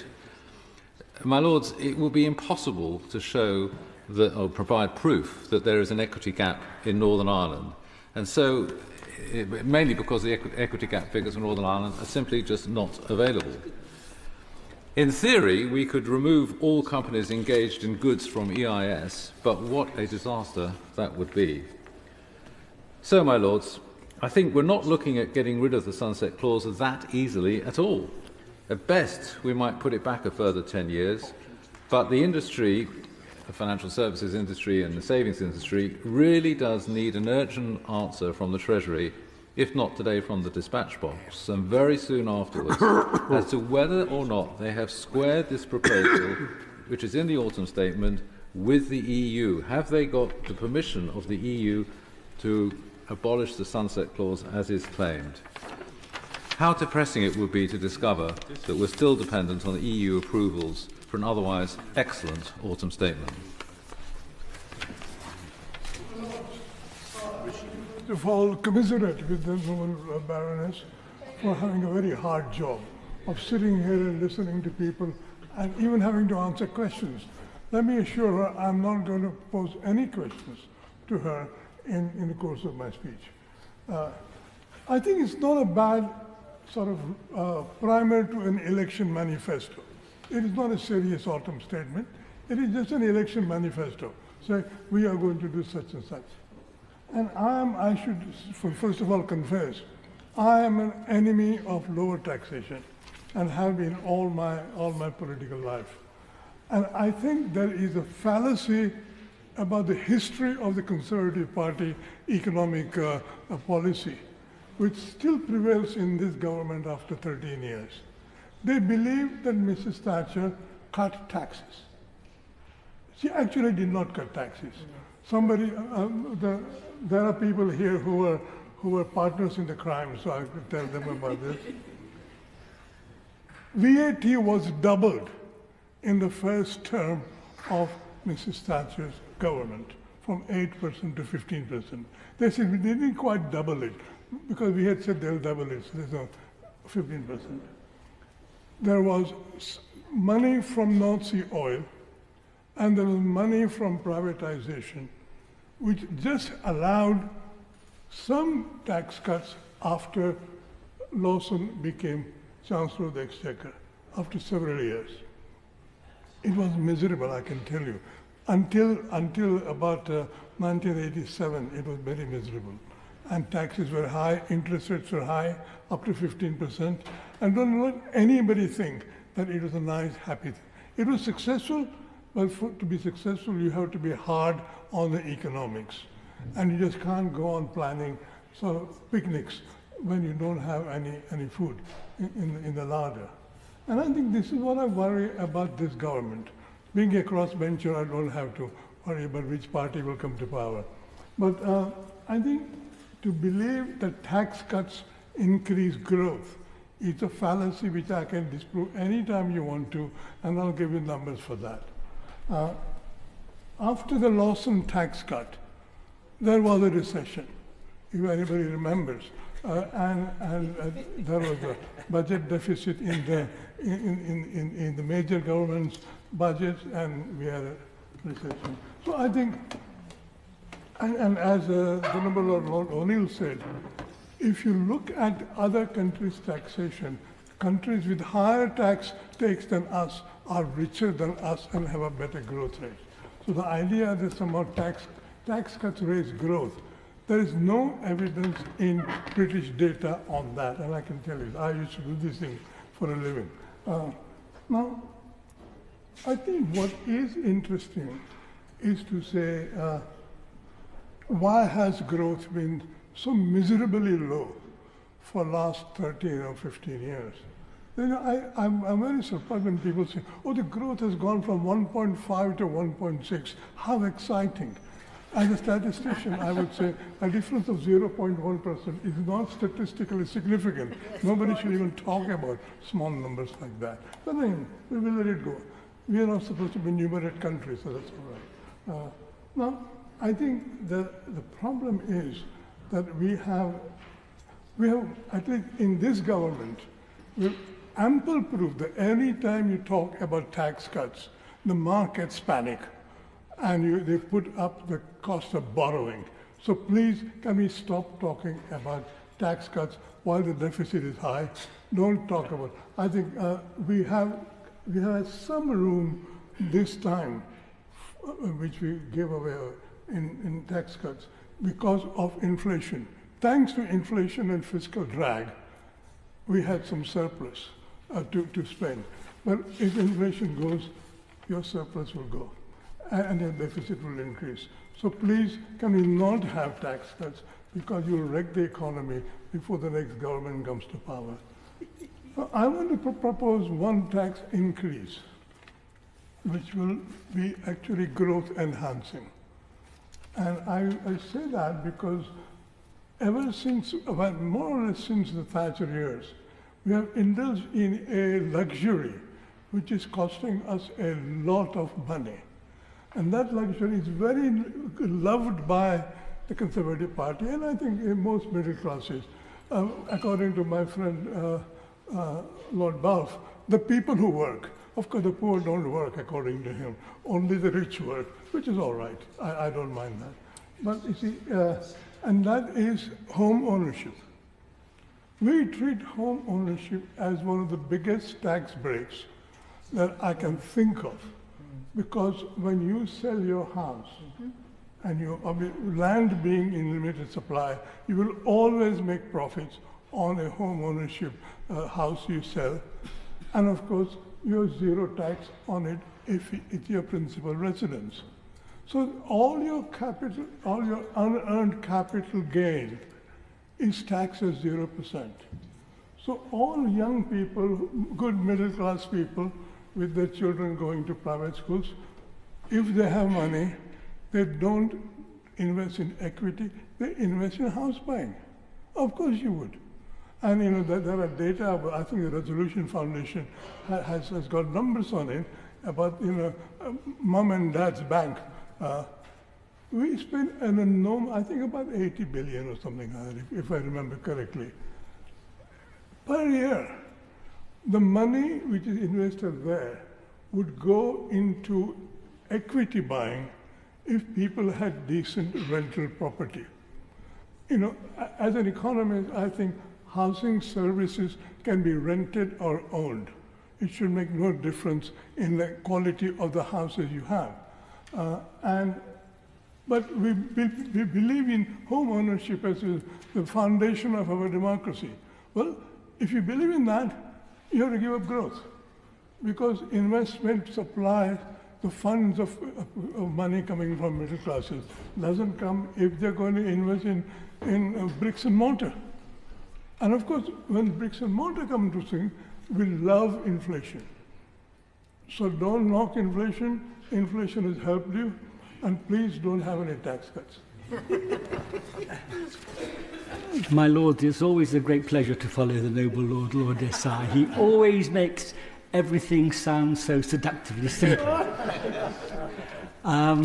This afternoon we have heard many speeches from noble lords welcoming the provisions, excellent provisions in the autumn statement, and I therefore hope that my noble friend the Minister, who I also welcome warmly to the Treasury, will forgive me if I don't go down that particular avenue, because I want to focus on one particular point this evening, and that is the national debt that we have in this country. We are at present paying £100 billion a year servicing the debt. That's £100,000 million. That's 10% of government revenue, and it doesn't pay for a single service. It's more than we spend on education, it's twice as much as we spend on defence, and it's 5 times as much as we spend on local government, housing and communities. And of course, government spending is still outstripping government revenue. So each year we are going on adding to our national debt. And imagine you've built up a huge credit card bill and that you can't pay the interest, so you have to borrow to pay. That adds more to your debt, and eventually the bank is going to say you can't go on borrowing. Germany is already in some difficulty. Now, of course, they do have a constitutional court which constrains them, but there may well be an emergency budget in Germany, and that may well put at risk their coalition government. And on Monday, here in the UK, the chief executive of JP Morgan described America's fiscal stimulus as drugs in the system. And he's reported as having said, "We are spending a lot of money and that money is the heroin. Now, there are only two ways to deal with overspending: more borrowing, which the government is committed to reducing, or more taxation. And we should not be piling more taxes on businesses or individuals. So the answer has to be control of public spending. This means that this government, and any government, must sometimes say no. And it's not easy, especially for ministers in this House, because they are then given a very hard time by members opposite. Well, if there were a Labour government, I hope there won't be, but if there were, we'd soon see what stuff Labour ministers in charge of spending departments are made of. I suspect they'd be under enormous pressure to give in, and we'd end up with higher taxation. I want to make two observations about public spending. First, I believe that recent decisions to ring-fence the spending of certain government departments is unhelpful. Economic circumstances change, priorities change. Giving some government departments protected status means that they are let off the hook in having to argue their case against competing and often more deserving demands from other government departments. My second observation is this. It's very easy to call for efficiency savings, but these rather glib words conceal the deep-seated and complicated workings of public bodies. Take, for example, the health service. Yes, for millions of patients, the NHS nurses and doctors provide outstanding care. But talk to them, and they will often complain about lack of executive grip and lack of accountability, despite, or maybe because of, the layers of management. I accept that public bodies have a real difficulty because they're not subject to the market and competitive pressures which should keep a commercial company on its toes. And can I mention another problem? The difficulty which public bodies often have in letting people go who, decent and honourable as they may be, are not really up to the job. Only today, the National Audit Office is reported as saying that 1 in 5 government departments did not know how many underperforming workers they had, and that a majority did not know what happened to staff who were told to improve. If public bodies are to become more efficient and to manage resources better, there will have to be fundamental changes in administration, in personnel, and in culture. And that can't be done quickly. It will take time. Public sector needs executive managers with the right business experience and expertise. We already have some, but we need more, we need to retain them, and we need to attract them. And of course, rewarding people of talent at all levels costs money, and public services cost money. So if we're going to cut borrowing, and if we're going to avoid further taxation, we will soon have to answer one of the toughest questions of the next Parliament. What should the state do, and what should the state not do? My Lords, first let me welcome Baroness Veer to the Government's Treasury front bench. Last week we both participated in a statutory instrument, and I failed until very late in the day to congratulate her on her new role, and I'm very mortified by my absence of mind. So I repeat the welcome today, and I also compliment her on tackling two of the most difficult topics in the portfolio, central counterparties last week and the autumn statement this week. And to Baroness Goldie, that no matter what the excellent qualities of her successor, I can assure her that in her portfolio she will be very much missed. My Lords, the headline message of the OBR is that even after the autumn statement, And taking into account every government policy and promise, the forecast growth rate for the economy is essentially, and let me quote from Baroness Noakes, uninspiring, and I would use the word stagnation. And only this government would applaud itself and congratulate itself on a statement with that characteristic. Living standards for ordinary people have fallen by £2,000 per household. Inflation and high interest are now expected to continue for longer. Indeed, the overhang of inflation will hold back people's spending power for years. The cost of housing has now become a persistent crisis for many people, especially young people, but Baroness Thornhill on my benches took us through the real-life experience, which is very dire for so many people who are dependent on housing from housing associations. Typical households will soon be paying over £5,000 a year to service debt, driven largely by mortgage costs, and household saving rates have fallen sharply. Now, the government uses tax-cuttering rhetoric, but ordinary people face a tax-rising reality for at least the next 5 years, thanks to the freezing of thresholds. And Lord Seeker, Lord Northbrook, Lord Jackson of Peterborough all referred to this in various ways. Despite the rate cut in national insurance, a typical earner will pay £400 more next year in tax and national insurance, and a middle-income earner will pay £1,200 more. It is instructive, though, in understanding Conservative priorities, that the highest 1/5 of earners will receive 5 times as much from the national insurance rate cut as the lowest 1/5 of earners. And I think that's a measure to which Baroness Meacher referred. She's not yet in her place, I don't think. In the same vein, the Chancellor confirmed the dire message from the Department of Work and Pensions for the mentally ill and the mobility impaired members of our community. Work from home or lose nearly £5,000 a year in benefits.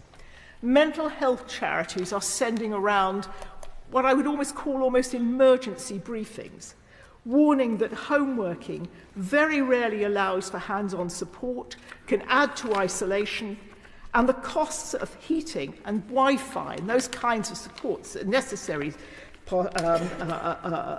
features, can absolutely be prohibitive. I had a conversation with disabled people over the weekend. They are genuinely frightened, having fought for the benefits they've got, finding that they will now begin to lose them if they don't agree to do home working, for which they are in no way prepared and very often not at all capable. And I don't think this is the way to save £1.3 billion a year in a civilised society. Public services, already badly degraded, Lord Eatwell referred to it, Lord Thomas of Greshford, Viscount Hanworth, will face real cuts, with blows falling hardest, as others have said, on unprotected services like local government, which support our most vulnerable people, referred to in detail by my colleague Baroness Pinnock, who also pointed out that the numbers mean a cut in the clean-up of sewage, which is really going to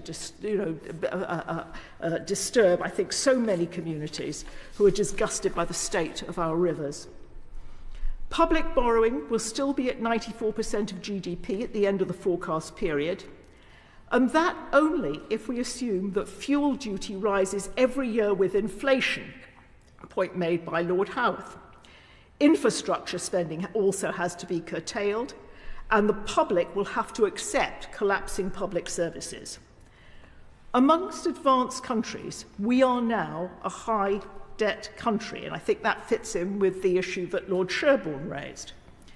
And I am particularly concerned, and this is my own particular view, but I'm becoming very alarmed at the condition of the gilts markets, given not just government's expected gilt issuances of over £200 billion a year, but also the determination of both the Bank of England and the pension funds to sell off gilts. The OBR worryingly concludes that private sector holdings of gilts will need to be the highest level on record next year and over the forecast period, the highest sustained level this century, we will depend heavily on foreign buyers, and foreign buyers are volatile. The government has offered a carrot to businesses with full expensing of new investment. I have to say that's expensing in year one. We've always had expensing over the accounting lifetime of the investment.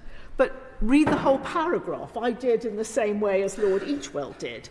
The OBR expects this to be fully offset by the faster retirement of existing capital.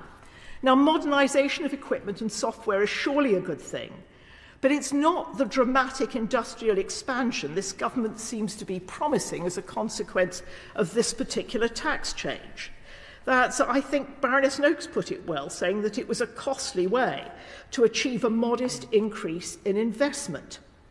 And meanwhile, the government has largely neglected small businesses, which are the backbone of our economy, and certainly failed to grasp the need to wholly reform business rates.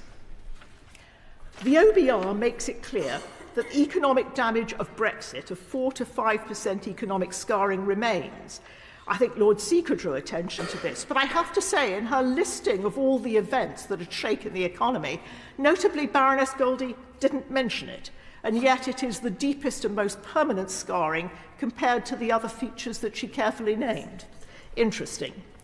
The BOBR also reports that neither this statement nor other government policies nor trade deals are forecast to reverse the Brexit-driven collapse in our terms of trade by 15%. According to surveys by the Federation of Small Business, much of the drop in trade is tied to SMEs ceasing to export.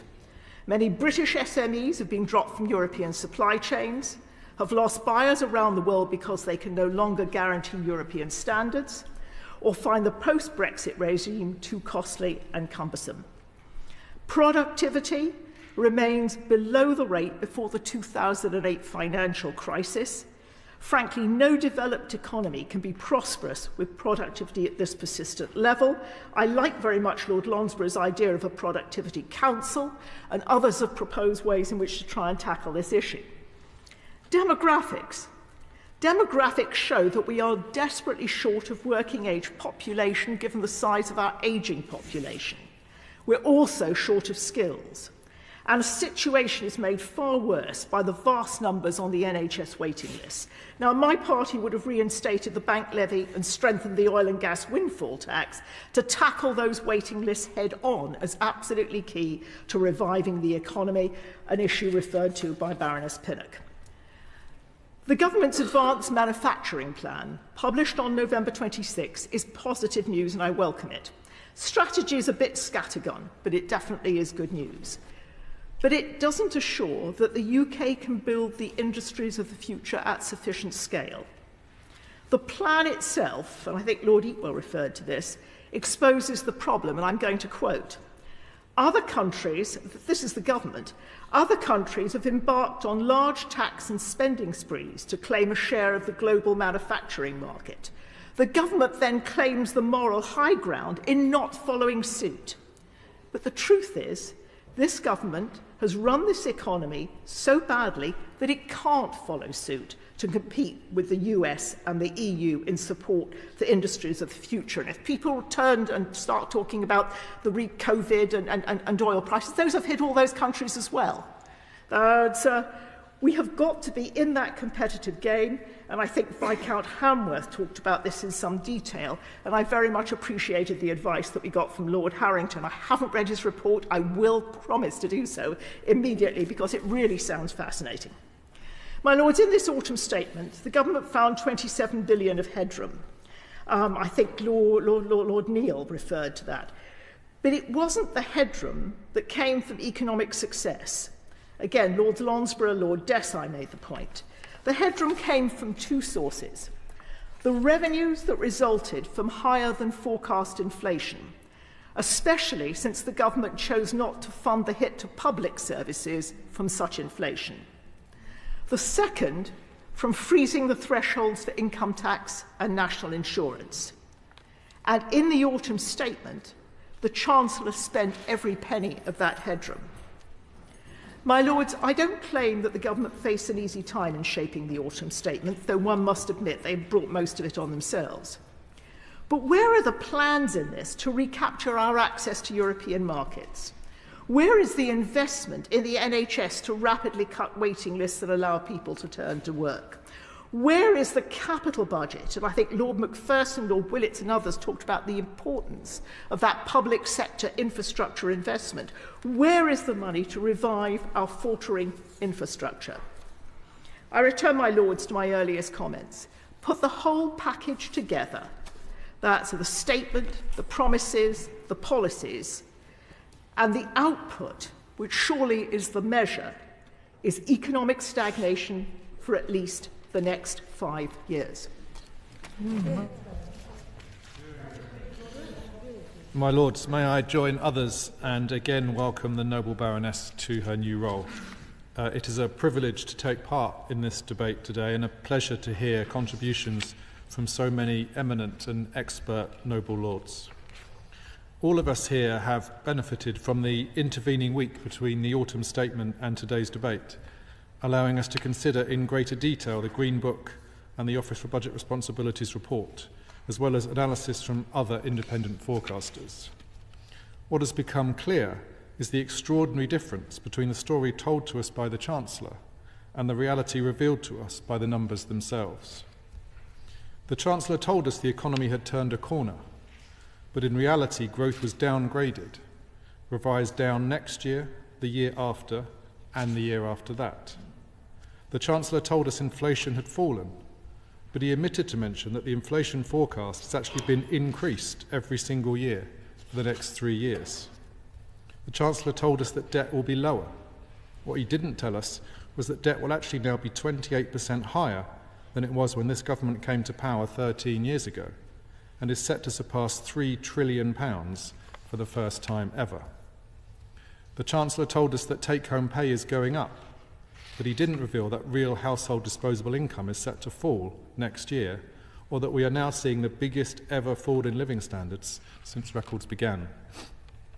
And of course, the Chancellor told us he was cutting taxes, when in reality the tax burden now rises every single year for the next 5 years, making this the biggest tax-raising parliament ever, with the tax burden now set to reach its highest ever level. My Lords, increasing growth is clearly the biggest economic challenge our country faces, with the Governor of the Bank of England warning since the autumn statement that the current economic outlook is the worst he's ever seen. It is therefore no surprise that many noble lords mention growth in their contributions to this debate, including my noble friend Lord Eatwell in his excellent opening speech, and the noble lords Lord Macpherson of Earl's Court, Lord Willits, Lord Dobbs, Baroness Noakes, Lord O'Neill of Gatley, Baroness Lee, Lord Lonsborough, Lord Lee of Hurley, and Lord Desai. The UK's growth record over the past 13 years has been poor. We have languished in the bottom third of OECD countries, with 27 OECD economies growing faster than us since 2010. Looking ahead over the next 2 years, no fewer than 177 countries are forecast by the IMF to grow faster than the UK. And for this year and next, we will be 35th out of 38 OECD countries for growth. Against this backdrop, we were told to expect an autumn statement for growth, and several noble lords have mentioned the Chancellor's 110 measures for growth. Yet the Office for Budget Responsibility, having seen those measures, actually downgraded their forecast for growth in each of the next 3 years. And the economy is now forecast to be £40 billion smaller by 2027 than the Chancellor expected as recently as March. The latest outturn figures for GDP show there was no growth at all in the third quarter of this year, and growth in 2024 is now forecast to be just 0.7%, more than halved from the 1.8% predicted in the budget. The Bank of England's view is that even this is too optimistic. Their latest forecast shows no growth at all in any of the next 3 years. No growth this year, next year, or in 2025. Restoring growth to Britain must be our priority, and Labour has set out a plan to deliver that mission. Indeed, many of the Chancellor's announcements last week were simply pale imitations of measures we have already set out. As my noble friend Lord Davis of Brixton mentioned, the Chancellor spoke about unlocking capital by reforming pensions. But Labour has already announced we would go further, encouraging investment into British start-up and scale-up firms. On planning, the government is simply attempting to follow Labour's lead on how to encourage communities to host grid infrastructure and on speeding up planning decisions. We also welcome the fact the Chancellor has announced permanent full expensing, another measure we have been calling for, but that doesn't make up for the years of uncertainty businesses have faced. How many billions of pounds of investment has our economy missed out on because of the government's delay?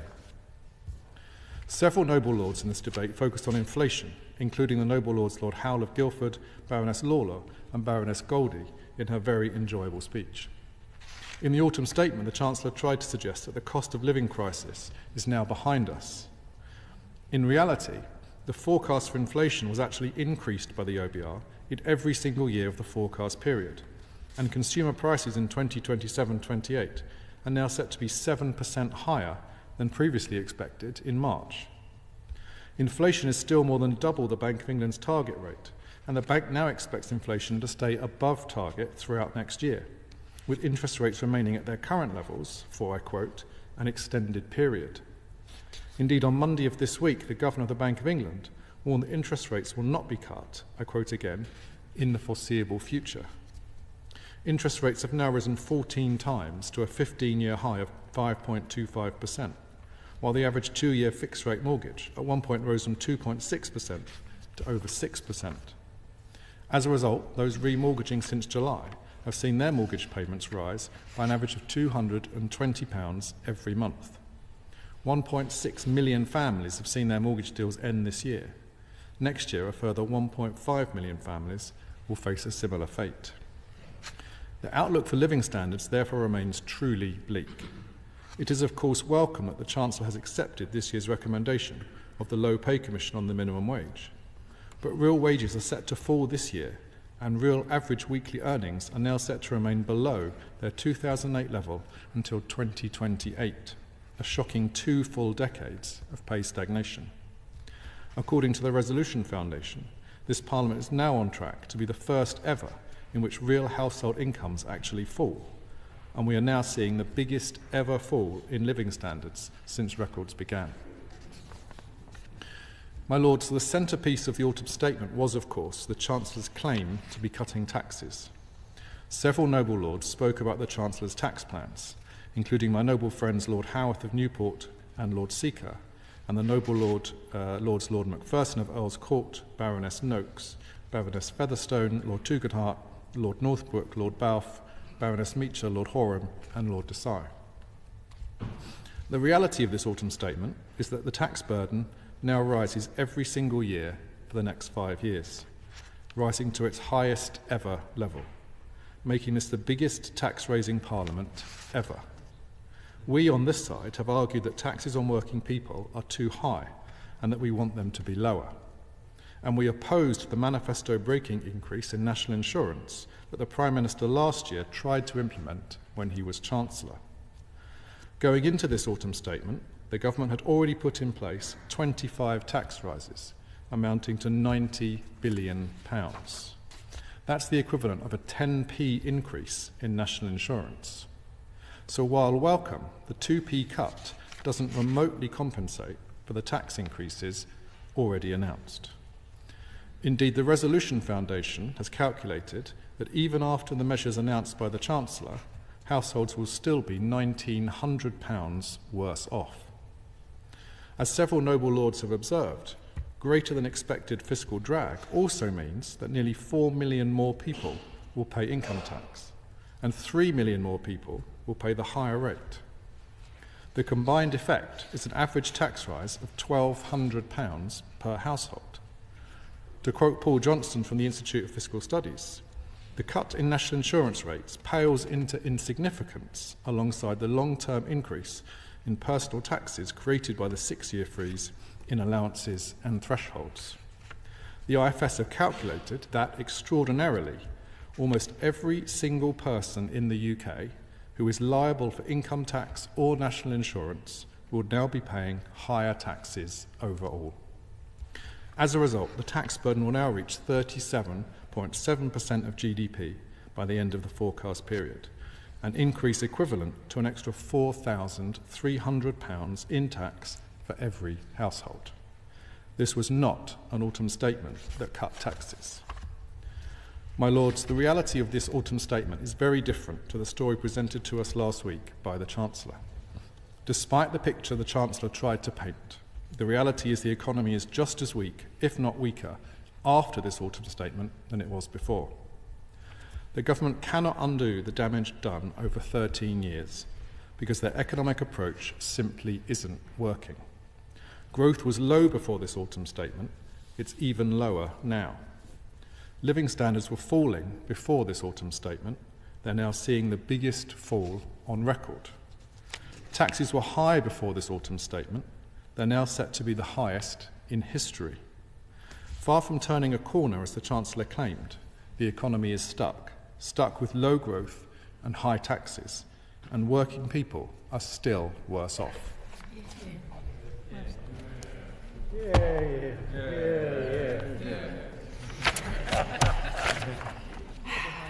My Lords, I am enormously grateful to all noble lords for their very valuable and interesting contributions to today's debate, and also for their kind words in welcoming me to my new role.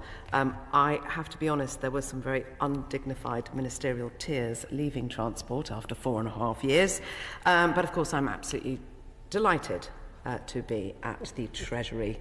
Seems like such an easy job. Anyway, I'm very grateful to all noble lords who wholly or partially welcomed the autumn statement for what it is. It is a well-thought-through plan to grow our economy, thereby improving prosperity and well-being across the country. Is that genuinely funny, or is it just performative? It will not surprise noble lords to learn that I did not agree with all the points raised, and there have been others that have truly piqued my interest, and I will take them away for further consideration. And I would first of all like to set out context. This was noted by the noble Baroness, or my noble friend, Lady Goldie, in her very spirited speech for an old bird. It's a very important matter, though, to think about the context of where we are and indeed where we have come from. There were some notable exceptions, because many people, many noble lords actually glossed over the past few years and just said, oh, it's all the government's fault. And of course, I note my noble friend Baroness Lee, who I thought gave an excellent speech, a very authoritative analysis of where we are. We have faced a global pandemic. We have faced global economic headwinds generated by Putin's illegal war in Ukraine. And as a result of those things, we have made decisions. Other countries didn't make exactly the same decisions as us, so therefore they had a different experience. We took decisions to support, during COVID, of over £350 billion, and of course the cost of living support to dampen the impact of rising bills has exceeded £100 billion. And I would invite noble lords to recall these interventions, because I do not, in my years on the front bench in this House, recall any time when the opposition benches in particular argued against them. In fact, in nearly all cases, I seem to recall many saying that it was just not enough and that more needed to be done during COVID, during the recent cost of living challenge. And so, my lords, when noble lords turn round and complain about various elements of the state of our economy, I would say that we have not lived in usual times. And that is why this autumn statement is a blueprint to get our debt down, to get business investment up, to get inflation controlled, output boosted and taxes cut. And this is an autumn statement plan for growth. And I would like to reassure my noble friend, the noble Lord Dobbs, that economic growth is and will be at the heart of this government's plans going forward. And the government will do more on tax cuts when circumstances allow. And I understand that my noble friend Baroness notes we'll probably never be happy with what the government puts forward in terms of speed for the interventions that she would like to see, but I hope that she does appreciate that we are making steps in the right direction. And on a minority sport, I'd also like to welcome the Noble Lord, Lord O'Neill's support for the devolution deals. They don't get enough love, in my view, and I think they, combined with good local scrutiny, can actually make huge differences to parts of the country. One only has to look at the great West Midlands and the great mayor that we have there. So, turning on to a few of the issues that were raised and trying to sort of think about how we can deal with them. So, to my noble friend Lord Dobbs and his comment about experts and forecasters, my lords, when I was quite small, quite young, I was an investment banker for many years. I am well aware that forecasts are rarely 100% right. They're forecasts. We know that. However, it is important that we have a framework for decision making. And so I agree with him that forecasts are not gospel, and I think it might have been my noble friend Baroness Lee who said that they can be both an art and a science. And of course they get slightly less certain the further out you get. But my lords, we do need a framework to make our decisions, and that is why it's really important that we do forecast where we think the economy is going to be, and that we have the OBR to check our thinking. It is an educated view, a snapshot in time, but one that I believe is useful. In terms of inflation, my noble friend Lady Lawler made some very good points about inflation and its contributing factors. She talked about the role of the Bank of England and mentioned the report into its role. I have to confess, I have not yet read that report, but I do intend to very soon. And I look forward to, and I have already brought it to the attention of officials actually, and I look forward to debating the report in due course. The noble Lord Northbrook asked why we did not stop QE sooner. And of course, decisions regarding the size of the APF, which means something which is escaping now, Asset Purchase Fund, I believe, and the pace of purchases and sales are those of the Independent Monetary Policy Committee, the MPC, and the government does not comment on MPC actions.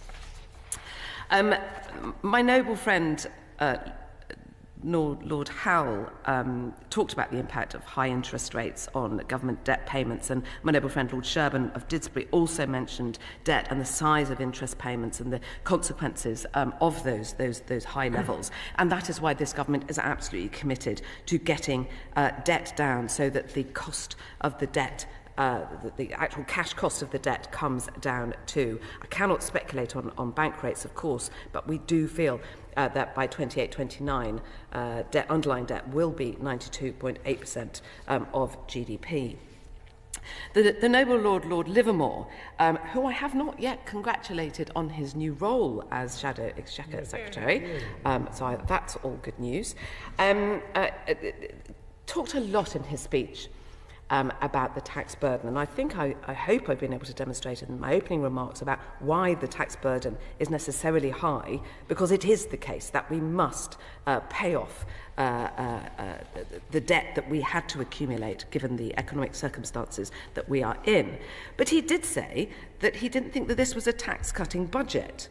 But the OBR has confirmed that decisions made by the Chancellor in this autumn statement reduced the tax burden by 0.7% of GDP. But it's a tax cut. Anyway, I'm confused. I'm sure we will sort all that out. The noble Lord just made a mistake. What the OBR argued is that the cut in the national insurance means that taxes have risen less rapidly than they would have done otherwise, but they have risen nonetheless. The noble lord is exactly right. But the counterfactual is what happened before the autumn statement. That's the counterfactual, right? So the people are, in general, paying less than they would have done previously. Yeah? Okay. We got there in the end. Is that people are paying more. In other words, the noble lady, the minister, is arguing a case for cuts in taxation. This is not a cut in taxation. It is a reduction in the rate at which taxes are increasing. But they are increasing nonetheless. Both correct. We are both correct.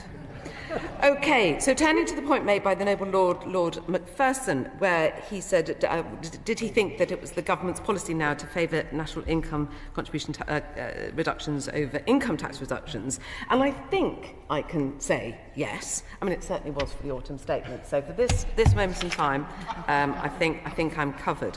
A couple of noble lords mentioned inheritance tax, my noble friend Lord Northbrook and my noble friend Lord Balfe, and I can assure noble lords that more than 93% of estates are forecast to have no liability in each year up to and including 28-29. And those that do are very important in contributing to public finances and indeed to helping to fund vital public services. But as noble lords all know, the government keeps all taxes under review, including inheritance tax. And that also goes for the stamp duty suggestions noted by my noble friend Lord Willits, also the fuel duty suggestions coming from the noble Baroness Lady Bennet. And I'd like to now to turn to public spending. My lords, the following noble lords wanted increased public spending during this debate. Actually, I would read it out, but actually it's nearly all, apart from notable exceptions, on the benches behind me. We have Pinnock, Haworth, Macpherson, the Right Reverend Prout, Bishop of Manchester, Lord Thomas, Lord Sicker, Lord Featherstone, Lady Fellowson, Lady Bennet, Lady Meacher, Lord Hanworth. I mean, the list actually is extraordinary. It's extraordinary. The number of noble lords who came up with a plan for how to pay for those spending increases. Medal for the noble Baroness Lady Bennet. She did come up with a medal. With a medal? I'm going to come up with a medal. She's going to get it because she came up with a plan. And of course her plan was more taxes. But we knew that was going to happen, and that's okay. And there was one other person who came up with a plan for how to pay for this increased public spending, and that was the noble Viscount Lord Hanworth. So he said to ditch the tax cuts. So two people. Everybody else, I'm afraid, just wanted to increase spending. And therein lies the problem. Looking in more detail at some of the public spending that people were concerned about, and obviously I can reflect some of these concerns as well. The noble Baroness Lady Pinnock calls for additional funding for councils to be able to central services to continue. The government stands behind councils up and down the country. The 23-24 local government finance settlement provides councils with a 9% increase in core spending power in total, making available almost £5 billion in additional resources. And it should be noted that local councils can also raise funds from local taxpayers for local services.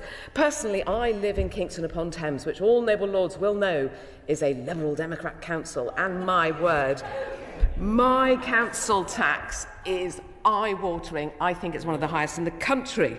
But you know what makes me slightly laugh about all of this? Despite having some of the highest council tax in all the country, the Liberal Democrats have closed the swimming pool.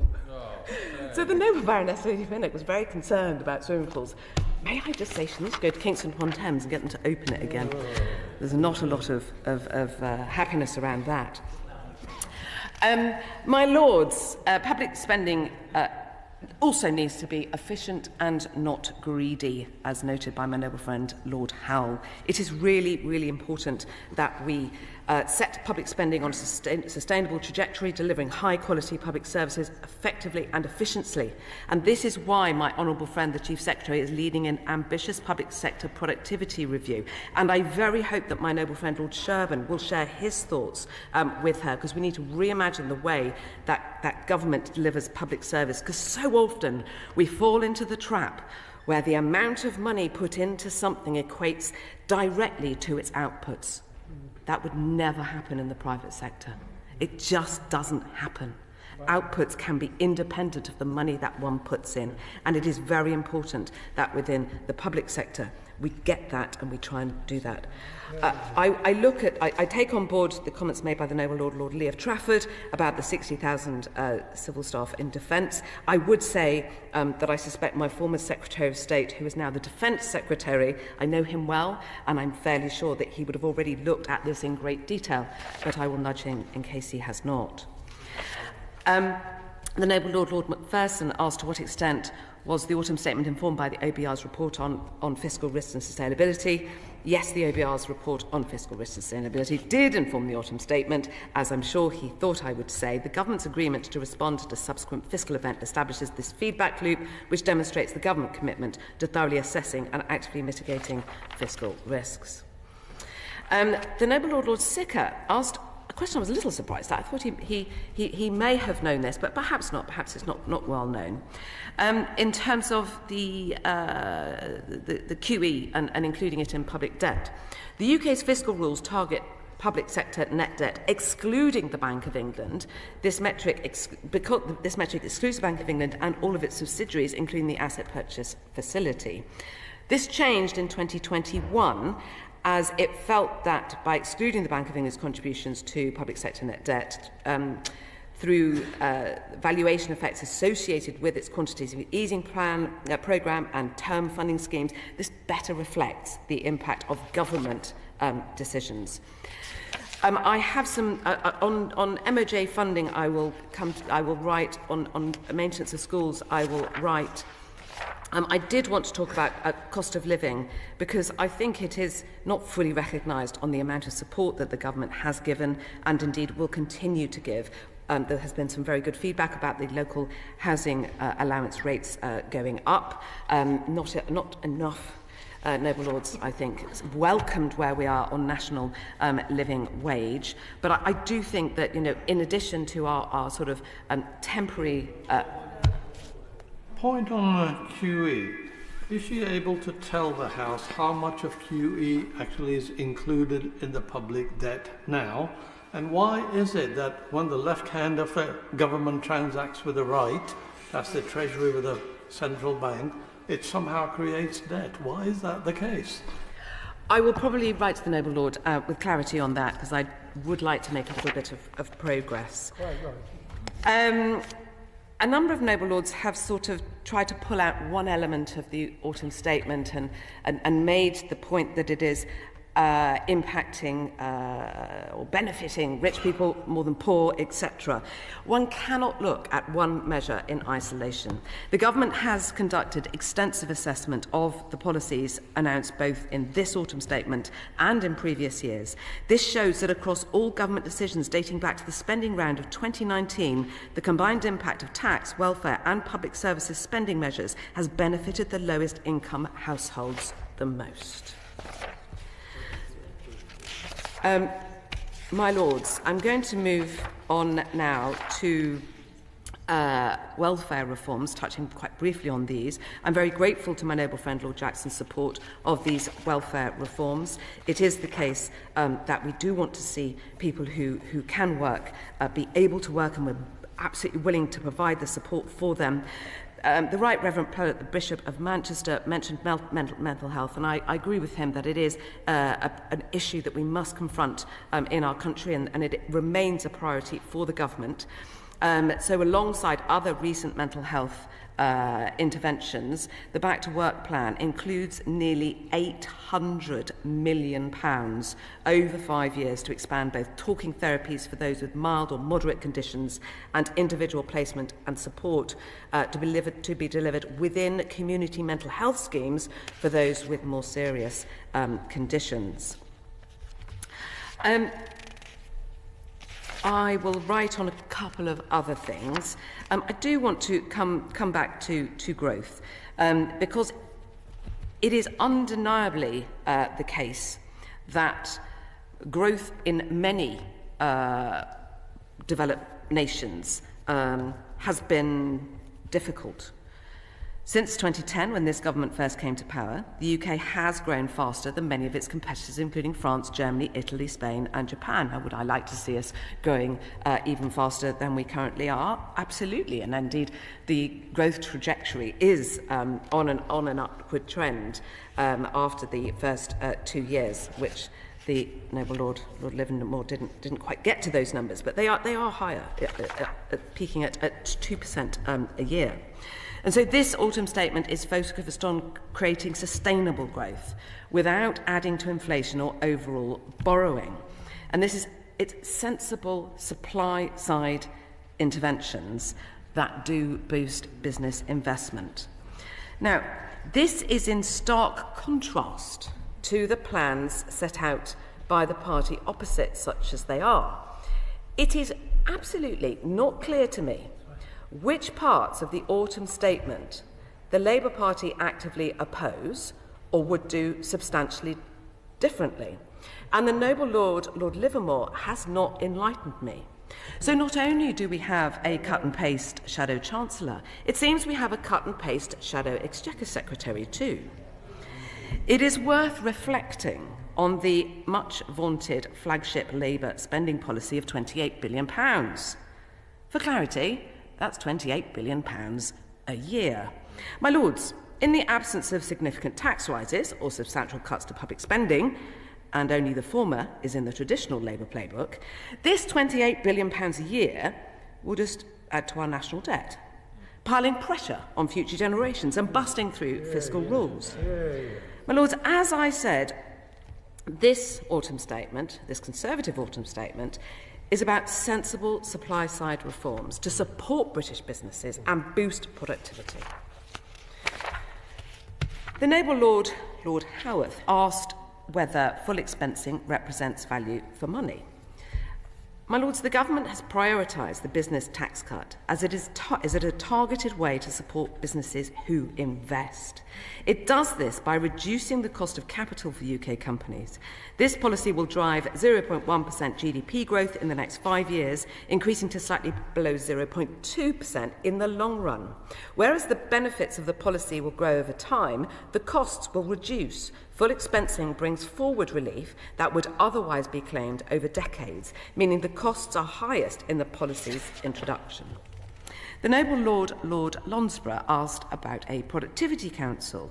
The government takes a range of advice on matters of growth and productivity from all sorts of organisations, including public sector organisations such as the National Infrastructure Commission and the Competition and Markets Authority, but also from academics, from think tanks and from businesses on productivity. So whilst I absolutely respect his idea here, at the moment we're probably not going to take it forward.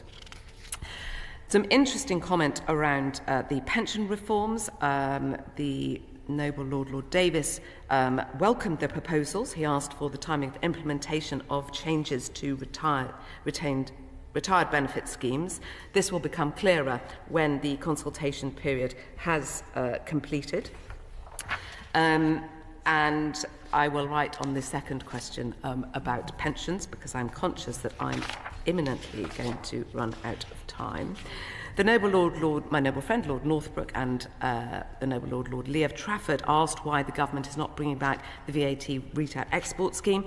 I can say at this time the government continues to accept representations from industry regarding the tourist tax and is considering all returns carefully. My Lords, it is about providing very robust evidence on this, and at the moment we feel it is a little lacking. To the noble Baroness Lady Featherstone on creative industries, there are a large number of specific asks for a very specific sector, and therefore I will certainly write. And I think it is also worth noting some of the more general discussions that noble lords had today, and I hope will continue to have in the future. There were considerations around the size of the state, the shape of the state, the amount of contributions that should come from taxpayers, public versus private sector investment. And so that was from the noble Lord O'Neill. My noble friend Lord Willits talked about the shape of the state. Now, these are things to mull on. They're definitely not going to change government policy today or in the near future, but these are really, really important issues that I think should be debated. I also would like to second the Noble Baroness Lady Noakes when she talks about regulation. We do need to look at regulation as our economy develops. It is the case that it is most helpful for government when Noble Lords can go into specifics. I'm always very happy to hear about specific regulations that we feel are not fit for purpose and that need to be improved. Also, to my noble friend Baroness Noakes, on the 100+ measures, the details can be found in the policy decisions chapter of the autumn statement document. My request was quite simple. I did say there were 200 paragraphs in Chapter 5 and there were a number of policy costings. None of them actually show what amounts to the 110, which was, I think, one of the leading statements made by my right honourable friend, the Chancellor, in his autumn statement. I'm simply asking which are the 110. So does my noble friend undertake to let me have that information if she can't provide it now? I will go and see what we can do. I said over 100. The reason is actually it's now much more than 110. There are a lot of measures, and of course I will see what I can do in terms of getting together some sort of list. Could I support Baroness Noakes in her request? It would be enormously helpful if the Minister would commit herself to provide a list, an annotated list of the 110 measures, and place it in the library. As I said to my noble friend Baroness Noakes, I will do my best. I think it is worth spending some time on my noble friend Lord Harrington's review. I'm enormously grateful for his work. I know this is an area in which he has great interest and indeed great expertise. His speech today added colour to his thinking set out in the report, and I know that all noble lords will be keen to see the report, and I hope we'll be able to speak to the noble lord about his conclusions. We have, as the government, have accepted all the headline recommendations, and as a result the government is establishing a new ministerial investment group and backing it with additional resources for the Office for Investment. I've worked with the Office for Investment. They're very good. They work across government, pulling together all of the bits of government one needs to make a successful strategic investment. I have some minority sport questions on EIS and VCT, important though they are, but I will have to write. My Lords, I believe I should conclude. The measures in the autumn statement are important, and they are bold, and rightly so. As a country, we find ourselves in a moment when inflation is reducing, borrowing is reducing, and growth is improving. The measures announced by the Chancellor last week will support efforts to boost business investment in the UK, and they will help businesses of all sizes to spend more of their money on the things that bring them success: premises, people, ideas and products. Our measures will get thousands of people working and reward them with better pay. By delivering for the British people, we will see economic growth leading to increased prosperity and well-being for all. The question is that this motion be agreed to. As many as of that opinion will say content. Contrary not content. The contents have it. My Lords, I beg to move that the House do now adjourn. That the House do now adjourn.